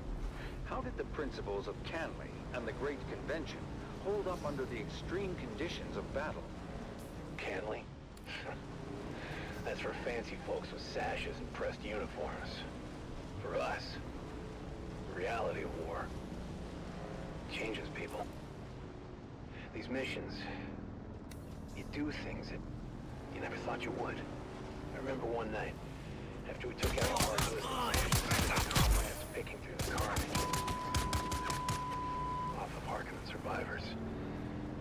It seemed different somehow. As if the brutality of the war had drained all humanity out of them. I remember... Sergeant Creel, it's clear that the emotional toll is heavy. Perhaps we can focus more on the moments of camaraderie and hope that you experienced during these dark times. They're coming. What? Yeah, in their moments, sure, but... between missions, share stories, laugh about the little things. Anything to keep the darkness at bay. But those moments are fleeting.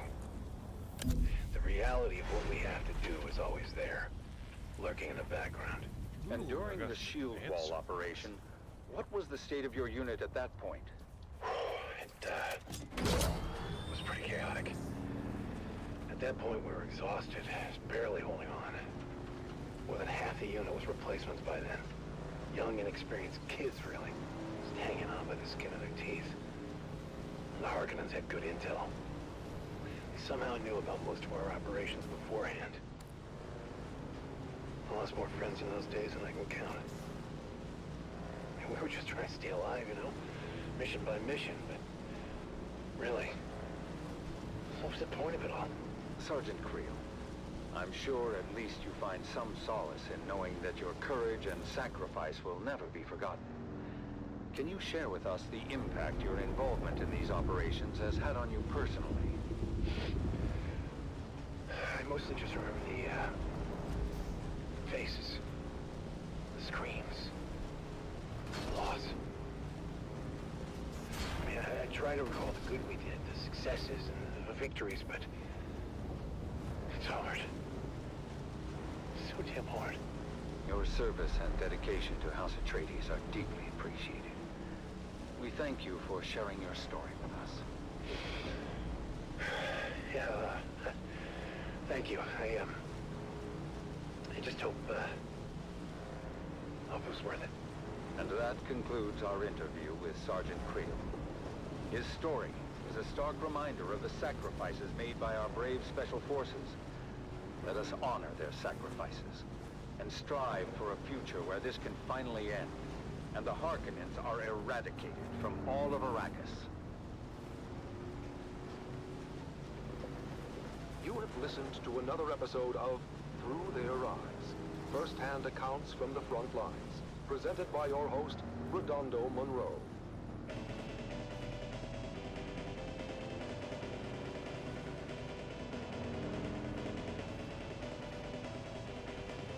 See, it's going to be really cool when, like, AI gets to the point where it'll make stories like that, like, just in your game.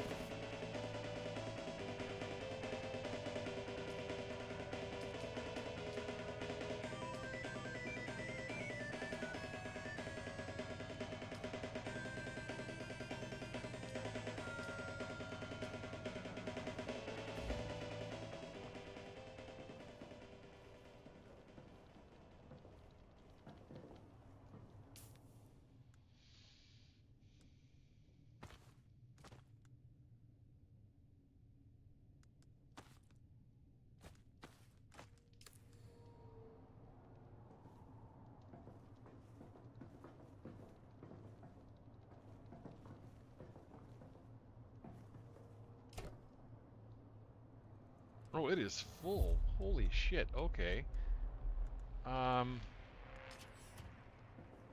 Crap. I really need to make more storage.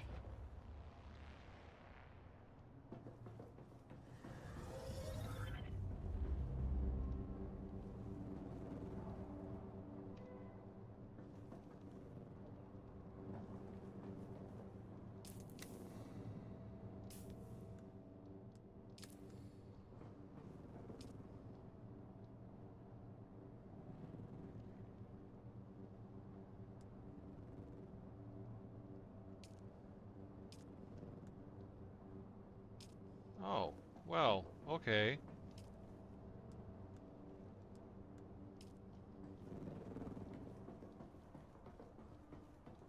In twilight's glow where shadows meet, a warrior stands on weary feet. His sword, once bright, now dulled with strife, reflects the toll of countless lives.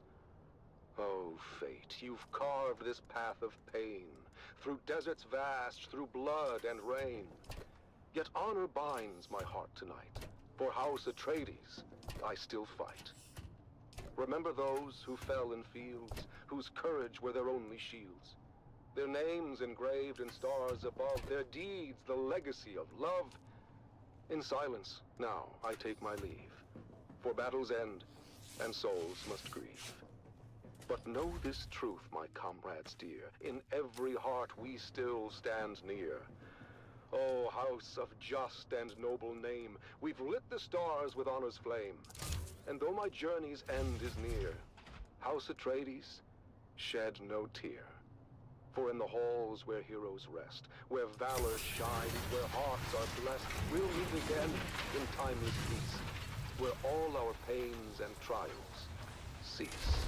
In twilight's glow where shadows meet, a warrior stands on weary feet. His sword, once bright, now dulled with strife, reflects the toll of countless lives. Oh, fate, you've carved this path of pain, through deserts vast, through blood and rain. Yet honor binds my heart tonight. For House Atreides, I still fight. Remember those who fell in fields, whose courage were their only shields. Their names engraved in stars above, their deeds the legacy of love. In silence, now I take my leave. For battles end, and souls must grieve. But know this truth, my comrades dear, in every heart we still stand near. Oh, house of just and noble name, we've lit the stars with honor's flame. And though my journey's end is near, House Atreides, shed no tear. For in the halls where heroes rest, where valor shines, where hearts are blessed, we'll meet again in timeless peace. What am I supposed to All be our building pains now? and trials cease. Powerful words that remind us of the courage and resolve that lives in every Atreides heart. I can build this now, actually.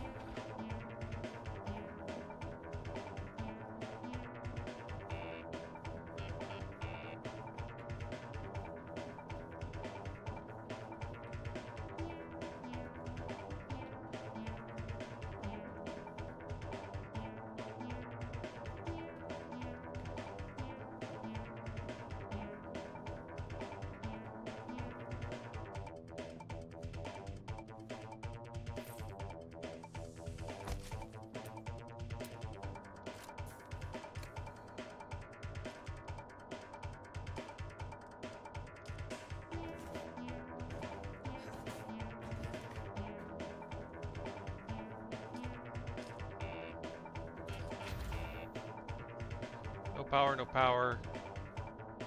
No power, no power. No power.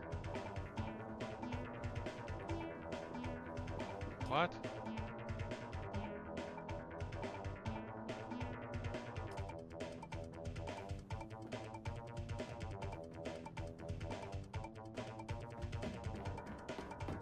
I don't understand.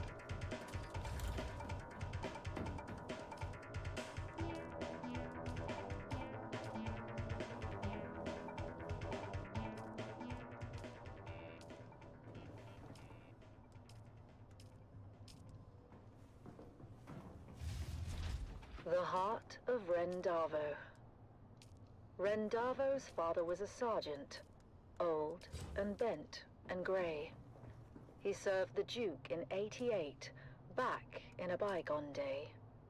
He lived out in the desert and scraped his meager fare, with children 9 around him and Ren, the youngest there. The older siblings learnt some sense, but Ren was left without. He was tall, but short on wisdom, and grew up broad and stout. Pious, cheerful, willing, yet he seldom did things right. "What will become of you, poor boy?" his father asked each night. And finally, Ren answered, "A soldier, sword in hand.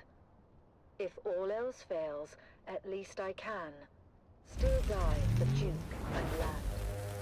Ren packed his bag and went to join the brave Atreides troop. Strong and fit, and healthy too, he was welcomed in the group. But when he had to master drills and learn the skills of war, the sergeant screamed and laughed and screamed still more. For when ordered to turn left, Ren would quickly turn to right, and told to shoulder arms instead, he charged with all his might. Rendavo's drills and troubles became a well-known tale. Even famous Duncan Idaho would smile at his travail. And when at last Ren's unit was ordered off to war, the officers debated, was he suited for that chore? But Ren just let them argue. He stood there, broad and straight. "If with the others I can't go, I'll go alone. Just wait." He took his sword and backpack and marched out with the rest. At camp, he was their servant, fulfilling each request. But when the battles raged, he was ordered to stand back. He didn't understand when to take cover or attack. Duncan Idaho was on the run, Harkonnens in his tracks. He passed Rendavo's unit, shouting, "Boys, you watch our backs. Don't let the devils through the gorge, or all of us are lost. Guard it until we regroup. Keep it safe at any cost." A small detachment, made up but of barely 20 men, got there in time to make their stand. Along with them came Ren. The Harkonnen fell on them hard, their lasguns raining death. And 7 brave Atreides men gave up their costly breath. The same disastrous fate would soon befall all those who'd stay. So when ordered to retreat, they all retreated straight away. All but one, who stayed to fight and charged the foes instead. Ren couldn't get the notion of flight through his stubborn head. He just stood there, broad and strong, and ready now to teach a lesson to each Harkonnen who came within his reach. At the choke point in the gully, they all each took a turn, but without lasgun cover. One by one, were forced to learn. They charged at Ren, but each who came was fought and bested all the same. None could beat him at this game, for Atreides' honor, house, and name. Duncan Idaho had rallied all the troops that still were hale. He shouted, "Hold out, my brave lad, we're coming, do not fail."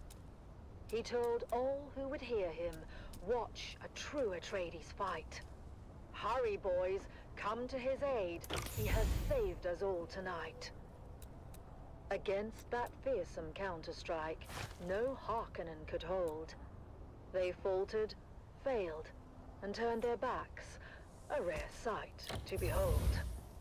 Their faces pale, their weapons dropped behind them as they ran. And Duncan looked around and asked, "Where is that fearless man? He who held the gully until we could all return, that hero of the desert. His name I must needs learn." "He has fallen," said the sergeant. His head bowed down in shame. "He lies there dead upon the sand. Rendavo was his name." "I remember him," said Idaho. Of Ren, who'd seemed to rest, but for the blood that stained the shirt across his mighty chest. That lasgun knew just where to strike, as plainly you can see. Said Idaho to those around, "Yes, it knew more than we." It shunned his brow. 'Twas weak and poor, that much all of us knew. But found instead what better was his heart, forever true. The word spread quick among all those who had survived the fight. And every soldier did agree Duncan Idaho was right.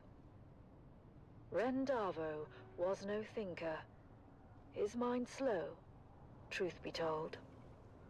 His head, they said, was thick as wood, but his heart was made of gold.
It's the Wastelander Chronicles, brought to you by O'Gary's Imports.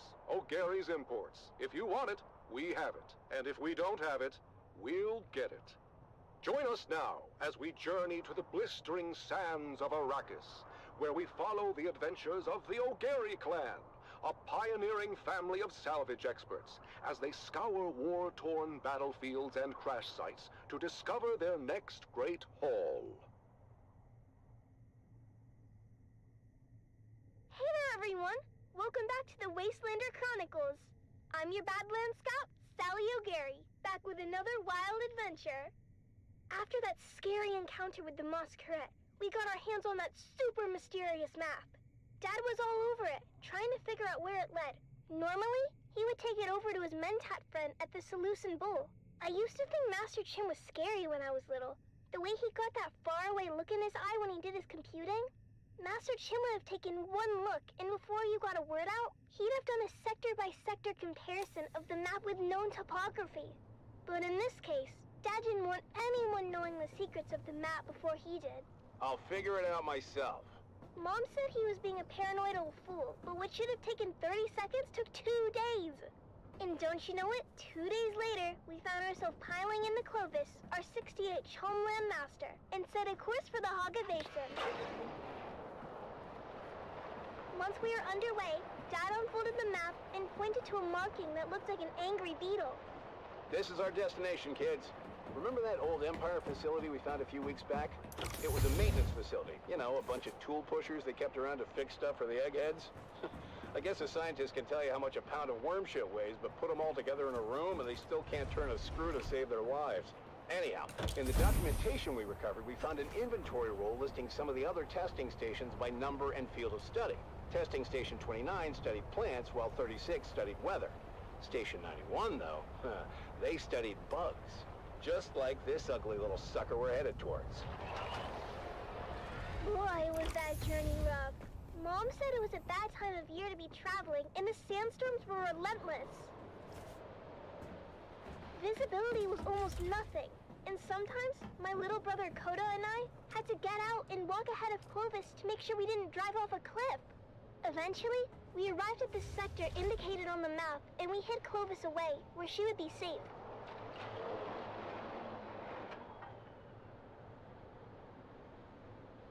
As usual, Kodo and I took the point and went ahead of our group.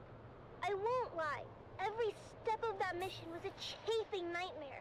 Before we left Clovis, I made the harebrained decision to break in a handed-down steel suit that didn't fit right. I was in rare form and fit for time when we finally came upon the massive portal in the rocks. By then, we'd been to enough of these old testing stations to know when we saw it. The oversized doors were slightly open, but peering in, we can only see darkness. Koda was immediately apprehensive. All right. I'm reading a lot of foot traffic, Sally. I'm not sure how lost this old testing station really is. Of course, Let's that's when see. Dad and I need the to put rest of the stuff family away arrived. here. I knew it! Keep it down, Finn. I knew it. You said I was a fool. You said I'd lead us into an ambush. The night is young. Ignore your petulant mother, kids. We go in wedge formation. After me. We squeezed through the narrow aperture with ease, but quickly found our way blocked by a massive pit of darkness. After we recalibrated our optics for low light, we found a narrow ramp that wound down into the gaping shaft. I forgot all about my chafing as we descended into the darkness. I hated the feeling in there, the lonely, oppressive atmosphere that long-abandoned places had in common. But the spell was quickly broken when a Harkonnen fire team floated on the center of the shaft from above. We flattened ourselves against the wall and kept out of their lights as the noisy and oblivious troopers floated past. You know that bloody city will never be finished. The beast is a fool. One day the Baron is going to come here and see what all his Solaris went. You don't want to be around when that happens. And why is it you don't want that? You haven't met the Baron yet, have you, boy? Damn it, Finn. This isn't a testing station. It's a Harkonnen base. Can it be both? I told you the night was young. So, what do we do now? This place is huge, and we came this far. I say we go on high alert and check it out. We couldn't risk getting caught, so we stuck to the shadows and moved as quietly as we could. Mom was right. This place was huge, with tunnels going off in every direction. We saw rooms full of weird machinery and old tech, stuff I'd never seen before. But oddly, no bugs or insects of any kind. There were never any bugs, Sally. I think the symbol on the map indicate Harkonnens, not bugs. Well, their helmets are kind of bug-shaped when you look at them. That's when we heard footsteps and ducked into a side I'm gonna use the restroom. I'll be right back. Looking out, we saw a group of Harkonnen troopers march past. We didn't know how many there were in total, but any kind of combat would have brought the whole base down on us. My heart was pounding so hard, I was sure they'd hear it. After they were gone, the spirit of adventure had left us, and we resolved to get out of there as fast as we could. Coda and I really wanted to kill us a Harkonnen, but Mom told us it wasn't our time yet. We'd get our chance one day. But boy was she wrong, as we came face to face with the Harkonnen captain at the top of the ramp. Our daggers were already in hand, as I went high and Coda went low. Eyes and thighs, we called it, as we practiced the move so many times. And that's how we killed our first Harkonnen. Coda took an ear for his collection and offered to help me start my own. But, ew, I told Coda no way. Once we made it back to Clovis, Dad sealed the hatch behind us as Mom brought her great engine to life. After we got back to Arakeen, Dad met his friend, Master Chim, and shared our findings. While we didn't score any decent salvage on the trip, Dad did receive a reward from the Atreides for providing them with actionable intelligence on the Harkonnen base. Apparently the location of that particular base had troubled them for a while. Last we heard, Gurney Halleck was on his way there with a heavy assault team. With that said, Atreides days are back at O'Gary's Imports. That's right, Sally. Discounts across the board if you serve the Duke and can prove it. Come find us on the Agora Concourse of the Grand Souk in Arakeen. Because at O'Gary's Imports, if you want it, we have it. And if we don't have it, we'll get it. Thanks, Dad. Until next time, this is your faithful Badland Scout, Sally O'Gary, signing off and reminding you to always check your six. And come back next time for another episode of the Wastelander Chronicles. Alright. I'm back. Let's see here.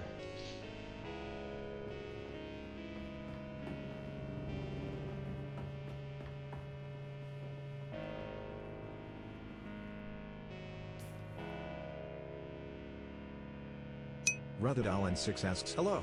How's your stream going? Good.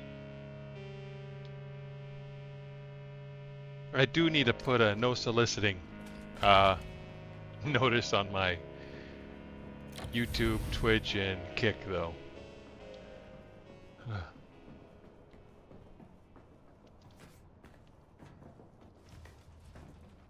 So all it's been all day is people trying to sell me. Why is stuff falling down right here? I don't understand.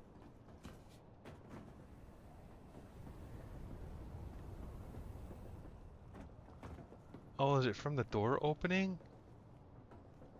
Rutherdolan6 said actually I do custom logos, banners, emotes and much more for streamers and gamers at very reasonable prices.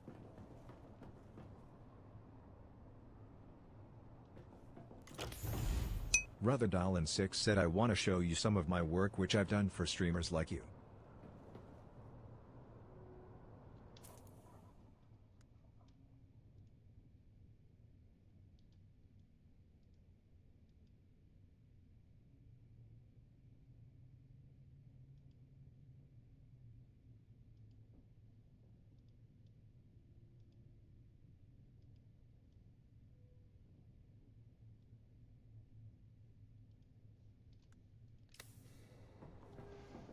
Rutherdolan6 asks, can you drop your Discord or Instagram username in chat?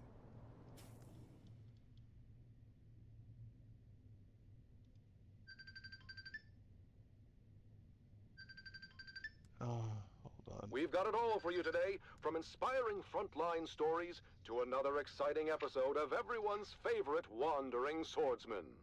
But first, let's kick things off with some sonorous sounds. Rutherdolan6 said my Discord is Rutha_1. Atreides, the voice of the Duke.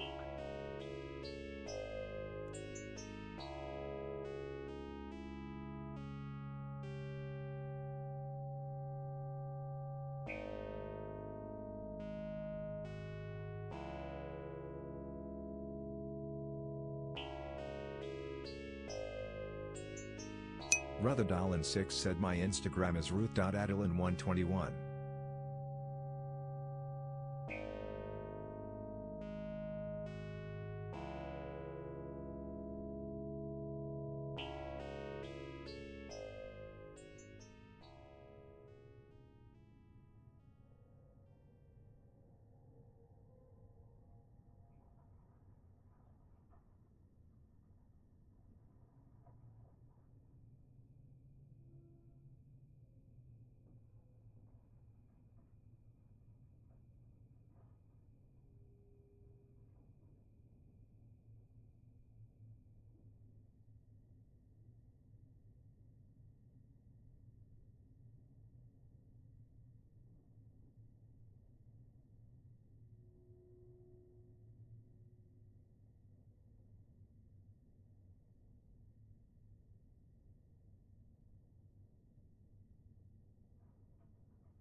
In this troubled age, when darkness stalks the land and corruption threatens to extinguish the last light of hope, a lone warrior roams the cosmos.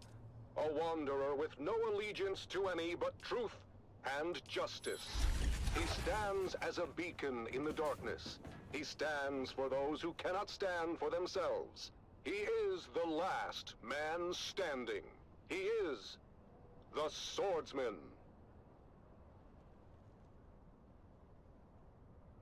Episode 2732, The Slave Lord of Amaranth. After his showdown on the plains of Jericho with the renegade High-Rinzir, the swordsman finds passage to the Delta Amaranth system in the far reaches of the Trinary Cluster. Are you sure you wish to disembark here, of all places, swordsman? Amaranth 3 is a remote mining world of little import. No highliner is due to pass this way again for some time. I am sure, Guildsman. I will find my way. Very well. A Chome resupply freighter leaves within the hour. I have arranged your conveyance to the surface. Fare thee well, swordsman.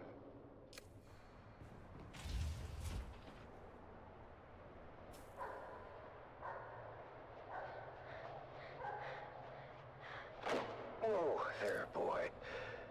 You run as if the hounds of Hades were at your heels. Please, Lord, kill me. I beg of thee. Slay me where I stand. I cannot go back to Lord Varric. Lord Varric. This is not a name known to me. What house governs this world, boy? For many thousands of years, the stewardship of Amaranth 3 fell to a house minor with allegiances to the great house Waku. Waku is no more. Their systems were purged in the Third Colsack War. Their holdings forfeit to the Spacing Guild. As you say, Sirrah. The boy speaks the truth, Lord. It's been 6 or so centuries now. And the Guild has not assumed control? This world must be in a ledger somewhere. Well, the Highliner comes like clockwork. But we get supplied, and then they're gone again. To wherever Highliners go. We just figure they forgot about us. Then who is this Lord Varric? Born a slave like his father before him. The Variks took control when it became clear we were forgotten. A Mala, claiming lordship over other Mala. We must go, Sirrah. If Lord Varric's men find you, I don't know what they'll do. Take me to the slave called Varric. Justice will be served.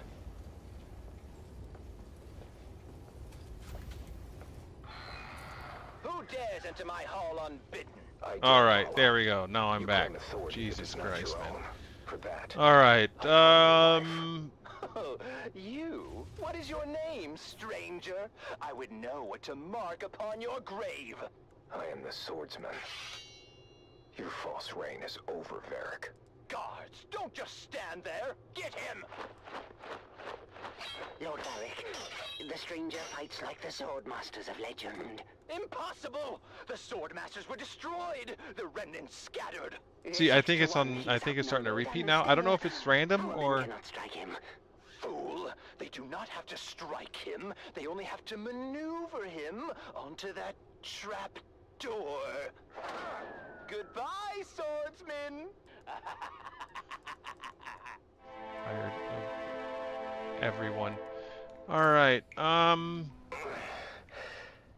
Save your breath, stranger. You took a brutal beating on the way down. Most do not survive the fall, as the bones in this dungeon attest. Dungeon. Below Lord Varric's audience chamber, I am Rodrigo. He is no lord. Not in any legitimate sense. I'm not sure that's a distinction many here would appreciate. What else is a lord if not a title claimed by force? A lordship is an investiture governed by the Heritage Council in Section 437 through 441 of the Great Convention. It's a covenant, as old as the Imperium itself. Ah, but tell me then, stranger, the ones who established your covenant, how is it they claim their power, if not by force? How is it they are legitimate and the pig Varric is not? You tire me, old man. Well, at least we agree that Varric is a pig. Rest now, stranger. You'll need your strength. Bear station. That's what I've been needing. Damn it, I oiled that hinge. Can he walk? Can you walk, stranger? Our last true governor had the unshakable fear that the people would rise against him and throw him down here. I helped to build this secret exit to ease his paranoia. Did it? Yes. Until House Waco fell. Then the people Jesus turned Christ, on him man. and threw him down here. But he escaped through a secret exit. No. He landed badly and died soon after. But we will escape from his secret exit. This is my daughter, Gina. She will lead us to safety. What about Varric? As far as Varric is concerned, you're already dead or dying. No one has ever come back from this place.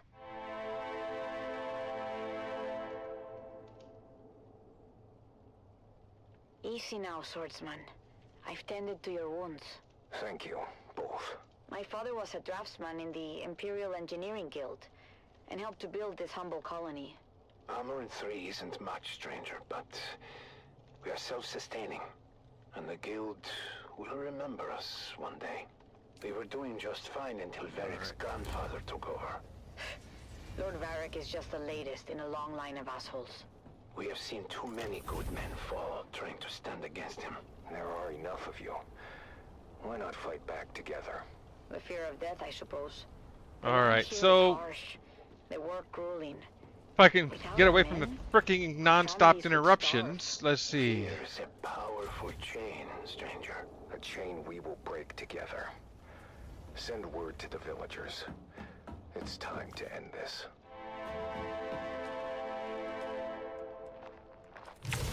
Colonists, you've lived in fear of Varric's rule for too long. He is a vile pretender, and order must be restored. But how can we do this, stranger? We are not an army. Remember yourselves. You are Imperial peons, with all the rights and protections that station implies. But who will stand for us? We've been waiting on the Spacing Guild for over 300 years. I will stand for you. And you will stand for yourselves. But how? I will train you. After I have forged a new sword.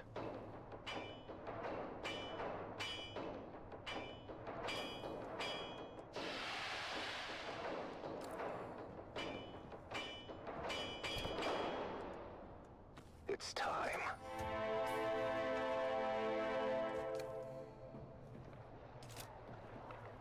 Today we break the chains of bondage. Today, we fight. Another freaking... We've gone over the plan. When next we meet, it will be over the body of the dead slave called Varric.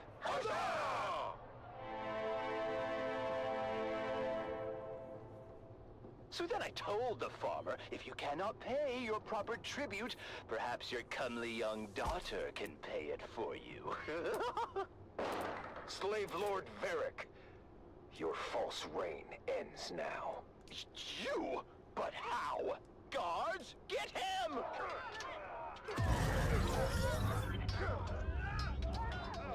He has rallied all the peasants against us! They fight like demons! The stranger must have trained them! Face me, Varric. I will take care of the stranger myself.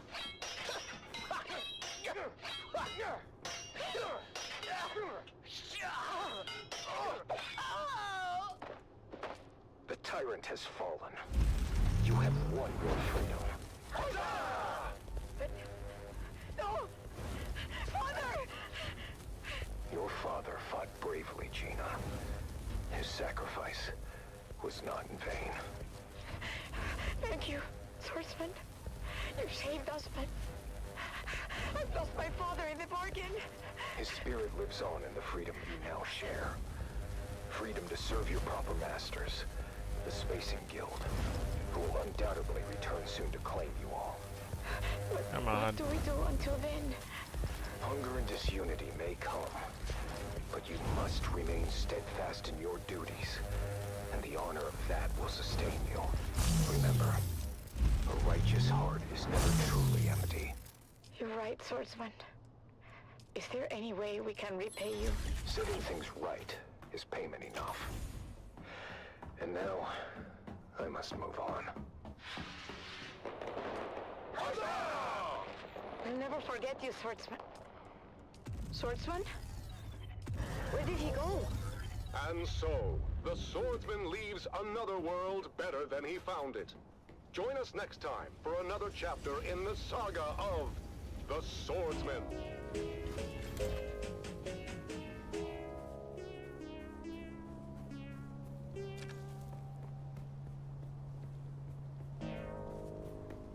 Should be a fuel cell over here.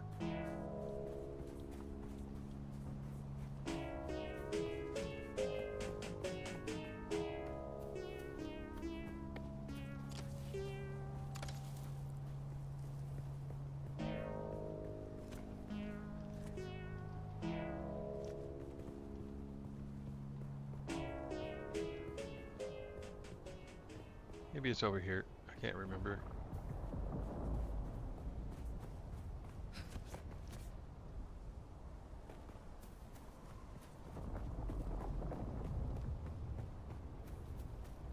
Yeah, here it is.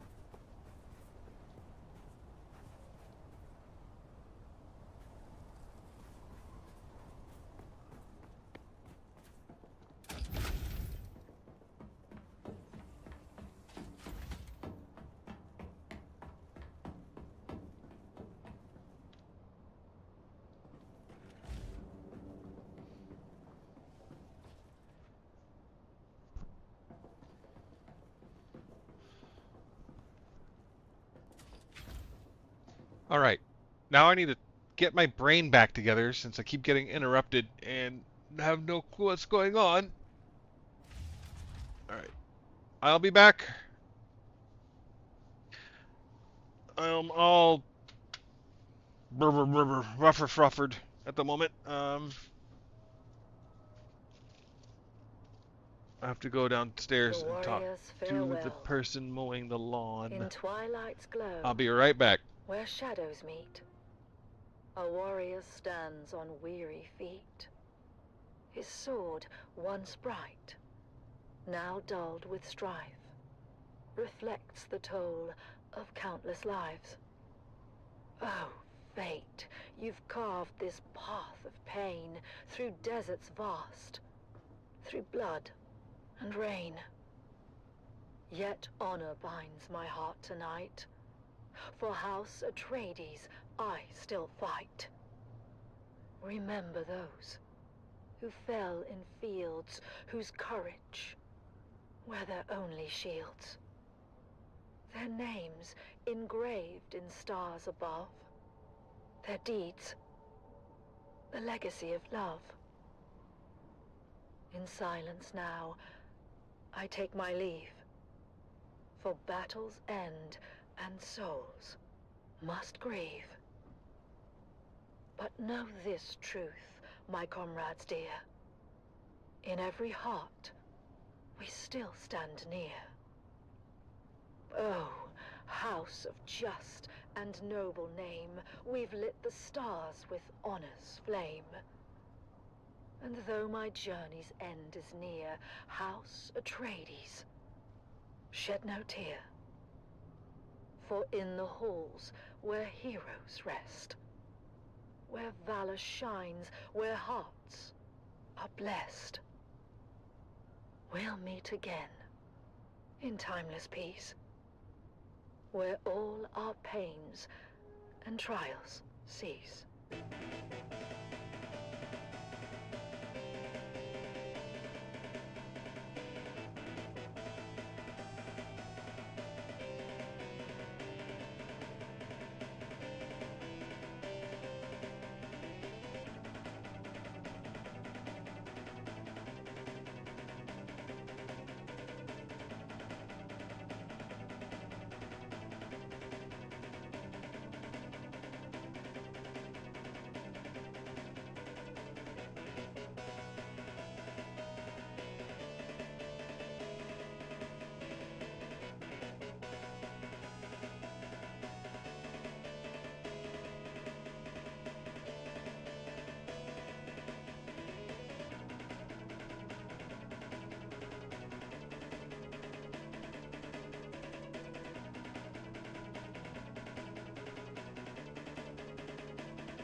always with you. It's Vox Atreides, the voice of the Duke.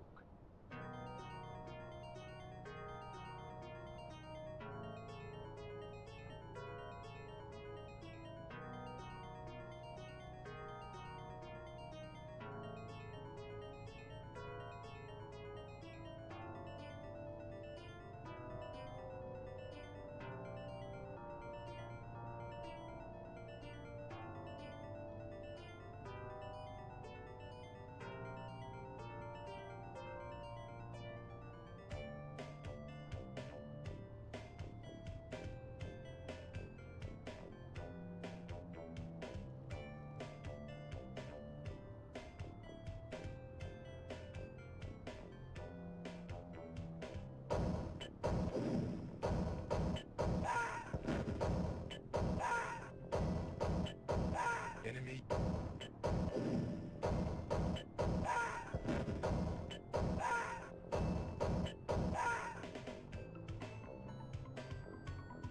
Yes, sir.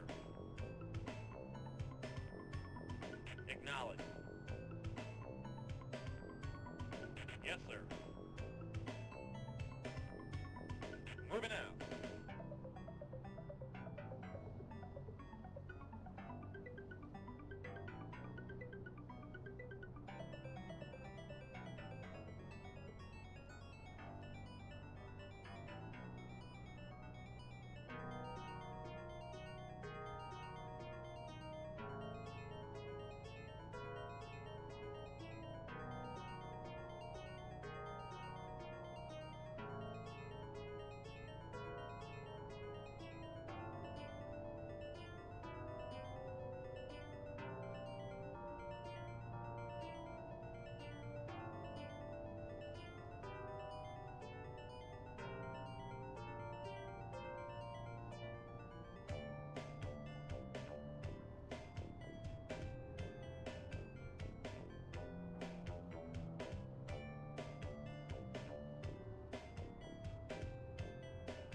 Enemy.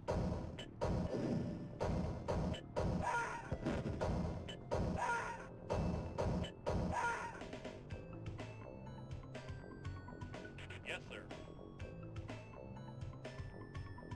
Acknowledge. Yes, sir. Moving out.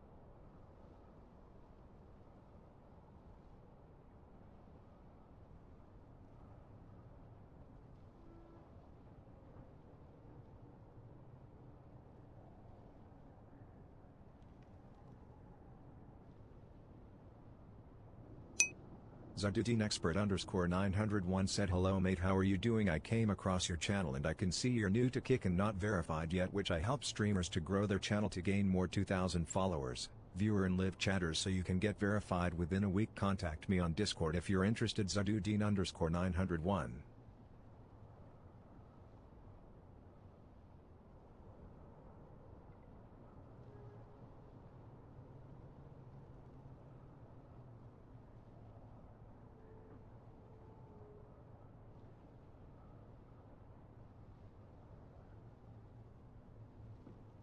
And now, another revealing episode of Through Their Eyes. First-hand accounts from the front lines, presented by your host, Redondo Monroe. Today we find ourselves at the storied bastion known as Helios Gate. Redondo sits down for an exclusive interview with Captain Marcus Amstrad of the Fighting Fifth.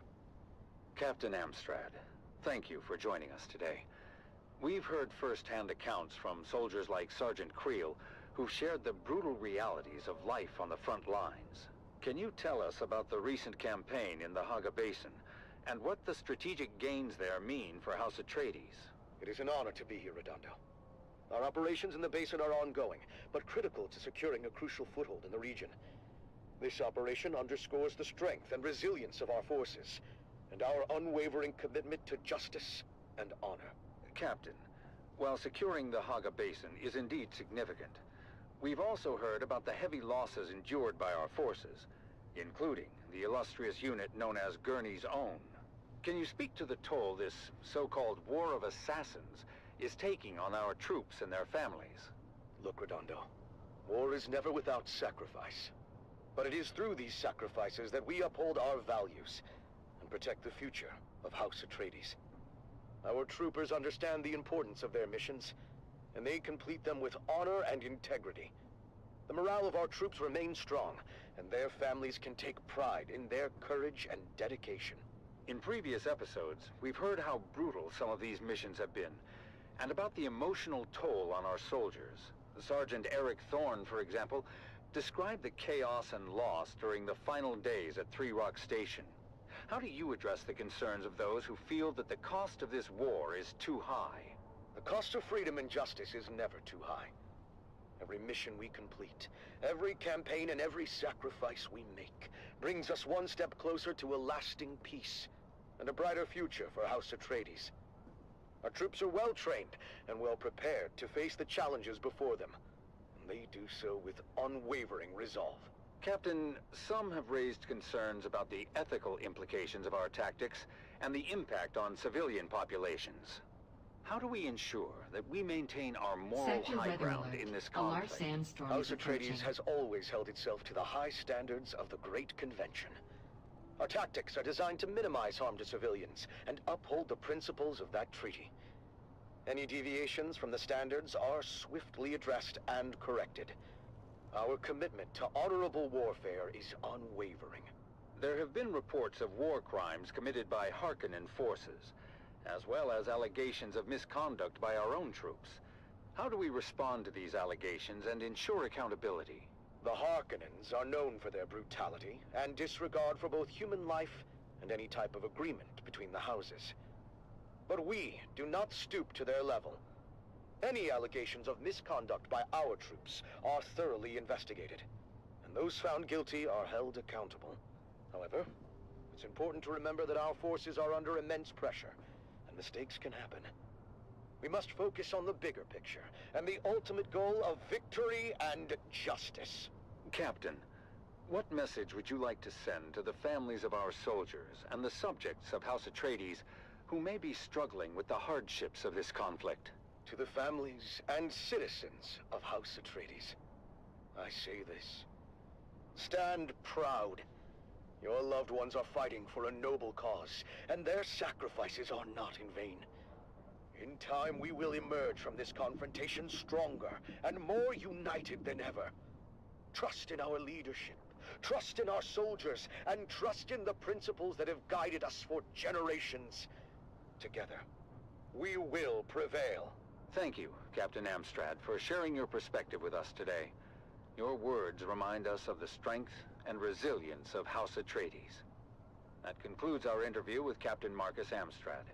As we continue to navigate the complexities of this conflict, let us honor the bravery and sacrifices of our soldiers and strive to uphold the values that define House Atreides. Join us next time for another episode of Through Their Eyes. You have listened to another episode of Through Their Eyes, first-hand accounts from the front lines, presented by your host, Redondo Monroe.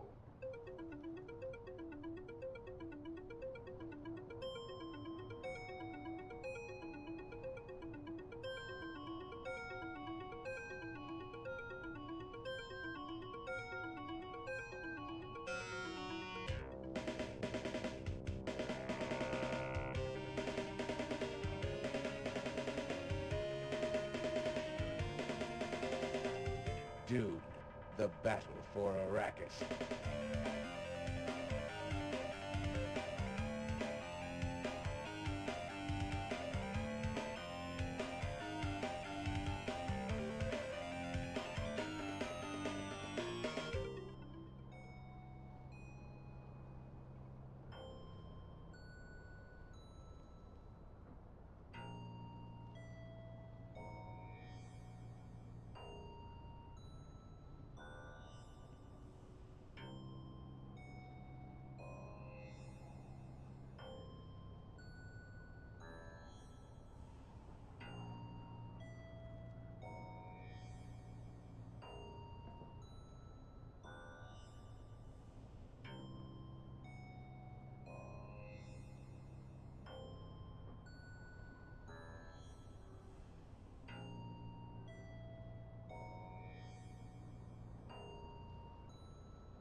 This is Tolliver Cam, your faithful Communinet crier, spreading the word of the Duke and reminding you that hope is not weakness. Real strength is acknowledging that it's okay to strive for and even expect a better day. We've got to approach every fresh sunrise as an opportunity to renew our bonds and strengthen our commitment to a brighter future. A future governed by hope and not fear. This is Tolliver Cam from the heart of Arakeen, guiding you through your day. View from a mountaintop. The song of the sea. Our faithful brother, that ever-present roar, companion to those dreamers of jagged peaks of long ago. Eyes towards the distant stars. Visions not of glory, but of light and hope across the darkest voids. Now, beneath an empty sky, our banners gloriously fly. Dreams fulfilled, but lost. Light and hope consumed by darkness deeper than was known. And lost as well in desert, empty as can be. The song of that far away sea.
Dune, the battle for Arrakis.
And now, the inaugural episode of a brand new series. It's The Young Guardians. Gather round, fair listeners, as we join our story on the eve of destiny for 3 young lives. 3 faithful aspirants to Duke Leto Atreides' fabled House Guard prepare for their final test at the War Gymnasium. A test that will challenge their training, their courage, and define their future as defenders of House Atreides. Our story begins on the Armatura Green at the Cala City campus of the Atreides War Gym. It is here where the finest young aspirants are honed into noble House troops. Shields up! Shields up! The honor of House Atreides rests on your shoulders! Defend yourself! You can't serve the Duke if you're dead! Among the recruits, 3 stand out. Taran, a farmer's son with unyielding determination. Lyra, a skilled sharpshooter born into poverty. And Aemon, a 5th-born Atreides cousin, striving to exceed the lofty expectations that come with his name. I won't let you down, Lyra. You've trained too hard to fail now. Keep your focus, Taran. We'll get through this together. Come on now. We've got a real chance to graduate top of class. But Taran, Lyra, and Aemon are not the only ones vying for the top spot. Another group of cadets, led by the arrogant and cunning Aiden, has been their main competition and antagonists throughout their time at the War Gym. Well, well, if it isn't the Golden Boy and his peon patrol. Tell me, Aemon, how does it feel to coast on your family name? Shut up, Aiden. He's earned his place just like everyone else. Oh, Lyra, you're still here? I guess your folks found someone else to milk the goats. It's not worth it, Lyra. Focus on the test. We'll show them all what we're made of. As the aspirants ready themselves for graduation, only the final test stands in their way. A grueling 2-day endurance race to the summit of Mount Sayubi, known as the Peak of Valor Challenge. Ancient tradition states that the aspirant team planting their flag atop the summit first will be named top of class. Come on, keep it up! We're almost there. Just a little bit further. Watch out for that loose rock! As Taryn and team near the summit, Lyra's footing gives way and she slides roughly to a ledge below. All right. Go on without me. Plant the bloody flag. Not happening, Lyra. Atreides leave no man behind. Hang on, Lyra. We're coming. Meanwhile, Aiden and his group are hot on their heels and seize the opportunity to rush to the summit. Come on, you maggots! Dig deeper than you ever have before! We're almost there! Okay. 1 second. I went and talked to my friend who's mowing the lawn. I told you those losers didn't stand a chance. And then I went, I'm freaking hungry. So I cooked some late lunch, early dinner. Team, remember? Despite their best efforts, Taryn, Amon, and Lyra finished second in the challenge. We may not be top of class, but we did right by our friend, and nothing will diminish that. The day before graduation, Taryn and Lyra ventured into the lecture hall to return a borrowed tome, when something strange caught their eye. Huh. That's strange. The light's on in the Commandant's office. But we just saw the Commandant on the green. Then, who's in there? Aiden, what are you doing here? None of your business, peons. I was just leaving anyway. But Taryn had noticed that Aiden slid something under his shirt. The Commandant's code book. What about it? Aiden just put it under his shirt. We have to tell Amon. Amon, you won't believe what Lyra and I just saw. Aiden is a thief. He stole the Commandant's code book from his office. My older brother quizzed me before. I thought it was nonsense at the time. He was asking about a possible Harkonnen infiltrator in our aspirant class. I thought he was just giving me a hard time, but yes, Aiden is the infiltrator. He must be. But what are we going to do about it? Leave that to me.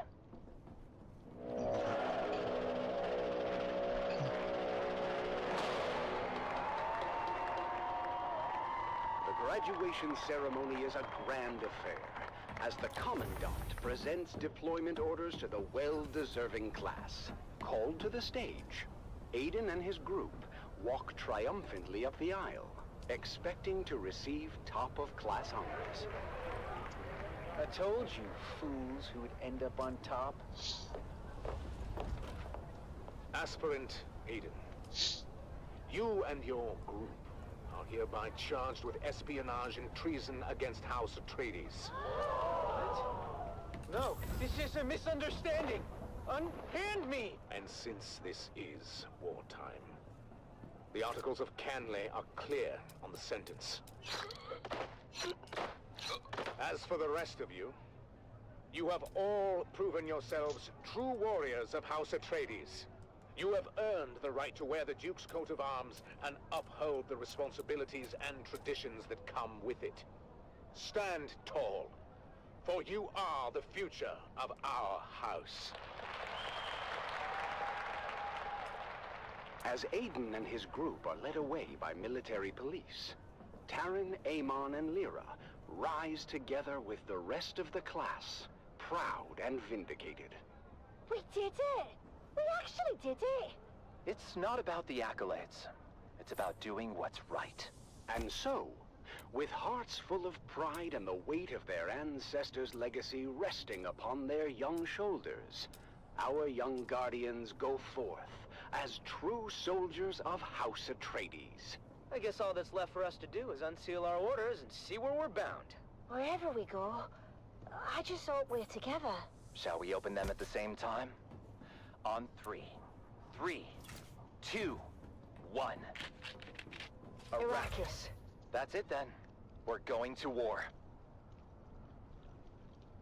Join us next time on The Young Guardians as our heroes continue their journey, facing new challenges as they uphold the legacy of House Atreides. Until then, remember, honor and loyalty are the true marks of a warrior.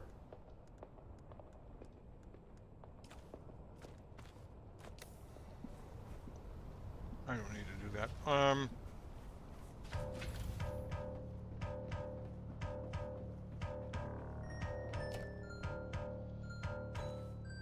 not going to be needing that. I will need that. Keep this just in case, and I need the boomstick.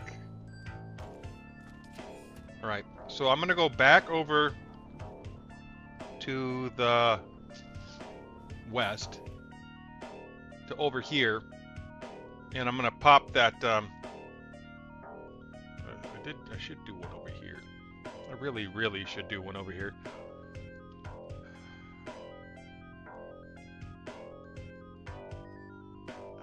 Ah.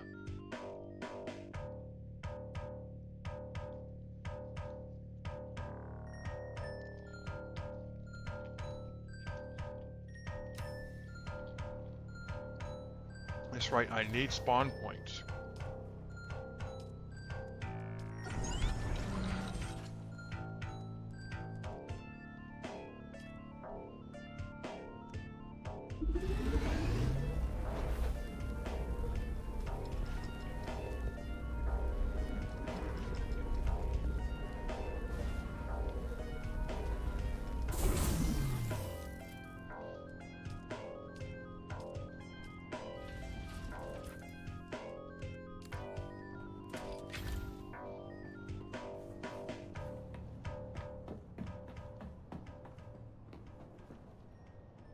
Alright, I guess I'll go north first.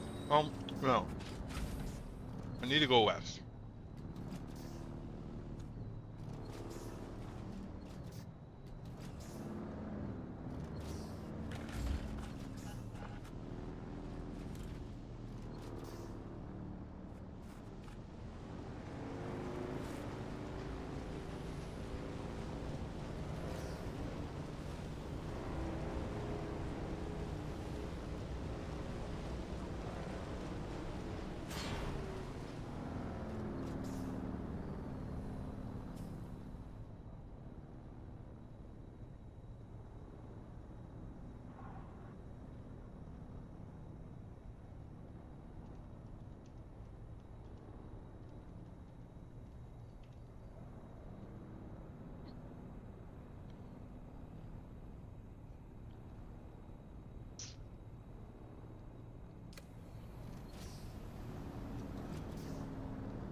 It's safe to go that way, okay.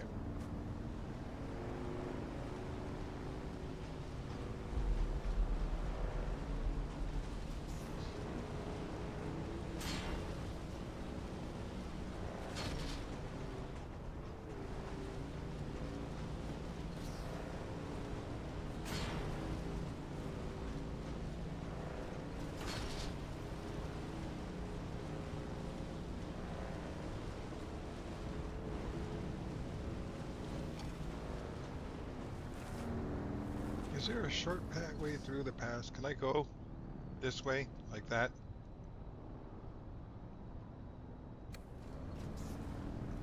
I don't think so. Not right here, I can't. Ever wonder what it's like out there beyond the safety of the city? Where the sand shifts and ancient secrets hide beneath the dunes? Well, let me tell you, there's more out there than spice and sand. The Wastelander Chronicles takes us into the life of a scrappy young scavenger girl and her family as they brave war-torn battlefields, hunting salvage and other buried secrets. Stay tuned, because this is one tale you don't want to miss. It's the Wastelander Chronicle, brought to you by O'Gary's Imports. O'Gary's Imports. If you want it, we have it. And if we don't have it, we'll get it. Join us now as we journey to the blistering sands of Arrakis, where we follow the adventures of the O'Gary clan, a pioneering family of salvage experts, as they scour war-torn battlefields and crash sites to discover their next great haul.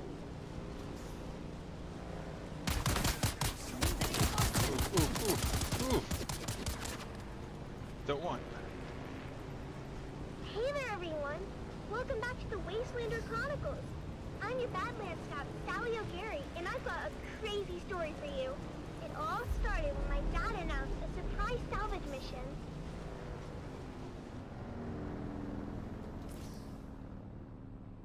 It was just after sunset. Dad has spent all day, as always, mining our storefront and listening to the space traffic controllers going about their business on the community.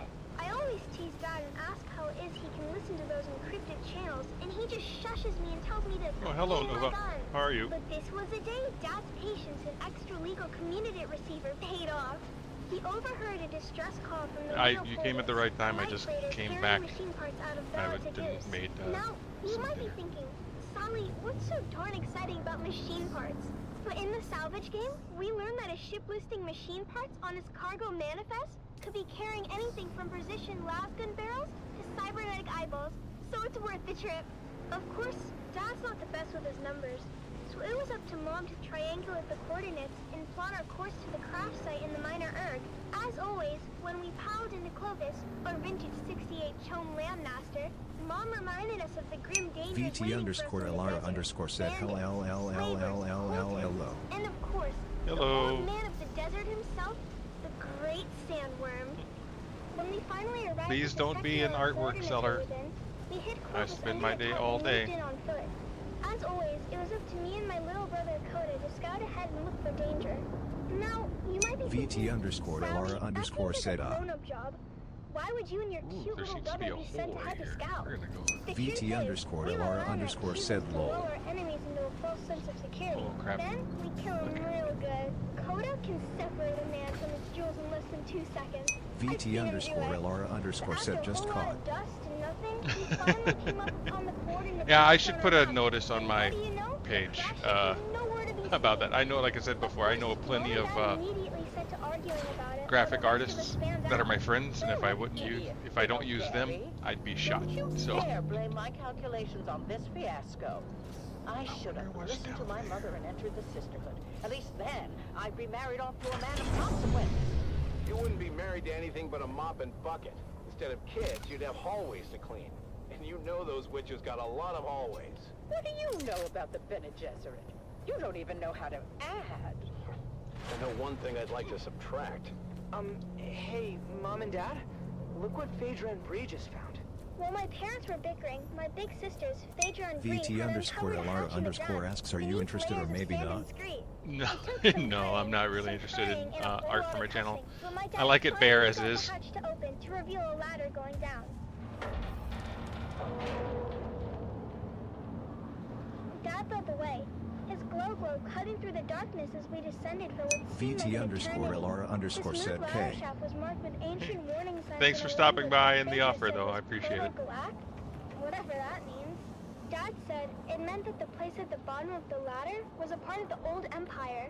Finn Jr. said they were around a really, really long time ago and sent their scientists all over the universe to very cool stuff. Dad said finding their old stuff is our family pastime. The fate of the O'Gary clan has always been tied to remnants of the old empire. Whether it was back on Hagel or right here VT on underscore Arrakis. Lara Look underscore at how said we're your drawn stream to one looks of their interesting. facilities without even knowing it was here. When we finally got to the bottom of the ladder, we Thank found you. ourselves It's in just a small Dune antechamber. Awakening. That's when Mom noticed a series of small, what almost the invisible switches along the wall. With a little bit of trial and error, we activated the mechanism. A screen flickered to life, displaying a map of the facility. Dad examined the map and explained that we were in an auxiliary substation built to support nearby old Empire Ecolabs with technical matters. This was very exciting for Dad because it meant that there were even more testing stations out there just waiting for us to find them. But for now, we had this substation before us. Mom figured out where we were on the map. It seemed we had entered through an emergency VT_LR_said escape SD tunnel, kid. but when we tried the door leading back to the main area, ST it wouldn't kid? open no matter what we tried. Dad I don't began know what to ST despair, kid means. but Mom kept us Welcome, and visitor, found us to another Imperial route Desert back into Testing the Station complex number Mom 197. I am Station Supervisor Janice Braun of the Imperial. Oh, that's another testing Engineering center. VT_LR_said explode. being headed by an engineer rather than a scientist. With a quick pep Although talk there from my are mom and a geologists and promise to be hydrologists careful, aplenty I on our wriggled team, into the tight our space, mission inching requires my way engineering forward. expertise The walls above all. closed in around Must us, harvest and blood. true Gary Find spirit, Dune's kept my water. cool, determined to Our reach the other scientific side. colleagues assure us that About conditions 30 are right meters for the in, presence I of a felt a large tug on the aquifer on the safety planet. VT_LR_said Our mission will Sabao. be to drill Reached deep its limit. until I we couldn't find go it. any further unless I disconnected it. Salmon, you're at the end of the rope. You want to come back, hun? I can't turn around here. It's too tight. I'll have to disconnect and keep going. Are you sure, Sally? That's an awful risk. We might be able to help if anything goes wrong. You didn't raise me to be a coward. What does Dad always say that Owen O'Gary is for? Welcome, visitor, to Imperial Desert Testing Station number No, you 197. sillies. It's audacious. I'll be fine. Just keep a lookout for trouble. VT_LR_said yapping kid. Oh. VT_LR_said Somewhere. Oh. The kid talking? If it was a dead end, I was surely a goner. But hey, what's an adventure without a little risk? I think I can see. VT_LR_said yeah. It's the radio station in the game. It was Atreides radio. The access hatch opened onto a huge chamber, lit by a soft, eerie glow. So the radio station here, the Atreides radio plays the music from the old computer game, the original Dune game from forever ago, 30 years ago. And then it's like propaganda and for this house, Atreides house, and war stories and stuff like that. VT_LR_said just stop kid from yapping.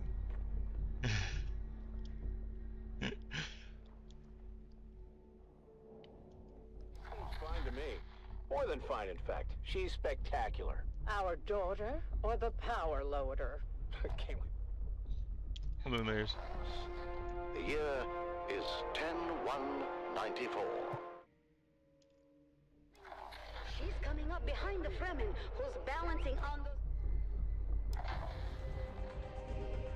Yeah, it's all sorts of crazy stuff on. Oop, I don't want that.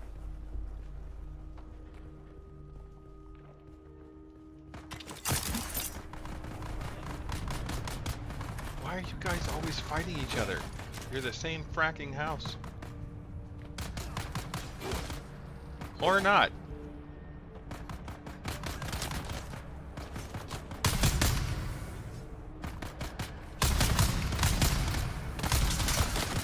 What, are you gonna shoot at me now?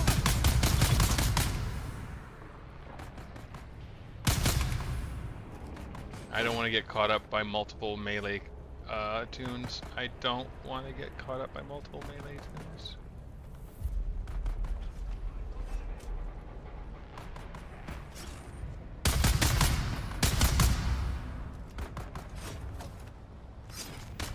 VT_LR_ said they were bots or something. Oh no, this sucks. That sucks.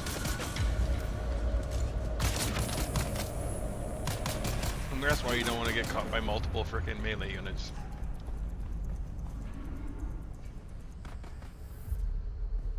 Oh, they're NPCs. So yeah, they're bots, they're NPCs. But I don't know why they end up fighting each other. VT_LR_ asks bots?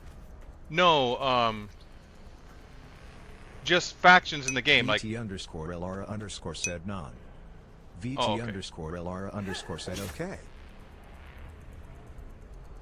Oh, you want to play now, huh? Oh shit. Where's my backup? VT underscore You could die. underscore said run.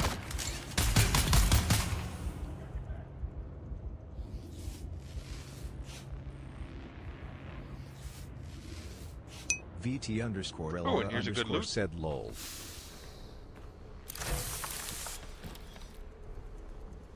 Okay, so that's that. VT underscore Elara underscore said headshot baby.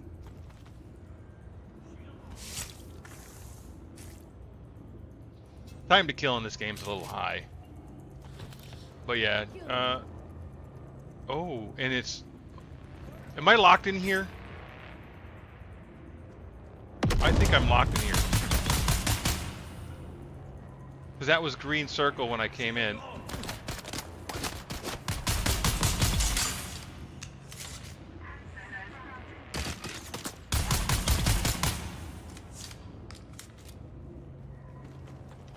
VT underscore Elara underscore said do I 360 can't do a no scope. 360 no scope.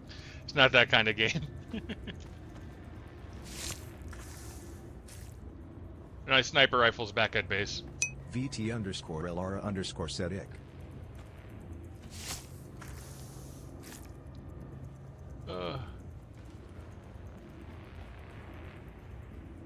Bookshelves. Say that. Okay, drink that. Ooh. Come on, I'm not full yet.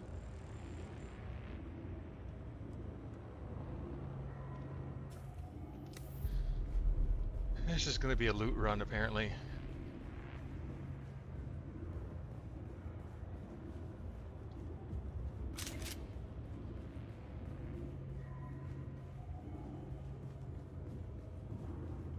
By all that's holy, Lazaro, you were right. The water transport had far fewer guards than we normally see. It was a simple matter to overwhelm them. And the ice from the pole, Lazaro. I never thought to see such a sight. We are bringing the transport back to the station by secret paths. Have the tank prepared. The thirsty of the region will soon be coming to us with their Solaris in hand. We Hi. will all be rich as nobles. Nope, nope, nope.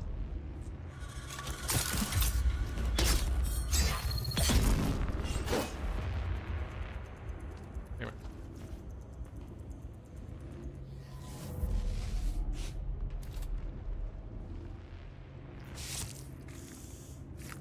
Almost full.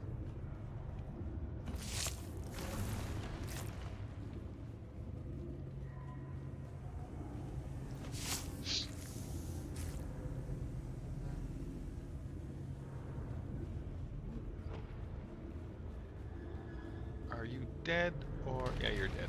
Okay.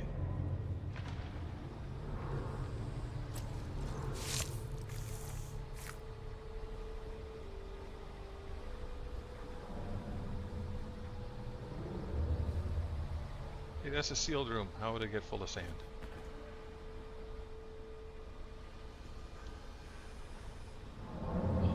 Oh, it's got sand in the things. Okay. VT underscore Elara underscore said such a detailed gameplay.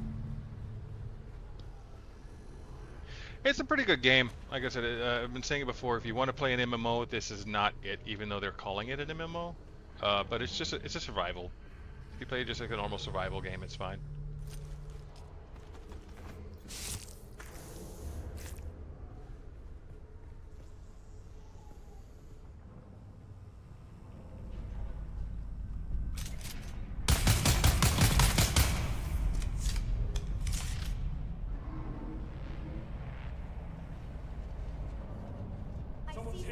Nope.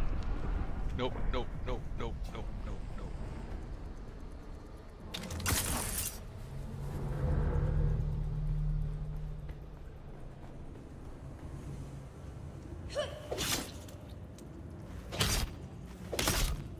Found enemy. Shields up. Scheiße.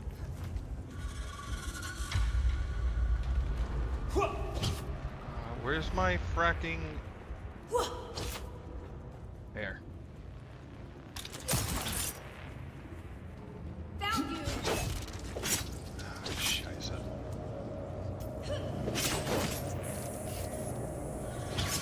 Oh no!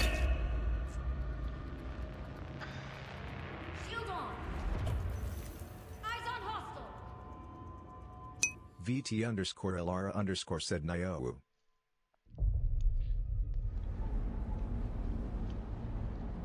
I'm not that far away from it.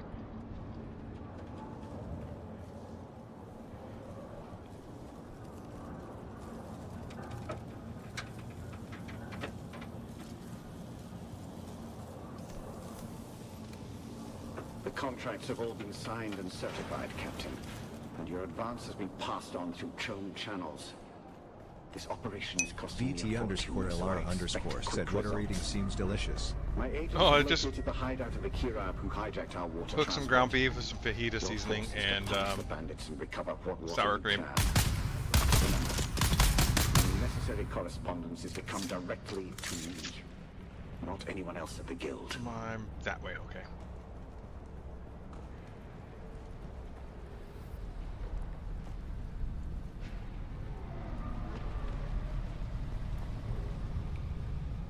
What's on the other side of this wall? Okay.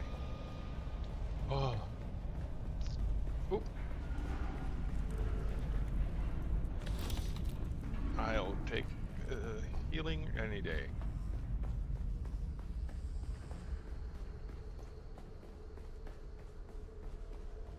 See, a lot of those stores don't open. 6. VT_Elara_ said what you do for living. Well,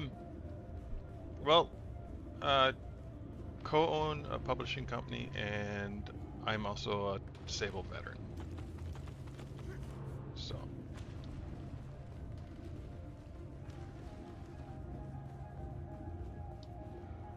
That's about it. VT_Elara_ said cool.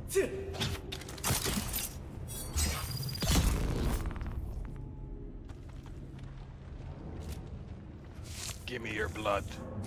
Okay, there. I'm full up on blood. I don't need to grab anymore.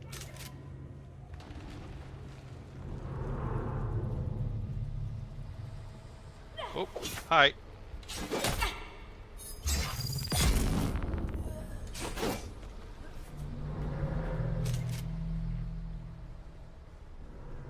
I could run around with a knife, but...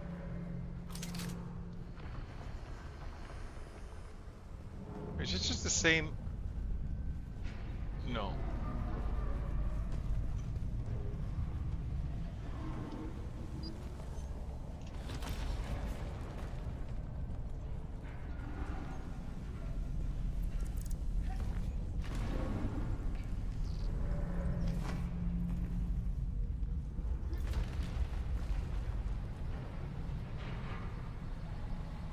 Okay, so this is mining. Oh. I'll take that.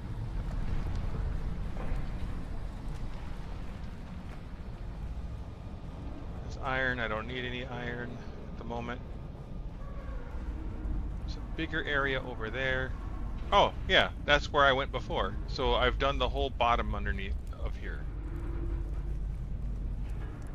Okay, that works. Let's go through the big door. VT_Elara_ said The Texas. Oh, hi.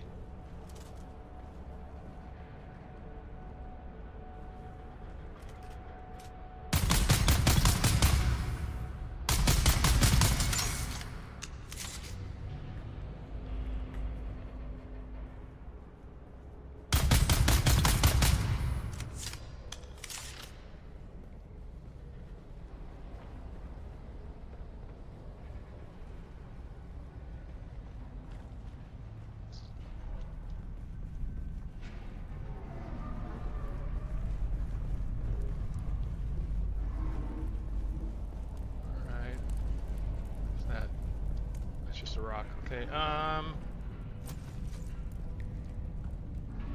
Beware Beware, Lazaro. There is trouble. As Oh. you instructed, I went to Utica to spread the word of our water for sale. But while there, I learned that agents of the water shippers have been offering hefty rewards for anyone who can provide information about their stolen shipments. We must prepare.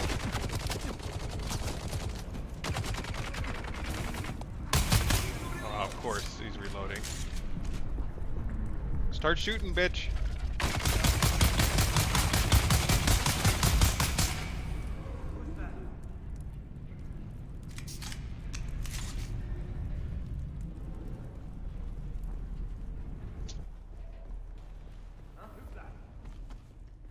Someone's probably behind me.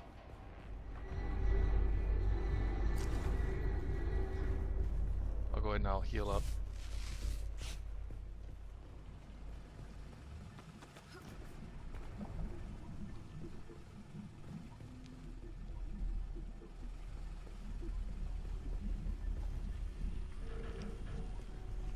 I gotta go drink that water over there.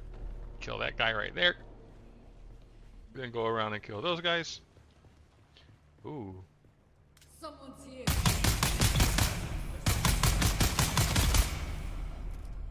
Oh,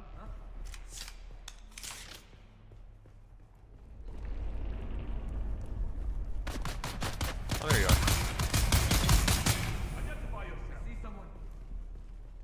You don't see shit. You're on the other side of the wall.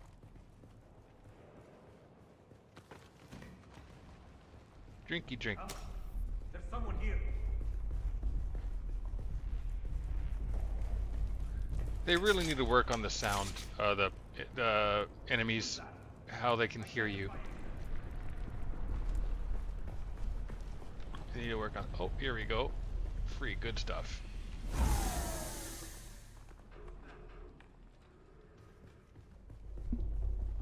Only 2 silicone blocks? That sucks. Those things take a lot of water.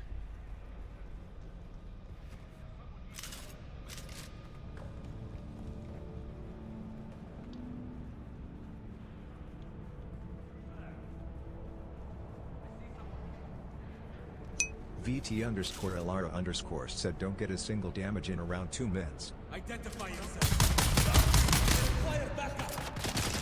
Ah, shit. Oh, why did you do it? Oh, now you grab your knife. You know what? You need to stop shooting me. You need to come over here. You need to swing and miss and... Oh. No! I need my sword! Fall down! Ah. Oh, shit, that guy's still alive. He picked himself up. Great. Come here, bitch. Swing and a miss and...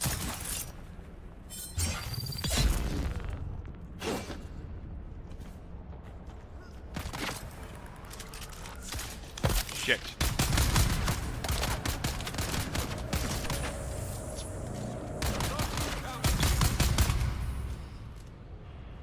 Ooh.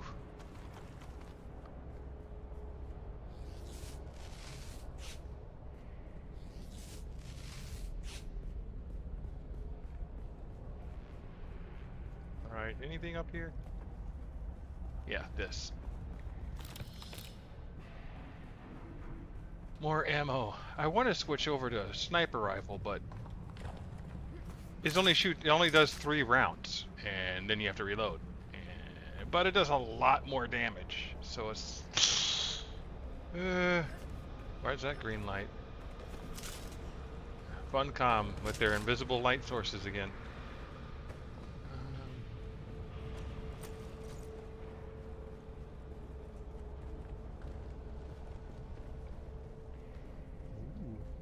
Hello? Anybody home?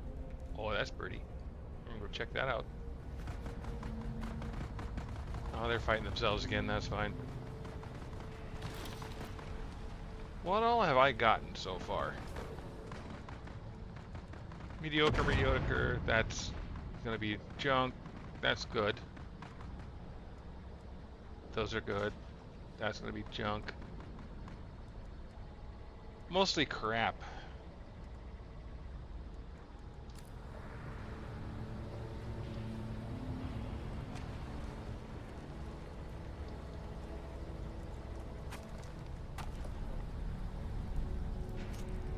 there's two of them. I hate when there's two melee people. VT_Elara_ said, buddy, I have to go now. Alright, bud. Be safe. Have fun.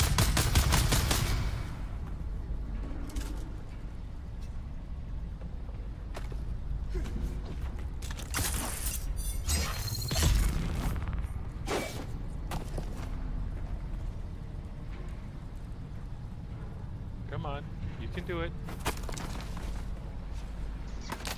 What the hell you're throwing?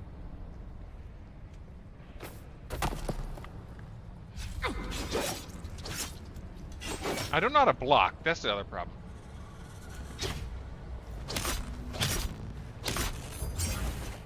VT_Elara_ said, keep me in the for future. VT_Elara_ said, see ya. Later. Be safe.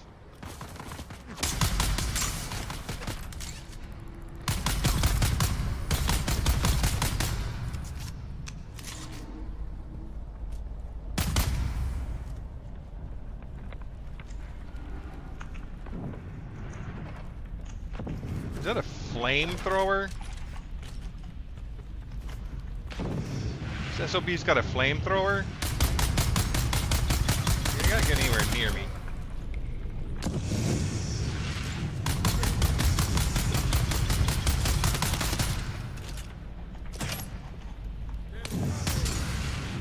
Scheiße.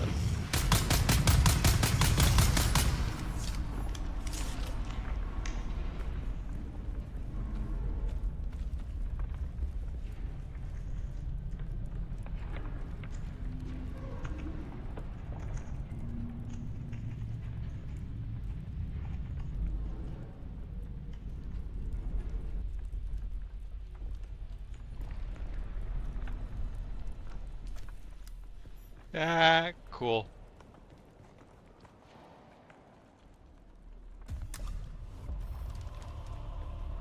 See, I need to make a bunch of these.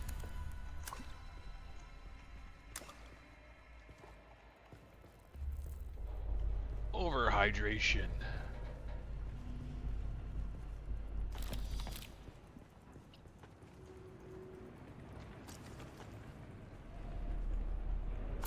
Now I got the purple band. Whatever that's for. Oh, that right there, maybe?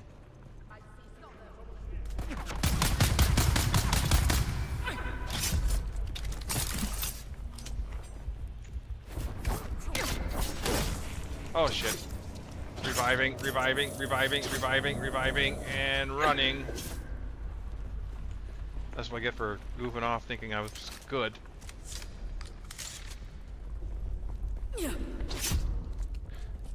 Yeah, how about you fuck off?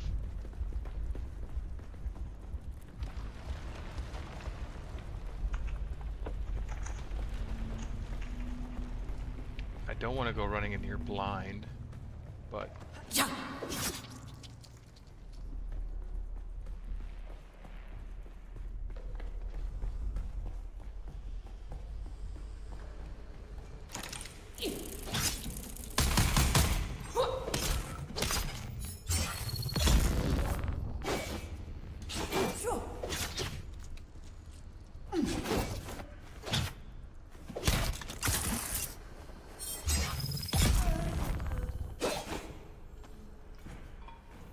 Ooh.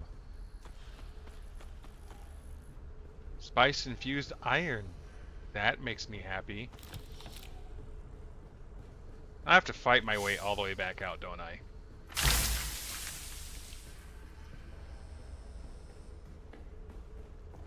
I'm gonna go back through here. Oh, hi. Just quick loot anything that might be left behind. Okay.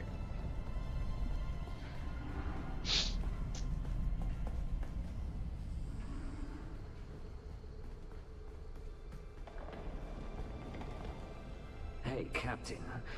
I know a fellow who's a grunt for the Watershippers Guild, and he told me something you might want to know. That guild exec that hired us, Oren Razin, Well, it seems he has been trying to impress his bosses by reducing expenses. Only one of the ways he tried to save money was by cutting back on security for his ice shipments. The Kirab probably wouldn't have been able to hijack that shipment if it had the required number of guards. And now, Ralston's desperate to try and fix things before the hammer falls. Thought this info might be useful if we want to try to screw some extra money out.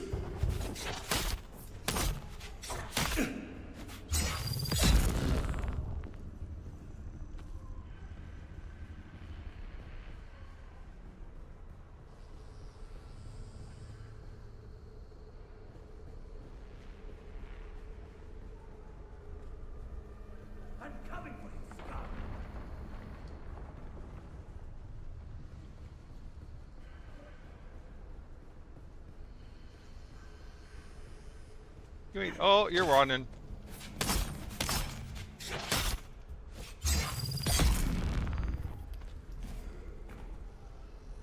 My blade drains blood as it kills, which is handy at times, but also...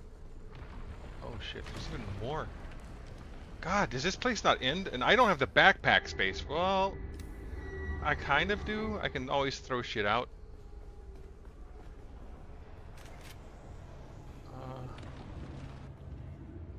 This will be my last entry for... well, maybe for good. We've just received word that the protests against the thinking machines have escalated into full-scale war. Oh, Everyone this is says it's a struggle for the very existence of humanity. All the testing stations are being evacuated. We're shutting everything down while we await transport.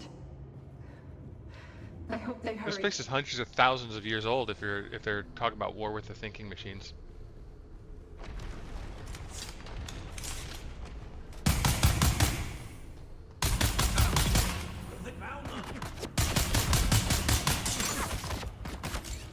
Hi. No, you don't. Shield on. Oh, fuck. Revive, revive, revive, revive.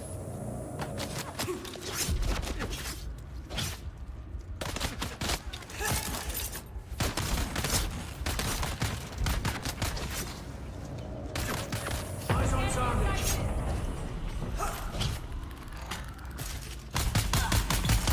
There. Shield on.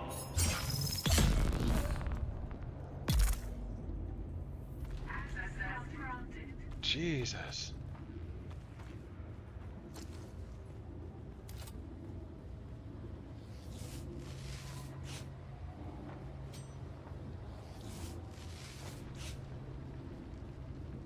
Okay, this place is fracking huge, man.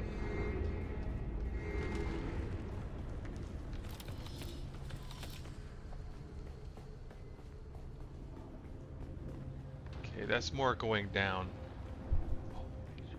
Like, these are proper dungeons, I guess. Sector weather alert. A large sandstorm is approaching.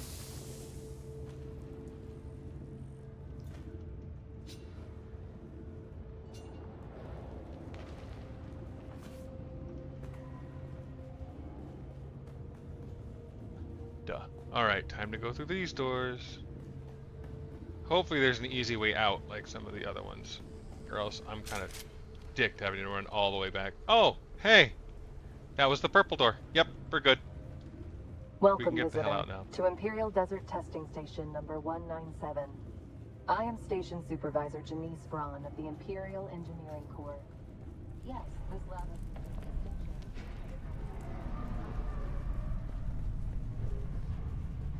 Now I have to climb my happy ass all the way out.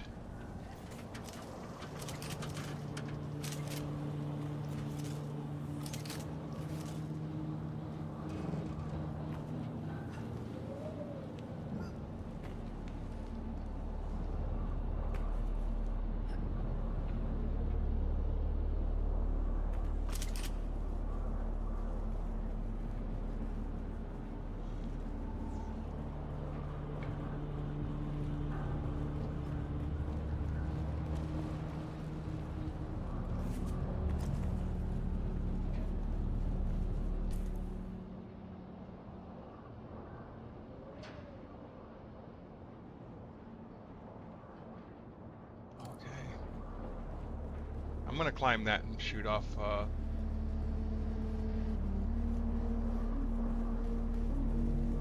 gonna climb something.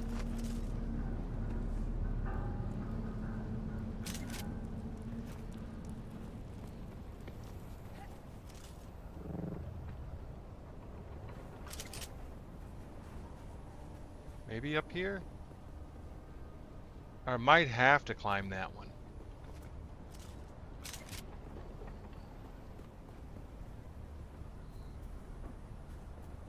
Oh, I need to use...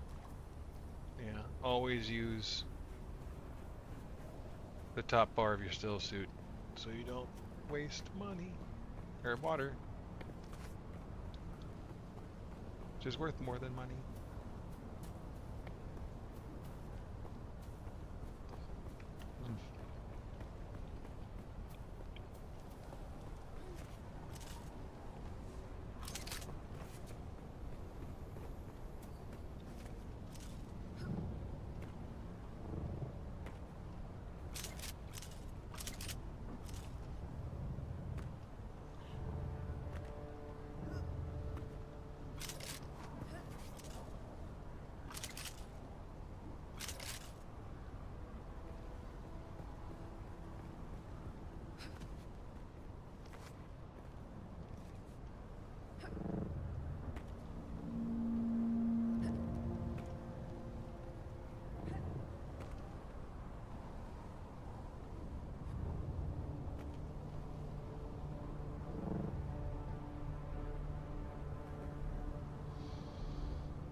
Okay, so inventory, I'm going to swap out with this. I'm going to go ahead and pour.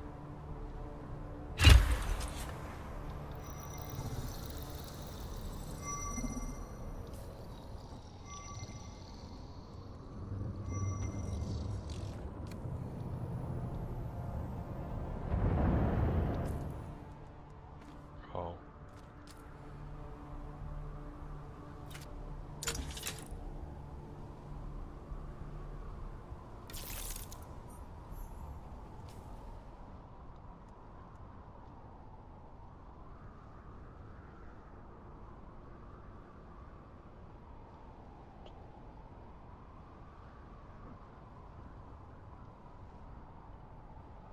Ooh, radiation, huh? Fun.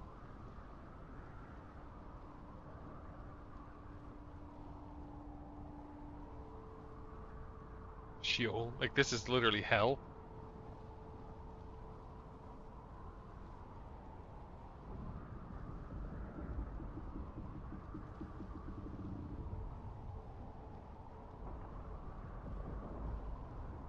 Okay, so there's nothing over here. So everything else is up north.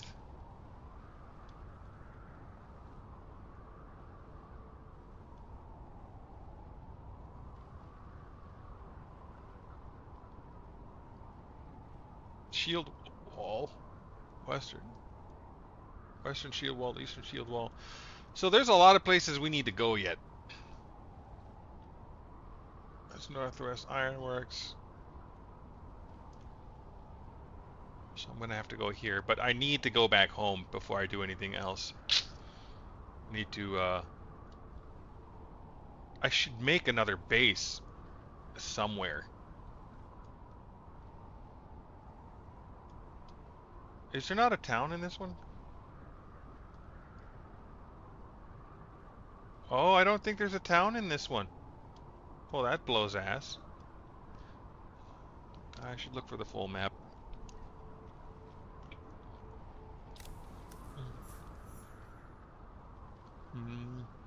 Dune Awakening map. Here we go.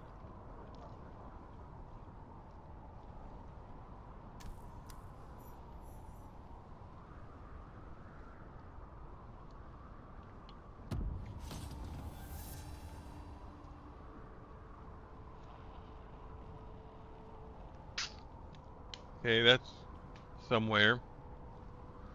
That's somewhere. Holy crap. Let's turn a bunch of stuff off. Hide all. Let's see. That's important. Atreides Fortress is up there. Sheola's huge. Okay, so Haga Basin South I've already done. So what I just uncovered is basically the middle of the map. That down ship, this here is basically the middle point in the map. It's basically dead center. If anything, Centers is like right here. Oh, maybe that is just flat out dead center. But yeah, so fun. I've been in the Rift, I think. Oh, there's a hidden test? Deep struggle. Okay, I've done this one. I've done... Okay, which ones have I done? Okay, so the tests I've done... Not that. That's not the test. That's not the test.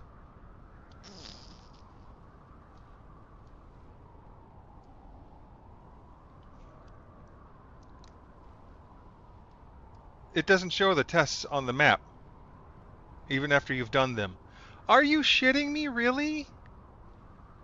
I don't know why they wouldn't. So there's a test here, which I think I did. There's a test here?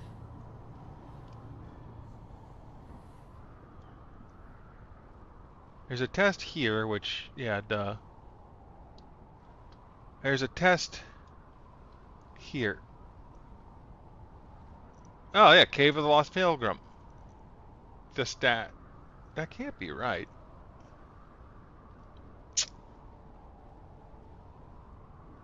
Anyway. Okay. So...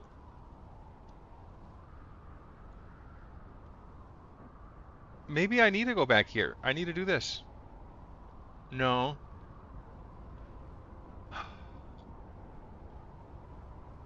It's supposed to be the yeah, it's the purple ones. Anyway, no clue. Again, this is like thus. That's another one. I don't know which order I'm supposed to do. Excuse me. This is Harkonnen, I do believe. Let me see. Been a Jesuit trainer, contract board, house winner, tat trainer. I want trooper trainer. Really? He's all the fracking way down there? The trooper trainer is like... Oh. It's like basically here. Griffin's Reach.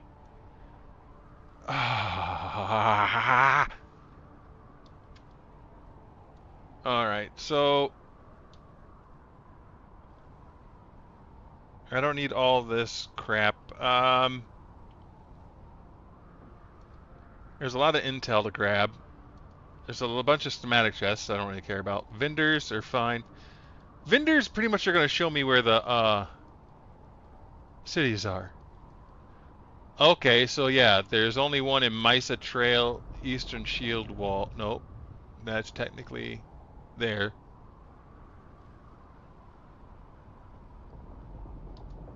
All these Middle Eastern sounding names is rough on the tongue. So I'm going to cut across here, around, and then home, and I'm going to dump all my stuff at my house. I'm going to eventually build my, I don't know. We'll see where my next base is going to be, but I could jump. Which way is home? This way.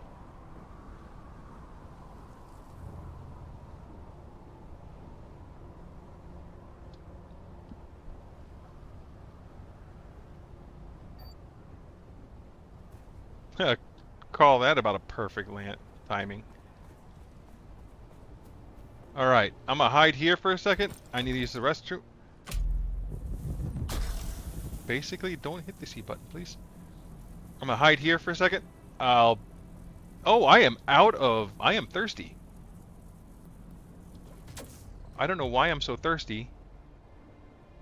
I was standing out in the heat the whole time. So I'm so stupid. Alright, I'll be right back. I need to use the restroom.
Alright, on my way back.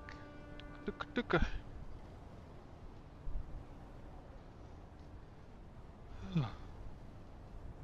It's hot in here. Okay, so now I think we're just going to pull out our ride.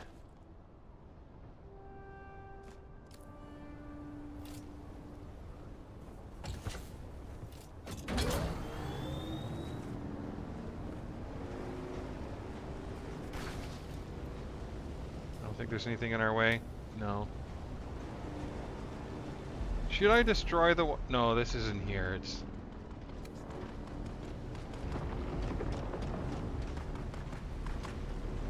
I'll come and get those points later.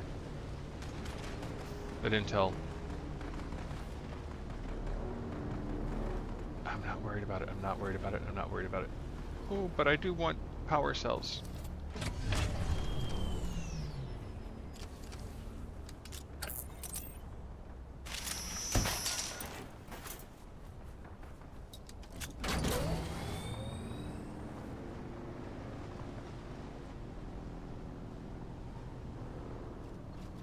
Where am I going?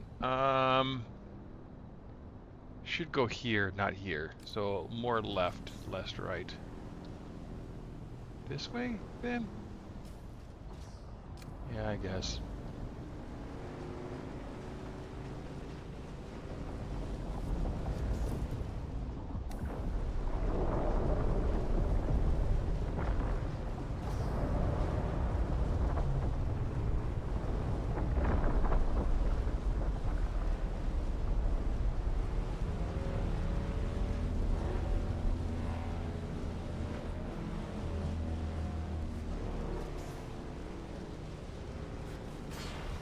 Whew. Go around. See, why do I always find the worst places to put my bases? I rhymed. I don't know.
I should put the booster on bike.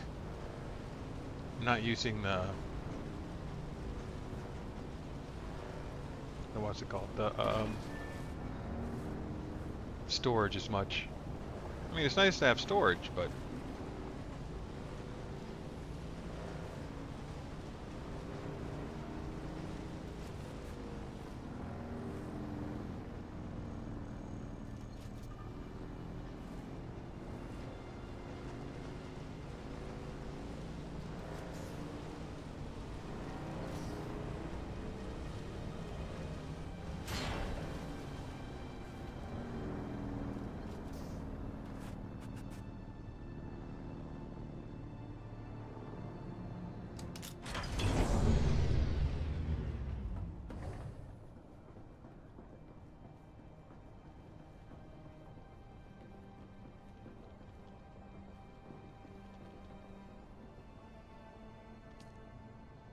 how are we coming along?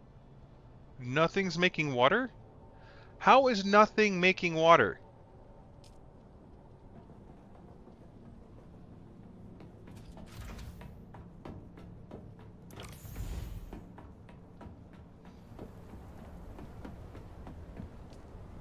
You're on.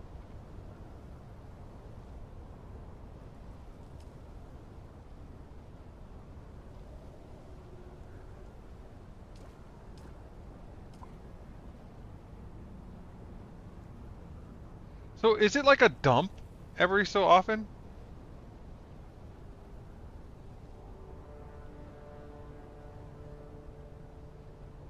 It is. Okay.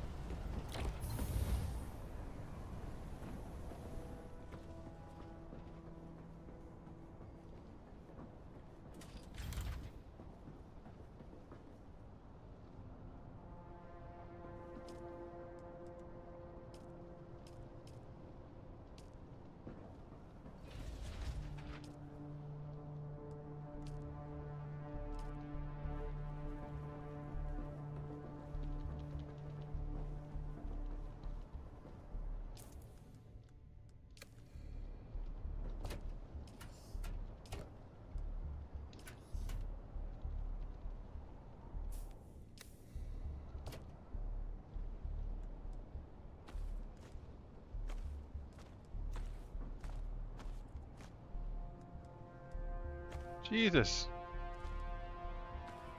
That needs to go somewhere nice. This goes here. All these things that I need to... What are these? Soft step boots.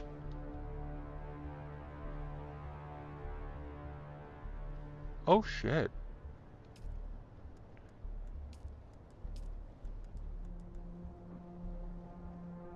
Miscellaneous contract item. Okay, I'll deal with that in a minute.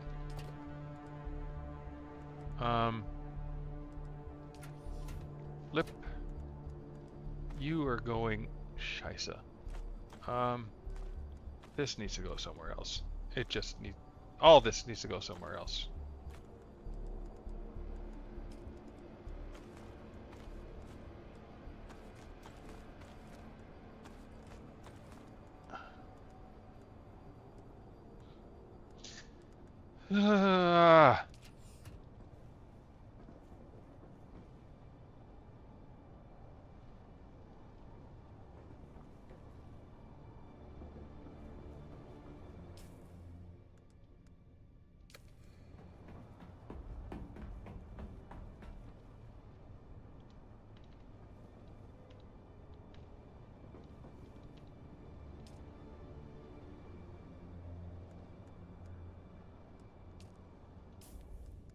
Oh, I did. Okay.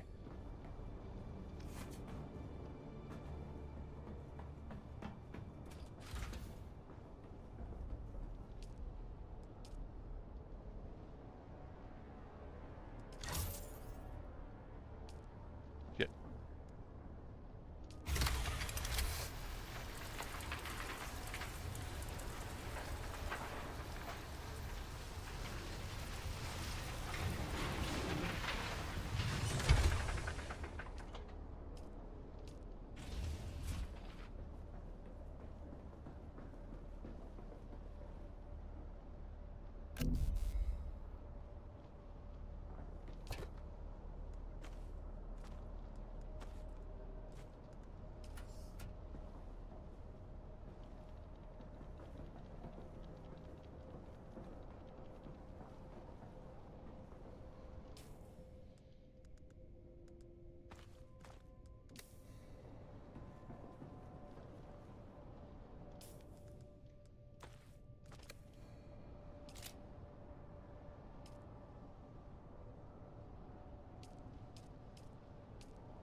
I don't want to knock out a bunch of iron ingots that I already have. I'm just going to make a bunch of these.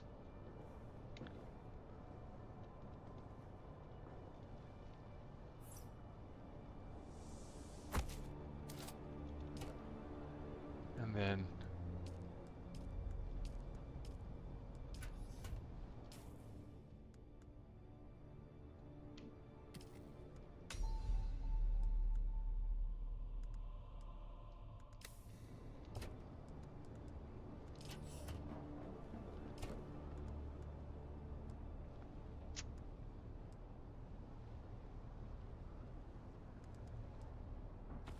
You carry one of these. One of these. There we go.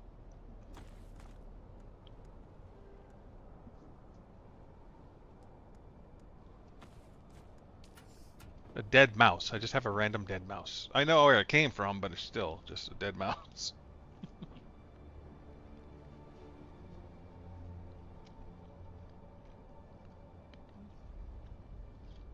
Hmm.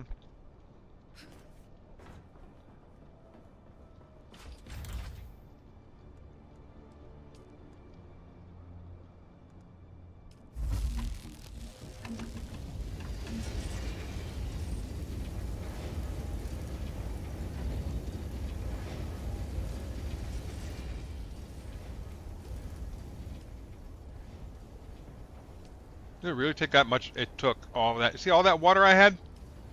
Gone now. Just gone.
Nom. Okay. No, I'm good. Oh. I was hungry. So, I'm still building and playing catch up. To myself.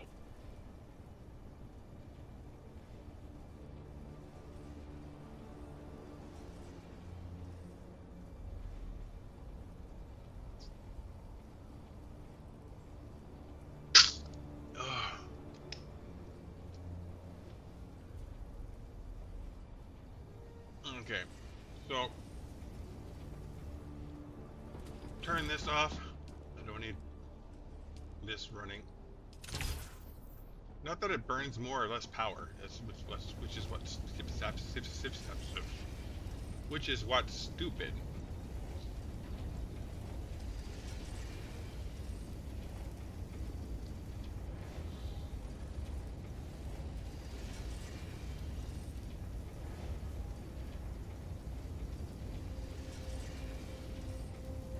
I have so many of those. Next time I'll melt like one. Okay, so what am I needing to build now? That's the question.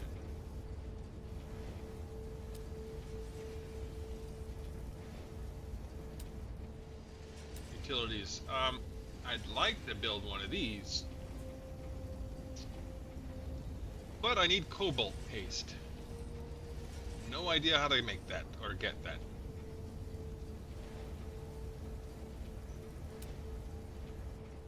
Need a garment fabricator, need a weapons fabricator, need a vehicles fabricator. Wait, is that iron? Oh, that's steel.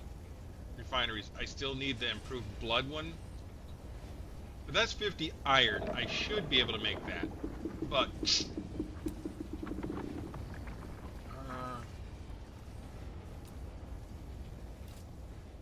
I really should end up making the blood one.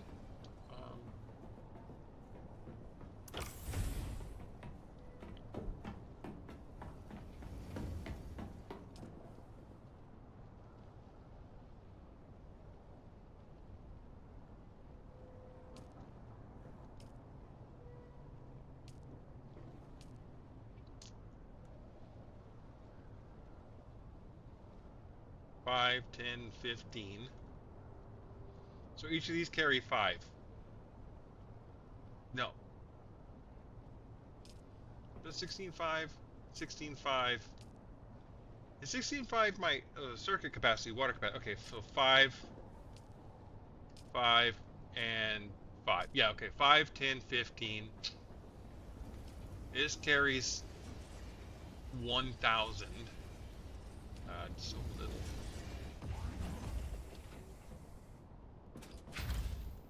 Hey, hey, hey. Alright, so that's done. I don't need any of this shit anymore. I need to put this crap... Oh, let me guess, it's full now. No? Just nowhere to put things.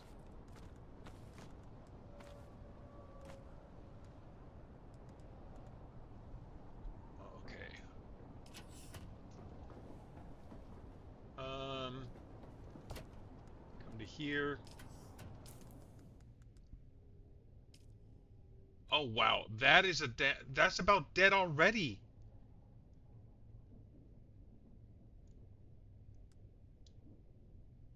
Was it from that long coast down? Holy crap. Okay. Well, I'll make the Emperor's Rings one. I have 3 of these. I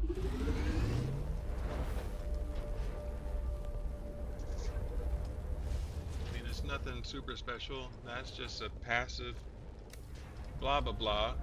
Oh, does this one not do that though?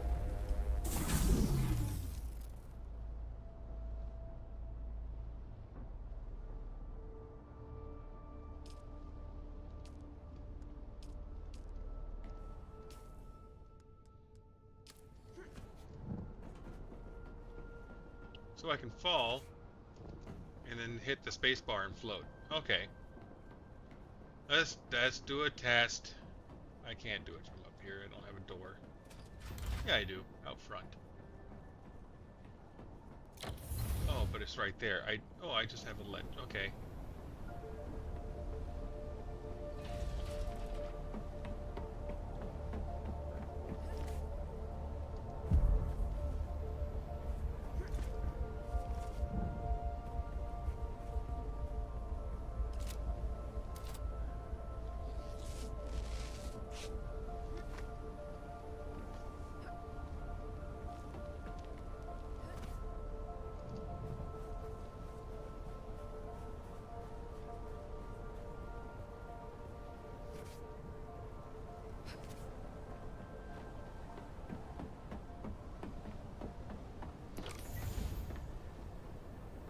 I'd like to put more of those up.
Dune Awakening Cobalt Paste.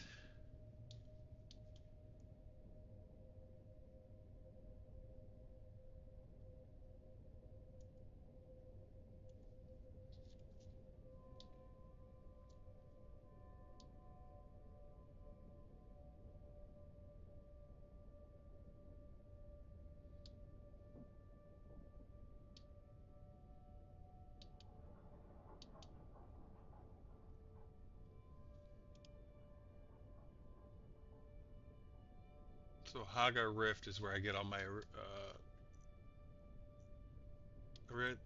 erythrosite crystal. Okay, let's see here.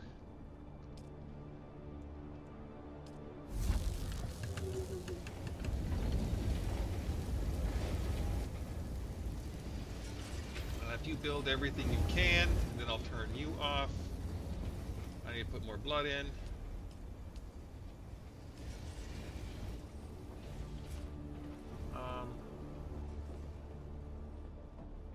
Yeah, I need to fill the battery on this thing.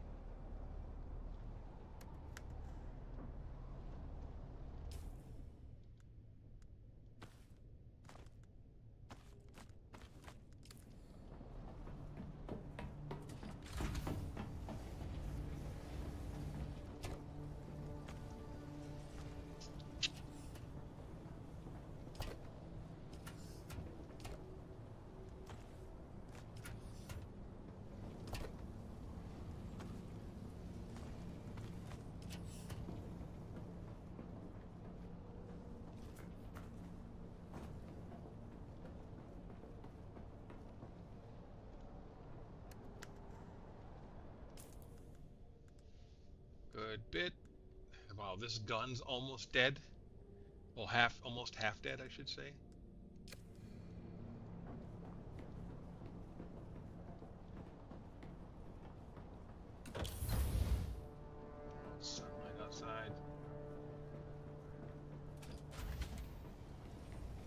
much longer you got?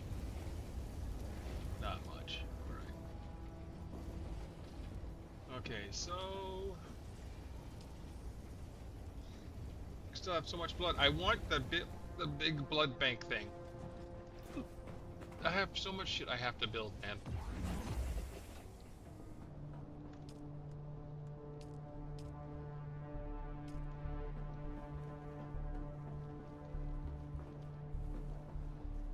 Oh, nope, nope, nope, nope, nope. I need this fuel cell.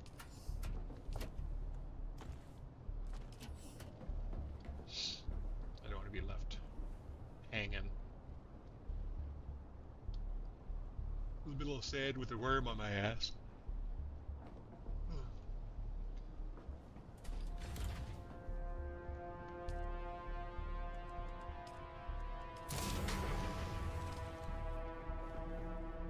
So the only thing that's on is this, right?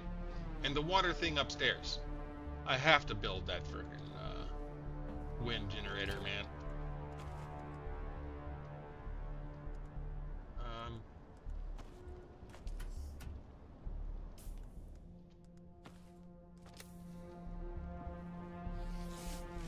No, stop.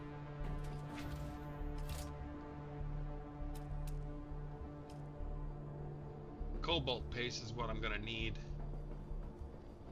And that's from this thing.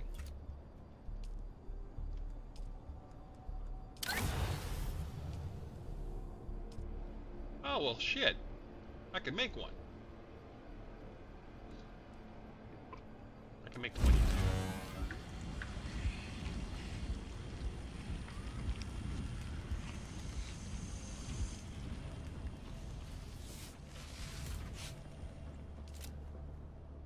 I need 65. So I need a bunch more of those crystals. Okay, so what I'm going to end up having to do now is...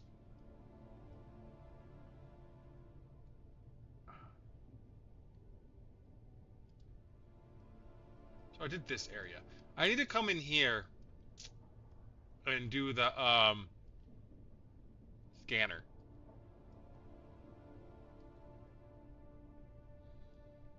So I'll go in directly right here, straight across. Climb something like this. And then pop the... that's directly east, so that means I have to go that-a-way.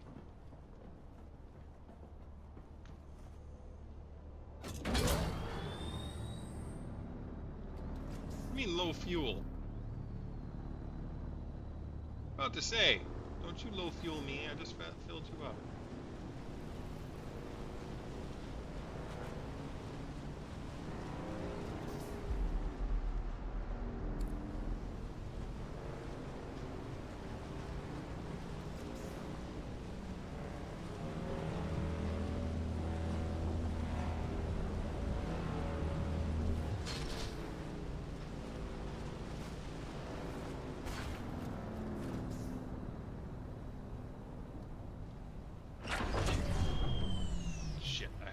Frickin' building tool on me.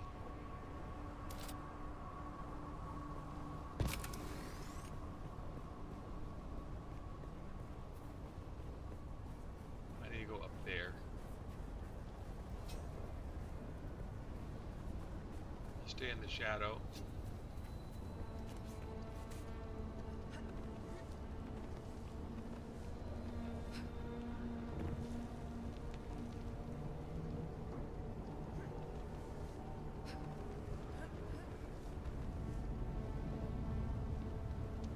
Okay, this one sucks. This freaking Emperor's blah blah blah blows ass. Oh, come on.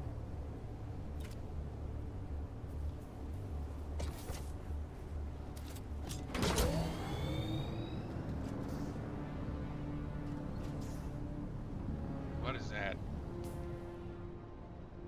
It's a deserter camp. Don't need to be going there. Could climb that.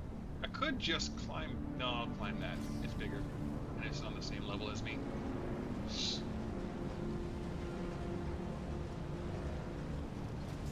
That's gotta be Harkonnen. Yeah, I'm right by the Harkonnen stuff, right? No, that's a deserter camp. What?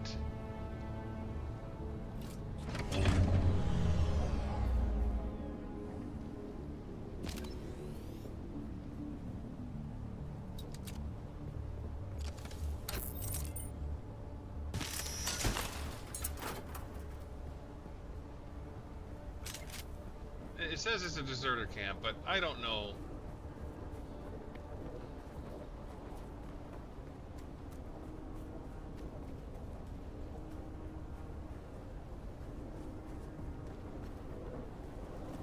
Oh, zone change.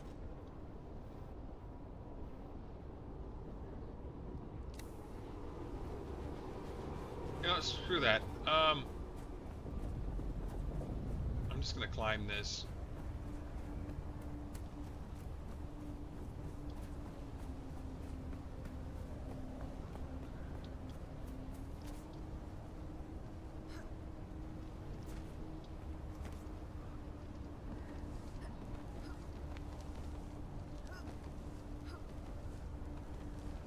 Yeah, this freaking thing sucks.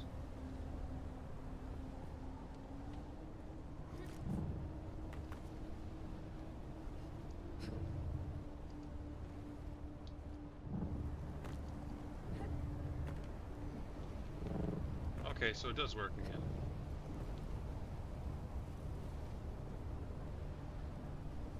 We're gonna go ahead and swap for this now.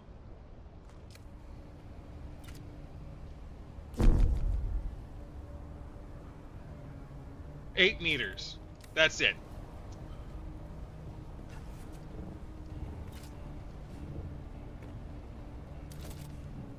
Really? God damn, dude.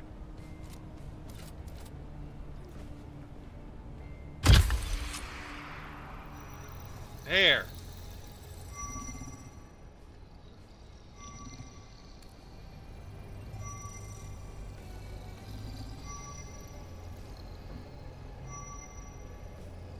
That's just a gatehouse, basically, right?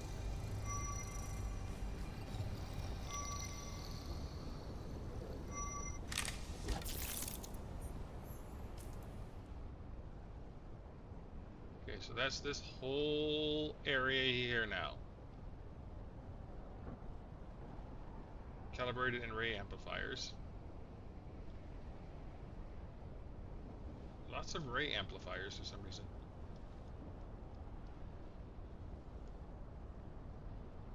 This is all Haga Rift. This is where I need to get the things I'm currently looking at for. Probably down there. We don't want to go down there.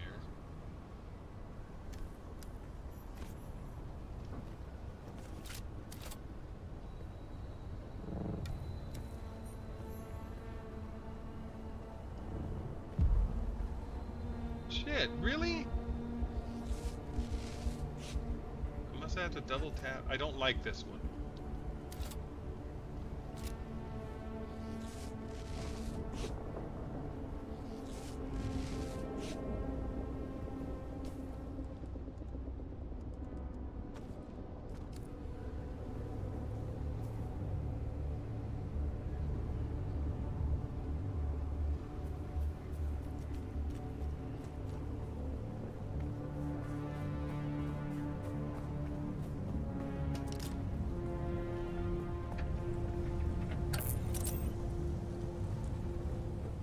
Be the normal crap, man.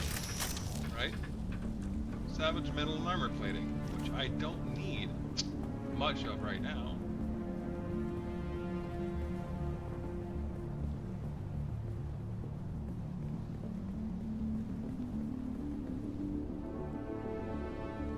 Come on, keep scooting.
good. Now everything's chilled.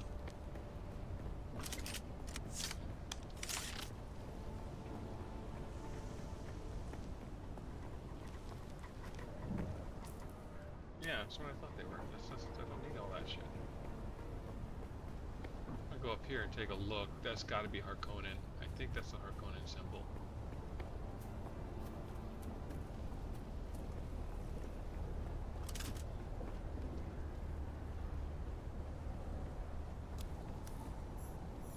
Do you have something for the Baron? Trip, do I look like an idiot? If you haven't signed a contract of allegiance with the dear Baron, we don't take your stuff. Oh. Okay.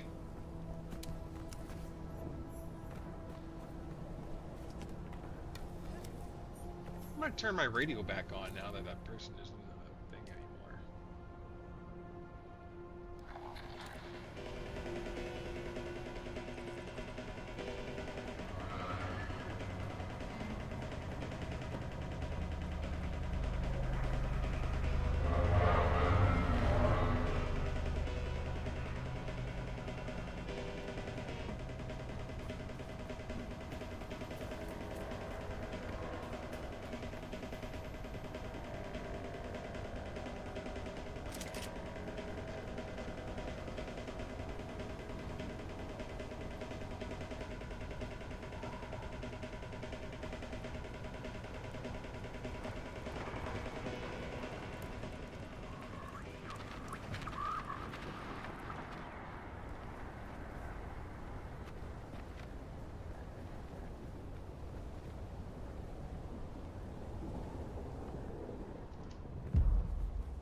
Ooh, that made it go faster.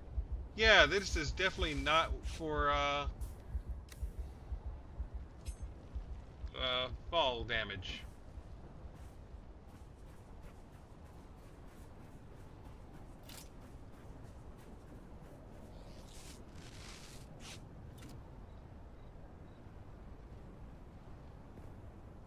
That's carbon, right? Carbon.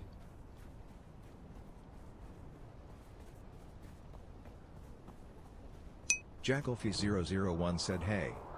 It's the Wastelander Chronicle. Hey, how's it going? Brought to you Please by don't try to sell me O'Gary's art. Imports. I spend my day O'Gary's all day Imports. today. If you want it, we have it. And if we don't have it, we'll get it. Join us now as we journey to the blistering sands of Arrakis, It's where just we been follow my day the all day. adventures of the O'Gary clan, a pioneering family of salvage experts, as they scour war-torn battlefields and crash sites to discover their next great haul. Hey there, everyone! Welcome back to the Wastelander Chronicles. I'm your Badlands Scout, Sally O'Gary, back with another wild adventure. After that scary encounter with the Masquerade, we got our hands on that super mysterious map. Jackalfy001 asks how are you doing? Normally, he would take Good. it over to Just his chilling men's out, friend at playing the this Solution game, Hole. get I used to solicited think Master nonstop Chin by was people scary trying to when I sell was me. little. When he got that faraway look in his Okay. eye when he did his computing, Master Chin would have taken one look, and before you got a word out, he'd have done a sector-by-sector comparison of the map with known topography. But in this case, Dad didn't want anyone knowing the secrets of the map before he did. I'll figure it out myself. Mom Let's said do he a was different being a channel paranoid because we've fool, heard but what should have taken 30 all of seconds this. took 2 days. And don't you know it? 2 days later. Harkonnen radio.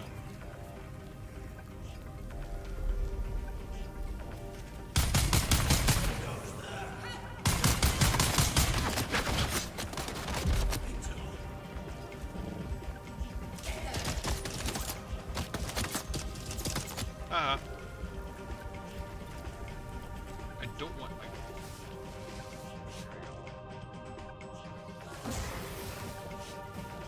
Why am I constantly getting... You are listening to frequency 152.6, the voice of House Harkonnen. We are Arrakis. Attention loyal listeners of the Harkonnen Network. Due to unforeseen events, the program The Convert has been temporarily removed from our schedule. Rest assured, assured, the show will return soon, as dozens of new converts wait eagerly to declare their tales of Atreides' treachery and Harkonnen's superiority. Stay tuned for their stories of truth and enlightenment.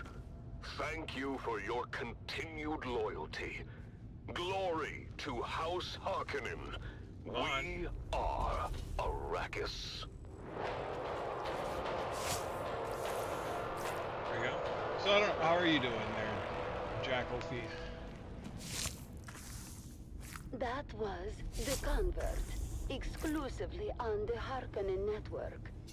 Stay tuned for more compelling content. Strength through loyalty. What a powerful message from the Convert. As my dear friend Lady Maris always says, the path to truth is paved with difficult questions. Learn which ones to avoid. Okay there, Natasha. Let's see.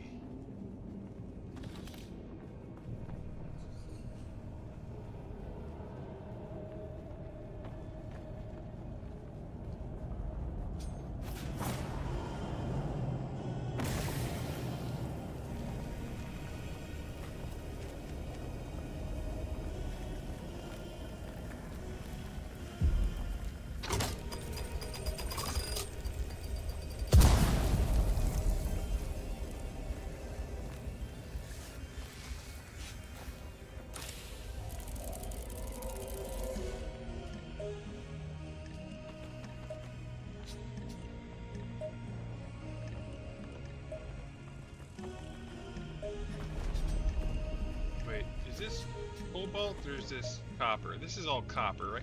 Why did they make the copper blue? Is it supposed to be like lapis lazuli or something?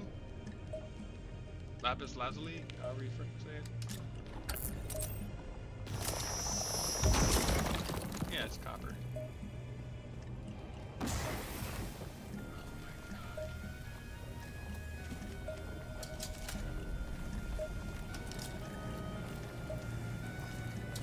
You're listening to the Harkonnen Network, where strength, loyalty, and dominance reign supreme.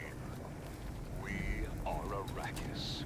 I am Sila Crow, your guide and confidant, here to lead you through another glorious day under the might of our beloved Baron.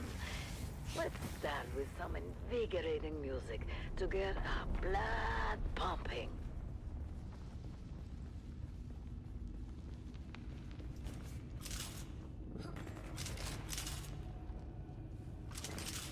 I need a gas mask or something.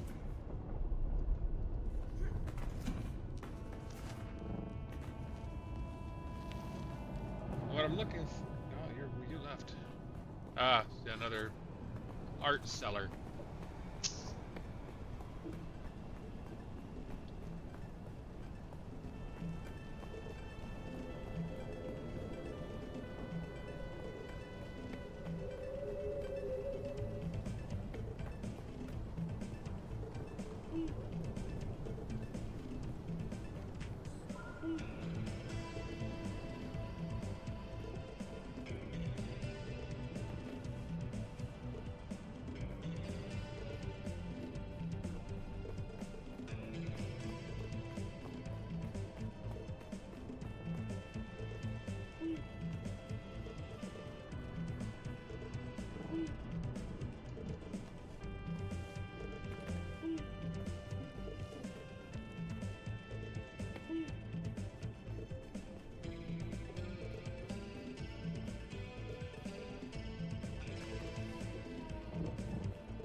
What we're looking for here is that those erythrocyte crystals.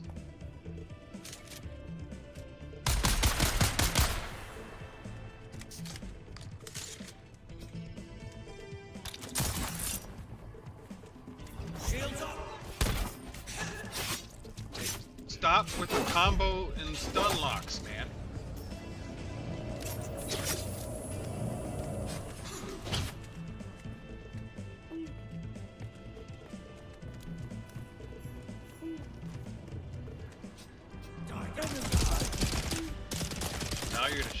Okay, shooting I can deal with.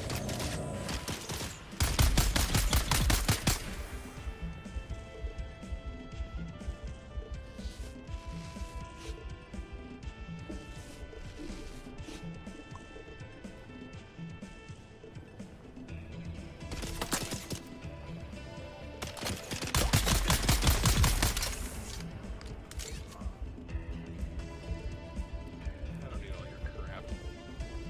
What's in your... I'll take it all.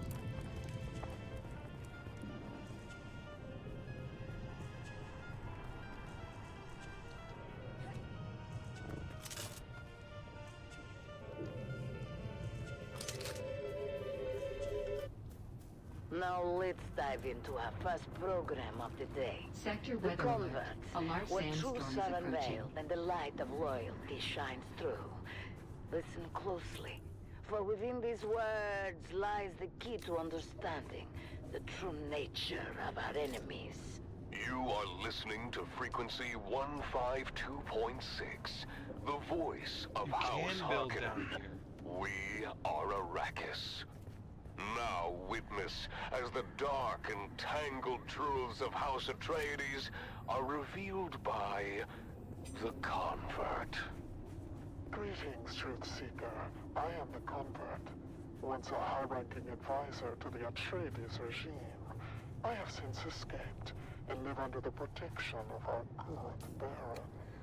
I cannot divulge my name out of fear for my dear ones, still trapped in House Atreides.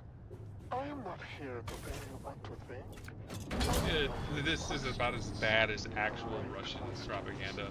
Questions that accuse you might use to unlock your own truth. Today's question: what does it take to forsake privilege? Did my position among the Atreides grant me prestige, power, and pleasures unending? Was my future utterly assured? Was the wine of Caladan the sweetest across the known universe? Yes, to all things, yes. And so, dear listener, I invite you to consider this question. What would one have to lose to give all of that up, to trade those privileges for the never-ending being hunted? Follow that question to its ultimate conclusion, dear listener, and you may just find your truth.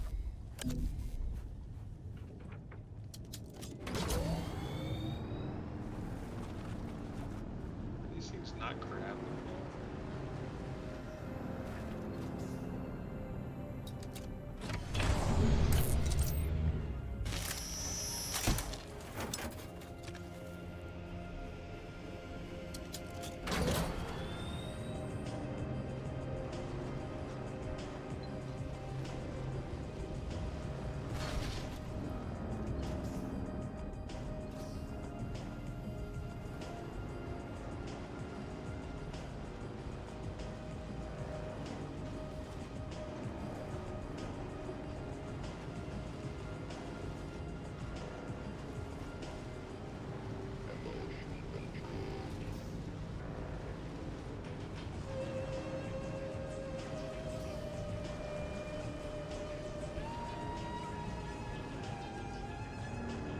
There's some.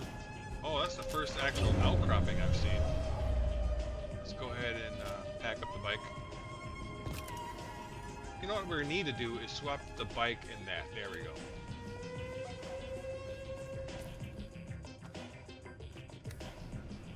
That's all I have left. Shit.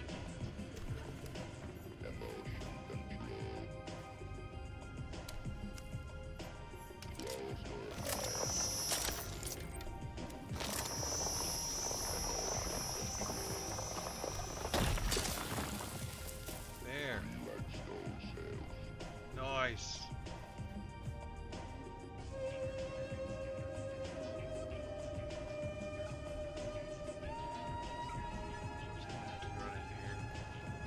It's all going to be a pain in the ass to get, isn't it?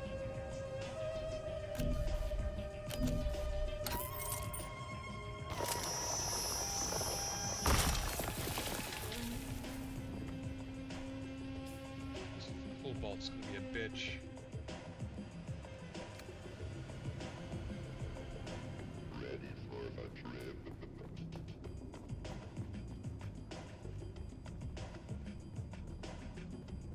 See how the lighting in here is garbage too. Look at that. Watch. Gone. No light. Oh shit, how am I gonna do this? I want that.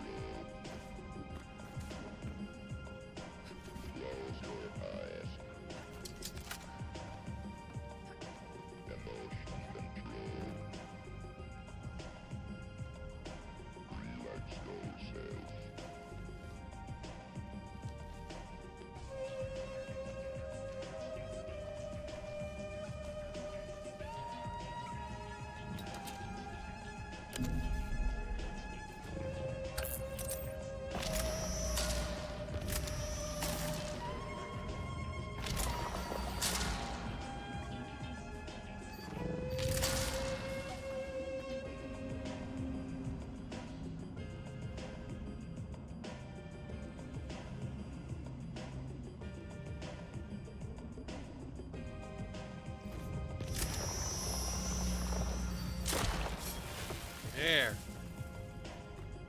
Where am I sitting? Okay.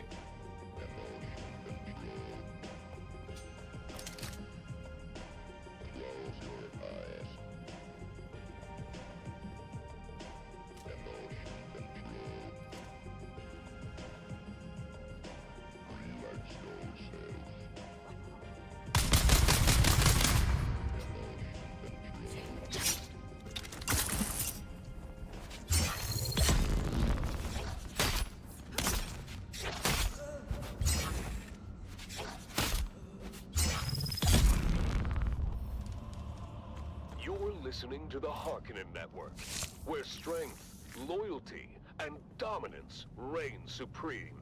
Strength through loyalty. Next up, dear listeners, what you have all been waiting for. It's finally time for the annual Harkonnen Family Games. I know you're all as excited as I am. Let's go live to this year's first installment of the Man Trap. Action, suspense, and violent death, straight from the Grand Arena on Gaiety Prime.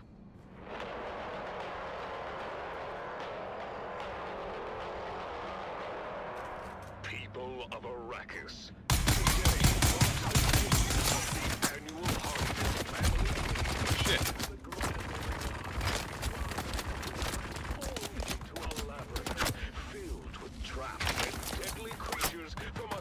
The Imperium.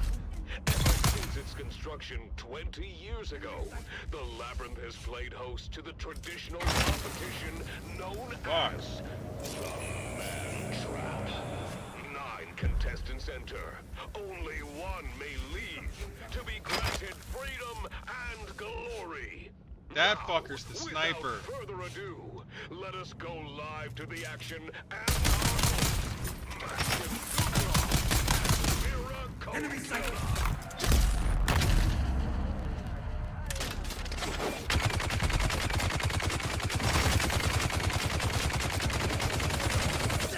Empty!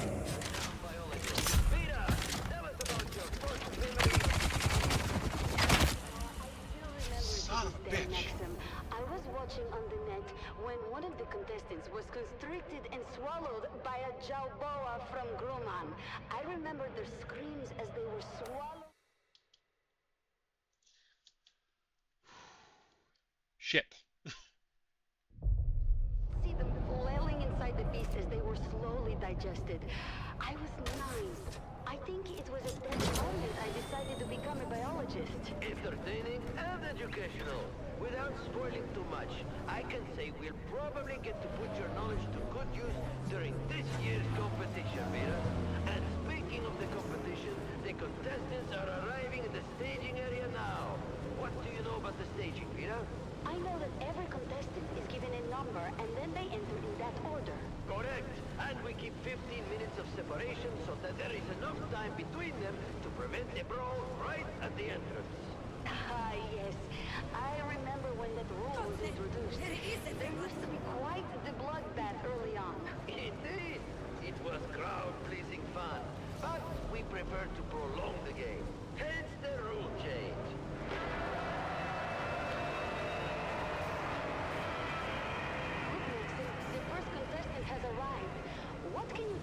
about him. Oh, I know him. That's Amado del Cid, a pirate from Lankivel. Avenur's men captured him during a raid, and he's been preparing for this competition in our slave pens ever since. He cuts quite the dashing figure, doesn't he? And dual sabers. He knows how to use them too. He claims to have killed over 200 men with them. Oh, exciting. We'll have to keep our eye on him. What about this next one? Got away with it for years until he took one from a distant cousin of the Baron. You don't mess with noble property and stay free for long, my friend. Oh, he's a big one, isn't he? Why do they call him Hollow Tom? It's a joke about how much he eats. People think his legs must be hollow. He looks very strong. Unlike this one. Who is this waif of a girl, Maxim? Ah, Kaylin Schiff. She was a serving girl for the late Lord Bertram of the manufactory. Don't underestimate her. She can be quite deadly with that needle gun she's cradling. And what was her crime? Well, she's the one who made the late Lord Bertram late. Vicious. Oh, this one seems interesting. Like that.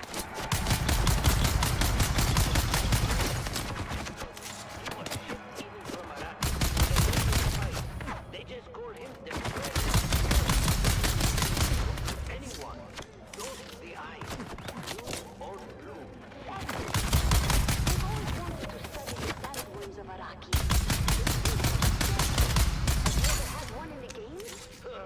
No, though not for lack of trying. They're almost impossible to capture, short of using a nuke. And then, they wouldn't be much use at all. Well, let's hope that this Fremen is as deadly as the worms of his home planet. He looks savage, unlike the one behind him. Ah, that's the Grey Lady. Nobody knows where she came from. She just showed up on the streets of Giddy Prime one day. Soon enough, she was running the largest brothel in the sector.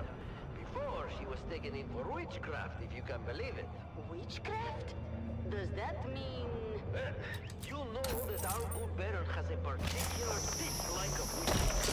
I have never heard the Grey Lady say anything during her time in the pens. Not one word. Until she volunteered to be part of this. Everybody loves a mystery, but nobody loves this next contestant. Recognize the name? I'm not surprised. Former guard captain Puikonem. You recognize his face, Vera? Do you remember his crime? Oh yes.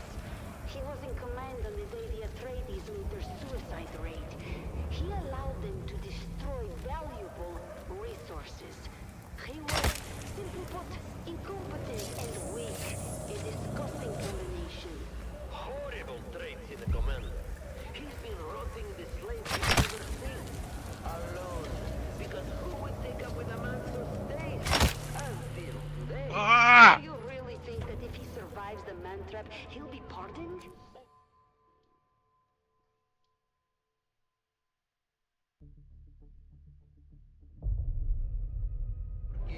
But he will never forget. Nor should he. Let's hope that Captain Nem finds his death in the labyrinth. But we won't get enough breath on him. Who is the next pair? The twins Morani, a brother and sister, playing Joe. They were performing an opera here on Giddy Prime when one of the props malfunctioned and killed one of the Baron's guests. They were detained after their troop was paid off, of course. Well, jongleurs should at least know how to put on a show. Oh, more than that. Trained acrobats, illusionists. They're my big for to win the whole thing. Jongleurs have hidden depths. Fascinating. But to win, they would have to turn on one another. Only one of them can be the winner. The rules are quite clear. I know. And wouldn't that be an amazing way to end it all? Twin against twin? That would be an ending to talk about. And here is the last contestant. He doesn't look like much. He isn't. Fodor for the beasts. A lifelong slave born into service. His name is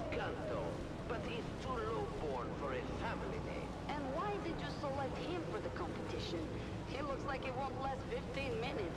I reached an agreement with his owner. Kanto is growing older and can easily be replaced, but he has a hidden talent, one I hope that we can draw forth during the competition. Oh, how interesting. Will you tell? Oh, no, my dear. Let's save some secrets for the audience to discover. So, those are our 9 contestants, lined up and ready to go. Any favorites, Vina? You know, I put my money on the Grey Lady. Witchcraft or not, I love a classy lady. And I have a soft spot for our swashbuckling pirate Amado. Shame to waste such a handsome wastrel. Good choices, both. It's time to get this competition started. Are you ready? I've never been more ready. Are you ready, loyal listener? The contestants are prepared, the traps are set, and the traitors are Stay tuned to this station, people of Arrakis, to hear more updates from Gady Prime and the Man Trap.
Shit.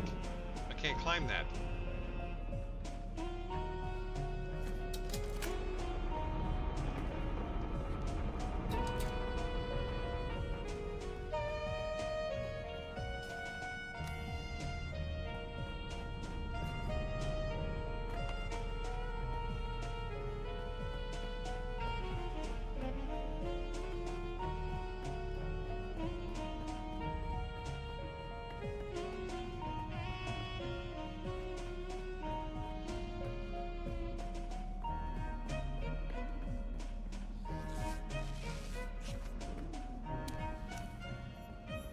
I see someone.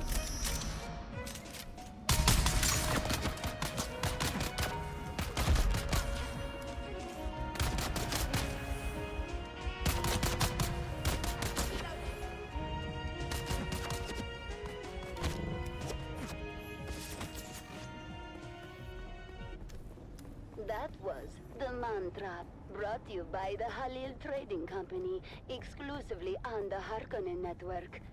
Stay tuned for more exciting content. Harkonnen, we are Arrakis. You are listening to frequency 152.6, the voice of House Harkonnen. We are Arrakis. Now witness as the dark and tangled truths of House Atreides are revealed by the Convert. Greetings, Truth Seeker. I am the Convert. Once a high-ranking advisor to the Atreides regime, I have since escaped and live under the protection of our good Baron.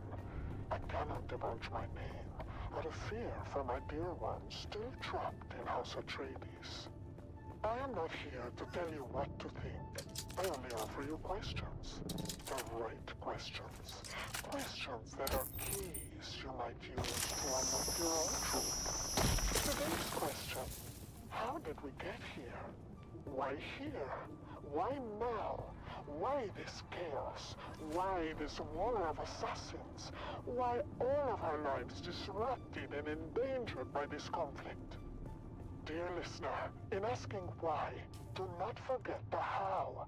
How, pray tell, did the Atreides malefactors suddenly usurp another's fiefdom? What manipulations and treachery must they have performed in the long term to acquire Arrakis? And why step into such a contentious situation in the first place? I wonder, what blasphemous secrets must there be on Caladan? Why must the Rogue Duke ensure that all eyes look elsewhere? Look to Dune. What are they hiding in this fog of war? Follow these questions to their ultimate conclusion, dear listener. And you may just find.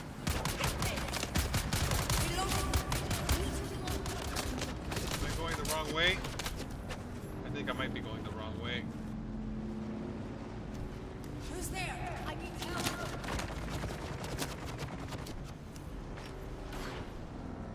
Found you. There's someone Where's here. Backup?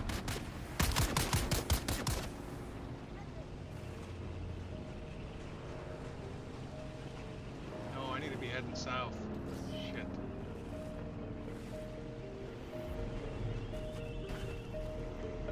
No! Well, looks like I'm going super deep.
Time to head the frack out of here.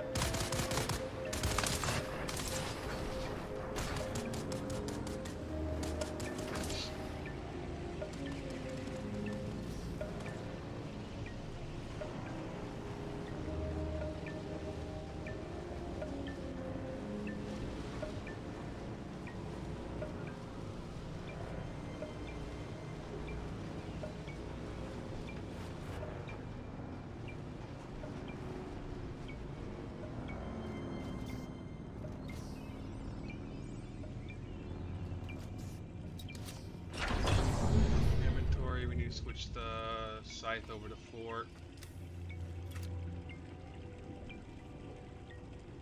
Oh, so wait. 6, 6, 6. Well, that's great. But anyway.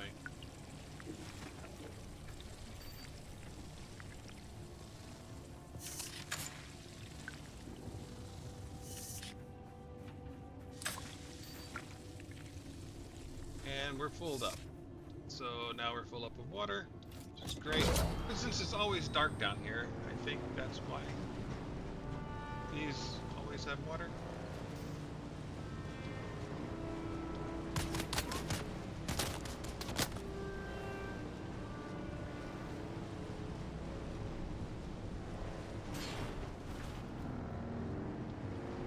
I can't carry much else. Can I kill him by running him over like I did the other guy? See someone! I Nope. got you! I killed one person by running him over.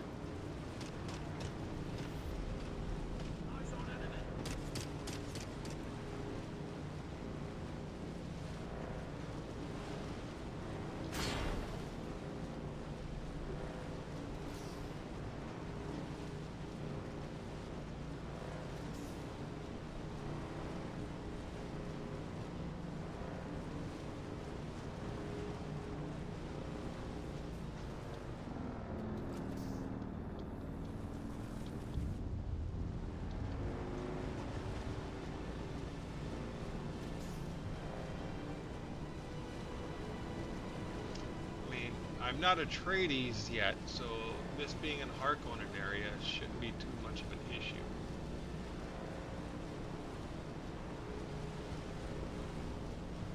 Oh, I came out straight out the back end. Okay.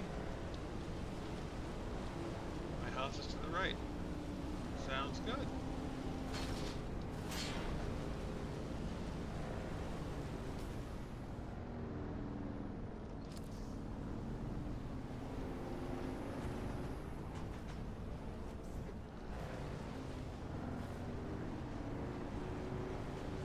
Hey, if there's no fall damage on vehicles, I'm going to use it.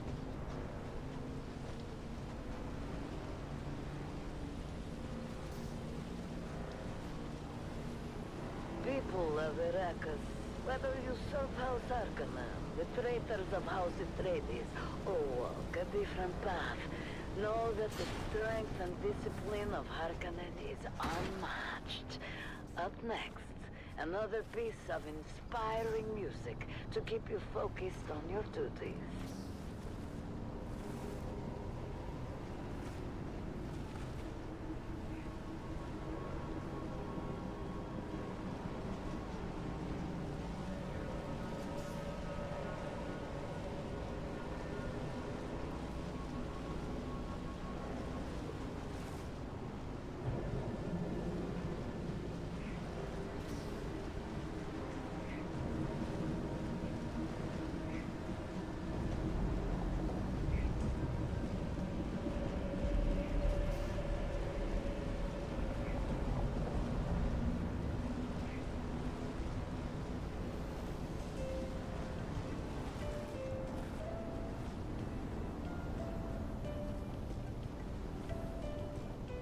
This would not be Harkonnen music.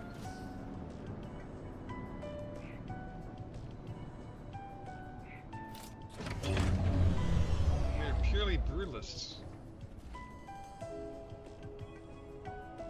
I mean, hell, their new home planet, which isn't that new, but they don't have color because of the sun.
shit pisses me off. Dune Awakening. Lumen sucks.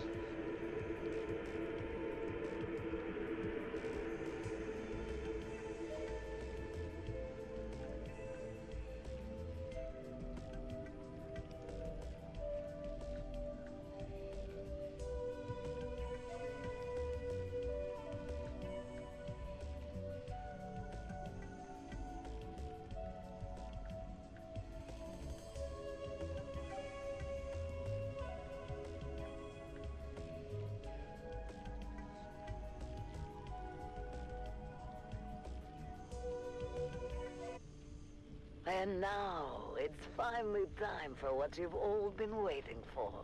The second installment of this year's Man Trap. Straight from the annual Harkonnen Family Games at the Grand Arena on Gedi Prime. Here are your hosts Maxim Dubrov and Vera Kotila.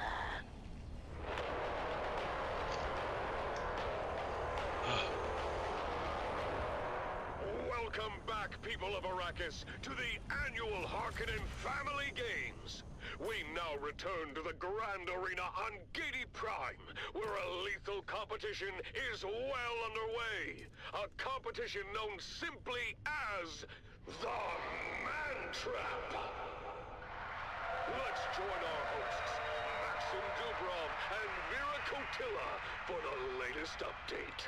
Thank you and welcome back. I'm Maxim Dubrov, slave master of the labyrinth, and with me is the ever-insightful biologist, Vera Kotila. Vera, the competition has finally begun, and our contestants are making their way through the labyrinth. What do you make of the initial action so far? It's been thrilling, Maxim. We've already seen the pirate Amado Del Sin fend off a pack of swamp vipers with those dual sabers of his. Quite the display of skill. Indeed, Amado's reputation is well deserved. But let's not forget our other contestants. The street butcher known as Harrow Tom has made his way into the cavern of the Shrieking Maws. His sheer strength might give him an advantage there if he can keep his wits about him. Young Kaylin Sheep with her needle gun has proven to be surprisingly See, this is 150 resourceful. by itself. She managed to avoid a deadly pitfall trap and take down a cave lurker with a well-aimed shot. Speaking of resourcefulness, the Grey Lady has just entered the Shadow Corridor. Let's hope her alleged witchcraft can help her navigate through the darkness. Oh, Maxim, look! The Fremen has encountered his first major challenge, the Steel Fang, a mechanical beast designed to hunt and destroy. Do you think he can handle it? The Fremen is a wildcard, Vera. His silence and demeanor suggest he's hiding considerable skill. We'll have to wait and see. Now, Maxim, we should discuss Puiko Nem. He's struggling in the web of deception. His past failures are clearly haunting him. Do you think he stands a chance? Puiko Nem's greatest enemy is himself. If he can overcome his doubts, he might survive. But I would not bet on it. And what of poor Kento? He's managed to avoid direct confrontation so far, but the question remains, what is this hidden talent you hinted at, Maxim? Oh, patience, Vera. All will be revealed in due time. For now, let's enjoy the spectacle. Ooh, look, Maxim. The Grey Lady has just dispatched a group of poison-spitting groks with ease, displaying strength and agility far beyond what would be expected from a woman of her apparent age and constitution. Indeed, Vera. Her calm and calculated moves suggest that her veils hide more than meets the eye. What was that, Maxim? It seems something significant just occurred. Thank you, Vera. It appears Hollow Tom triggered one of the labyrinth's more explosive traps. He's wounded but still moving. Oh, this might slow the giant down a bit. The competition is fierce, and the labyrinth is relentless. Only the strongest and most cunning will survive. Indeed. Now it's just a waiting game right now. Turn our attention to the twins Morani. They are currently scaling the Serpent Spire. The spire, of course, is a towering structure that rises above the labyrinth, giving those who brave it a unique opportunity to survey the entire labyrinth and learn its secrets. Yes, Maxim. Their movements are almost poetic. Each step precise, each leap calculated. The spire is one of the recurring features of the labyrinth, and a unique challenge. From its heights, the entire labyrinth is visible, and any climber can also be seen by the other contestants. Look at them go! The Morani twins truly are a sight to behold. Their synchronization is flawless, making their way past deadly overhangs and precarious ledges. But wait! The female sibling seems to have misjudged a jump! Oh no! She has fallen! One of the twins has fallen, hitting several jagged rocks on the way down. This may be a serious injury indeed. A devastating turn of events for these favorite contestants. The female twin is still alive, but it doesn't look good. She's badly injured. The twins' bond and skills have proven to be extraordinary, but this mishap could change everything. Her brother is making his way down to help her. The Morani twins' fate hangs in the balance. Will they be able to continue, or will this injury prove too much to overcome? Stay tuned as the drama unfolds.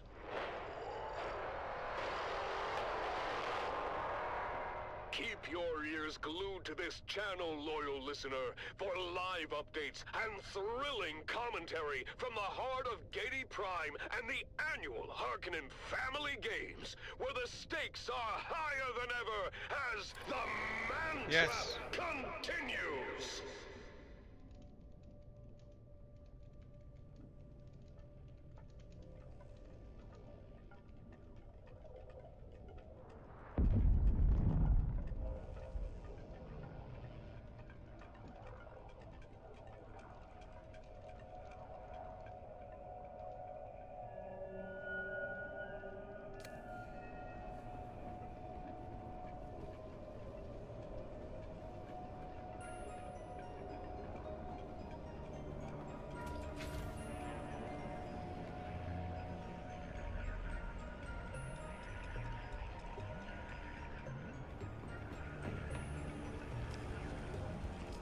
Close.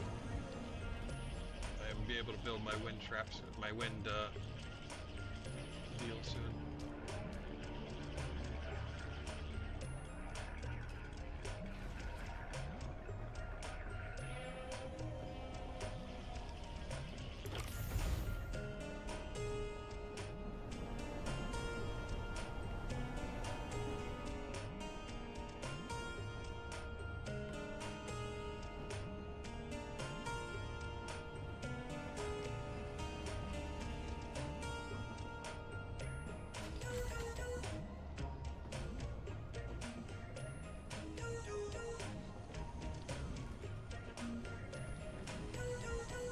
The Harkonnen Network, where every moment is an opportunity to prove your loyalty and strength. Strength through loyalty. You are listening to frequency 152.6, the voice of House Harkonnen. We are Arrakis. Now witness as the dark and tangled truths of House Atreides are revealed by the Convert. Greetings, Truth Seeker. I am the Convert. Once a high-ranking advisor to the Atreides regime, I have since escaped and live under the protection of our current battle. I cannot divulge my name out of fear for my dear ones, still trapped in House Atreides. I am not here to tell you what to think. I only offer you questions. The right questions. Questions that are keys you might use to unlock your own truth. Today's question. Have you ever heard of the Feast of Thyestes? And now, dear listener, a little lesson in mythology from Old Terra. House Atreides fancy themselves as scions of a line stretching all the way back to ancient Greece, to ancient mythology, specifically in the person of Atreus. Who was Atreus? In bygone myths, Atreus was the brother of Thyestes, two nobles exiled for murdering their half-brother. Later, when the two brothers feuded with each other, Atreus secretly butchered Thyestes' sons, saved their hands and heads, and cooked the remaining meat into a tasty dish served to Thyestes. After Thyestes unknowingly and ravenously ate his own children, Atreus taunted him with the severed hands and heads. The questions compound, dear listener. Why aspire to such a vile mythological figure? Really? Why are the chefs of Caladan considered some of the best in the universe, serving dishes that can be tasted nowhere else? Why are some of these recipes protected like state secrets? Is it true that Oh, really? Duplica's personal Fuel chefs cells and have silicone their vocal blocks. cords surgically removed to ensure silence? Does House Atreides these host orgiastic cannibal feasts? If so, what are the logistics for keeping such a thing running smoothly and secretly? Can human flesh be prepared in such a way as to make it more addictive than the spice melange? Would such a thing ensure the collaboration of key members? It'd be cool to be able to make fuel cells. Dear listener, can you picture such a Thyestian feast in your head? Can you see the Red Duke hosting a secret meal with some of the most influential figures in the Empire? Can you see this grotesque cabal of decadence? How long does 5 lubricant last? Licking their lips in anticipation of the rarest cuisine in the known universe. Victuals they can neither raise nor buy.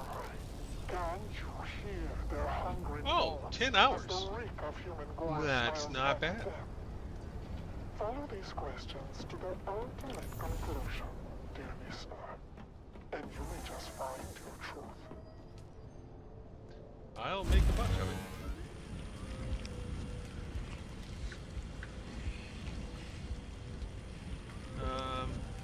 Don't really need the cobalt paste at the moment.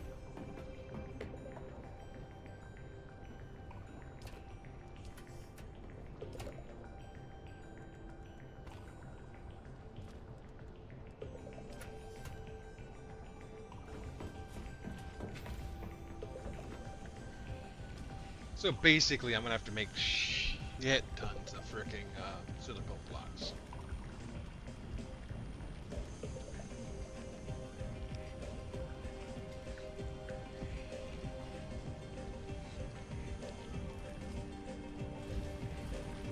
I'm gonna be able to turn off all of these now.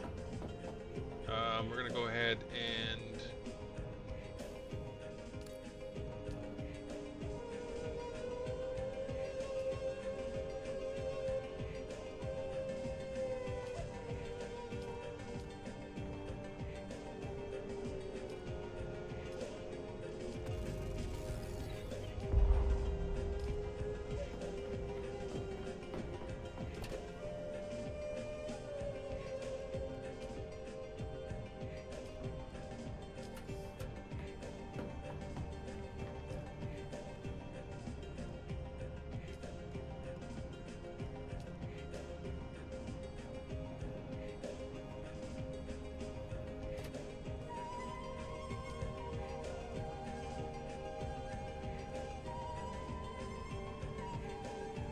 five, 3.5, 4, 0.3, 100, 3.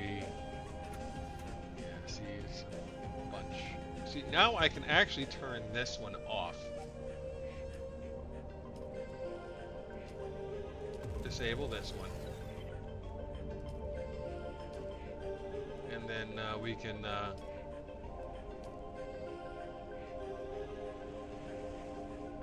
do that. And then we'll go ahead and demolish that and that.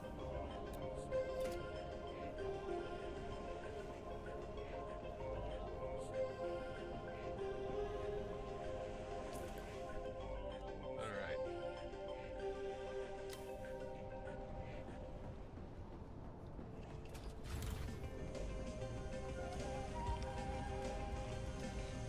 So I have water automated ish. I'm gonna have to check on that. How's this going?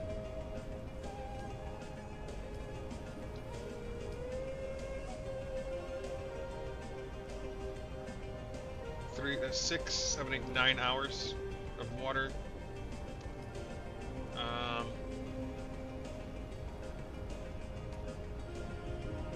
It's 2 days, 6 hours. I might have to play again tomorrow. And look at this. It's all sorts of dusty.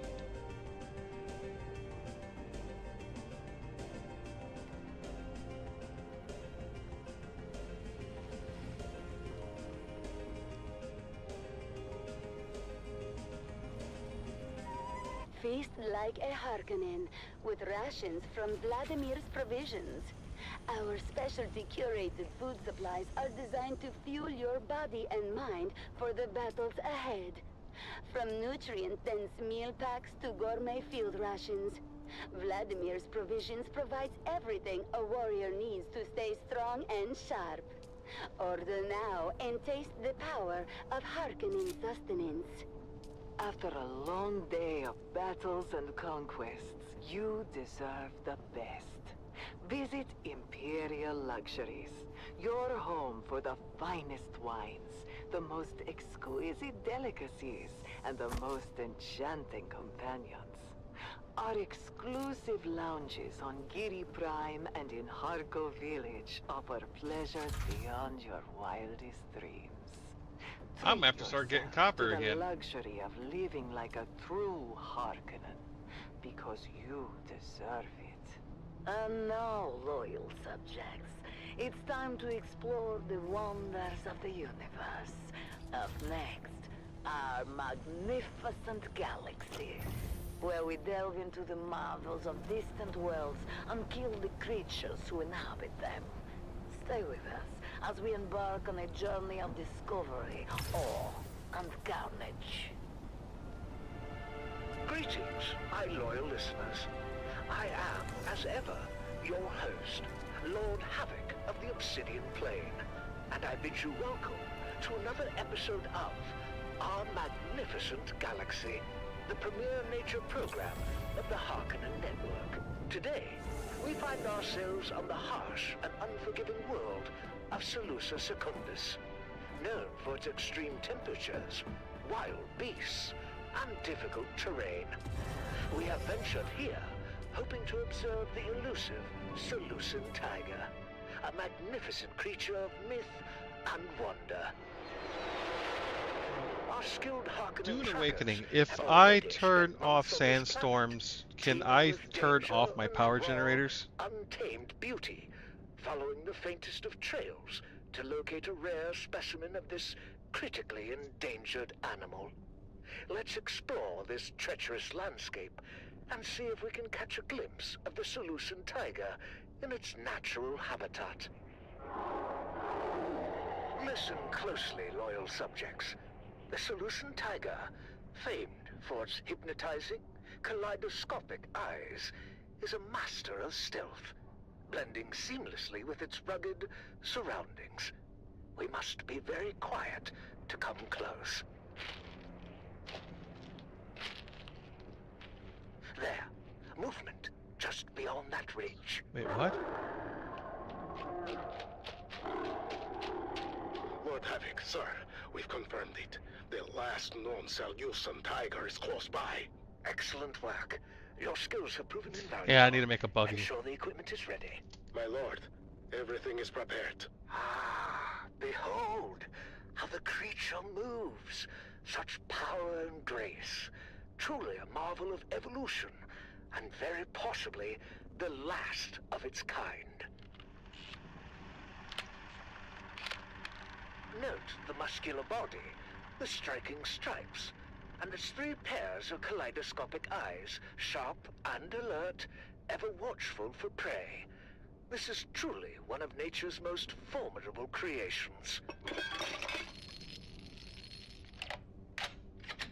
As you know, steadfast loyalists, the Seleucian tiger is not merely a subject of study, but a prize to be claimed. This magnificent storm beast alerts. will now be Refuel subdued as a generators? testament to Harkonnen dominance.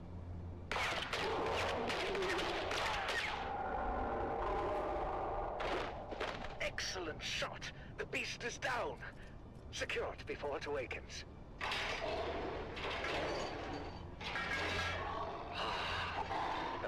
majesty of the Seleucid tiger, brought low by our superior skills. Its journey ends here, as we demonstrate our power over nature.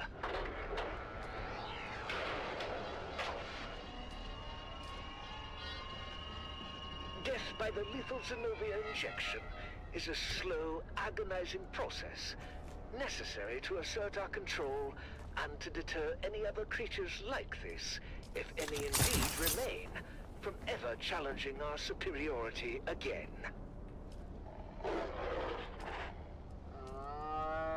The substance will spread through its veins, causing immense pain and complete paralysis, while perfectly retaining the creature's consciousness up until the very moment of death. A fitting end for such a fierce opponent.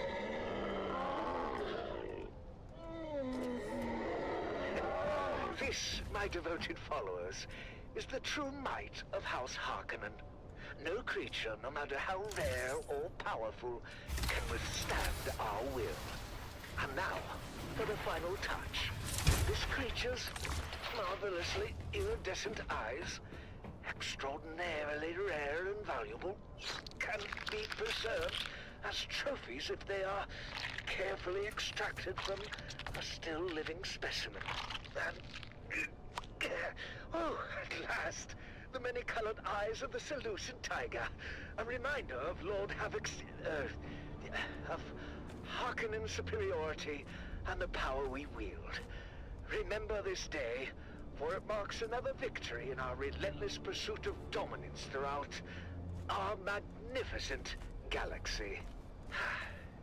Until next time, my loyal listeners, this is your host, Lord Havoc of the Obsidian Plain, signing off. Alright, so that's about what I got.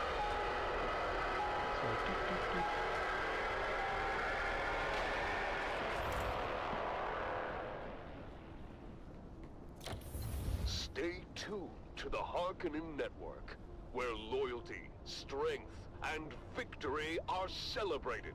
Strength through loyalty. Well, it seems that episode of our magnificent galaxy ran a bit longer than scheduled.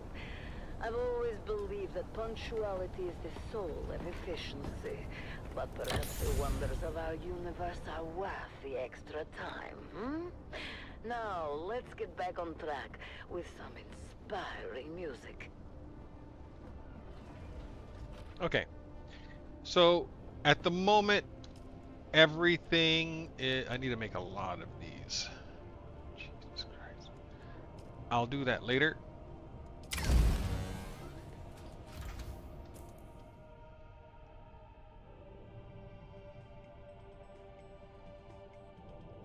Dune Awakening. If I turn off sandstorms, does my base take damage?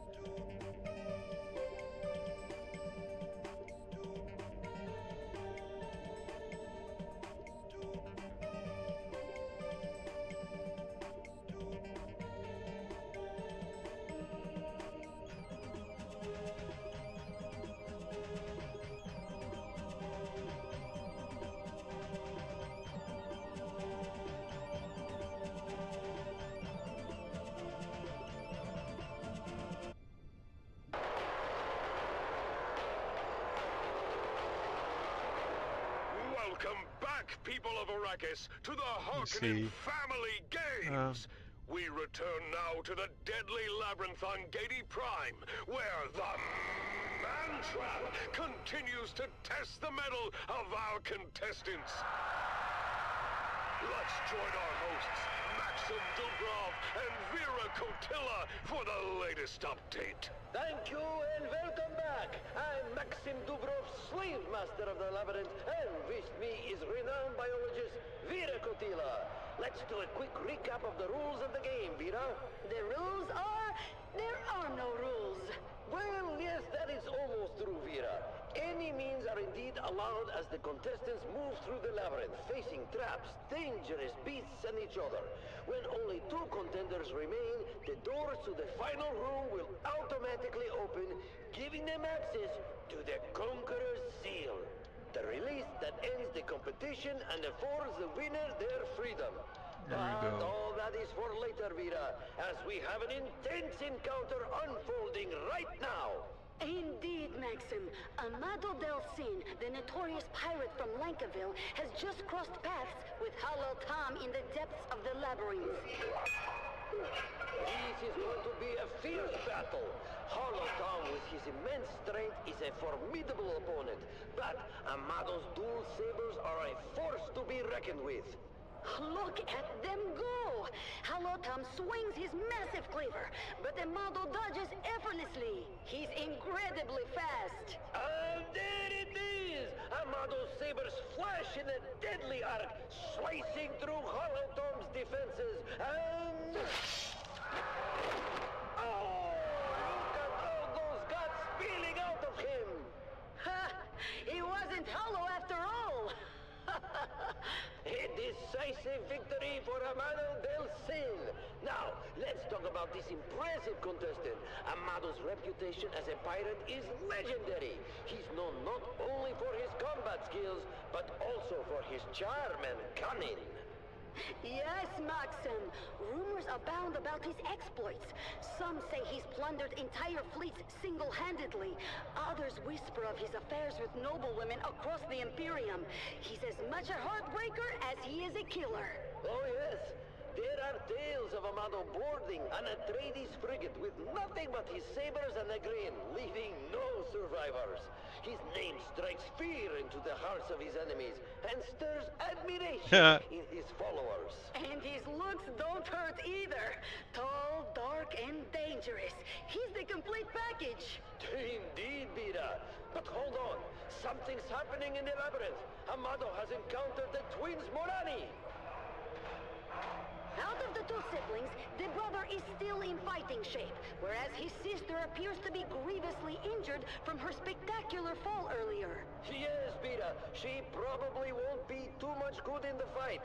Amado approaches cautiously, but his confidence is clear. He lunges at the uninjured twin, aiming to take him out swiftly. Ha! Incredible! The supposedly injured twin springs to life, flipping through the air and landing behind Amado.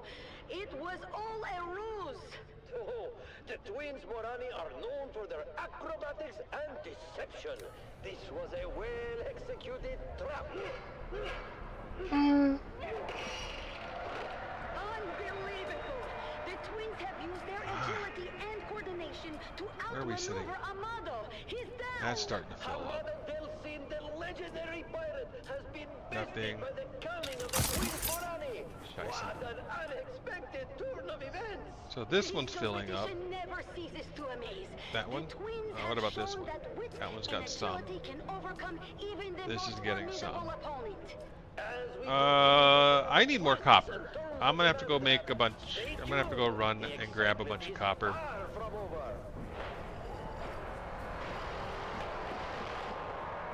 We're going south. Glued to the Harkonnen channel for live updates and thrilling commentary from the heart of Katie Prime.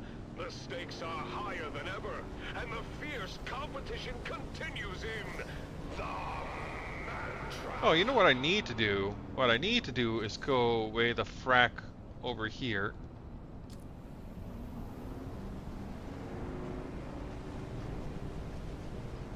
Sector weather alert. A large sandstorm is approaching.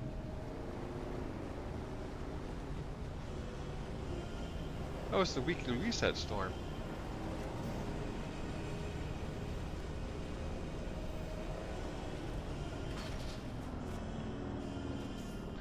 What? Alright. I'm gonna run around off stream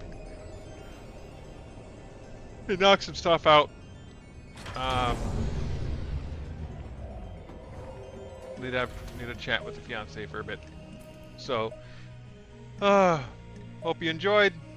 I might play again tomorrow, or I might play Xenogears. I'm not sure. But thanks for watching. Bye.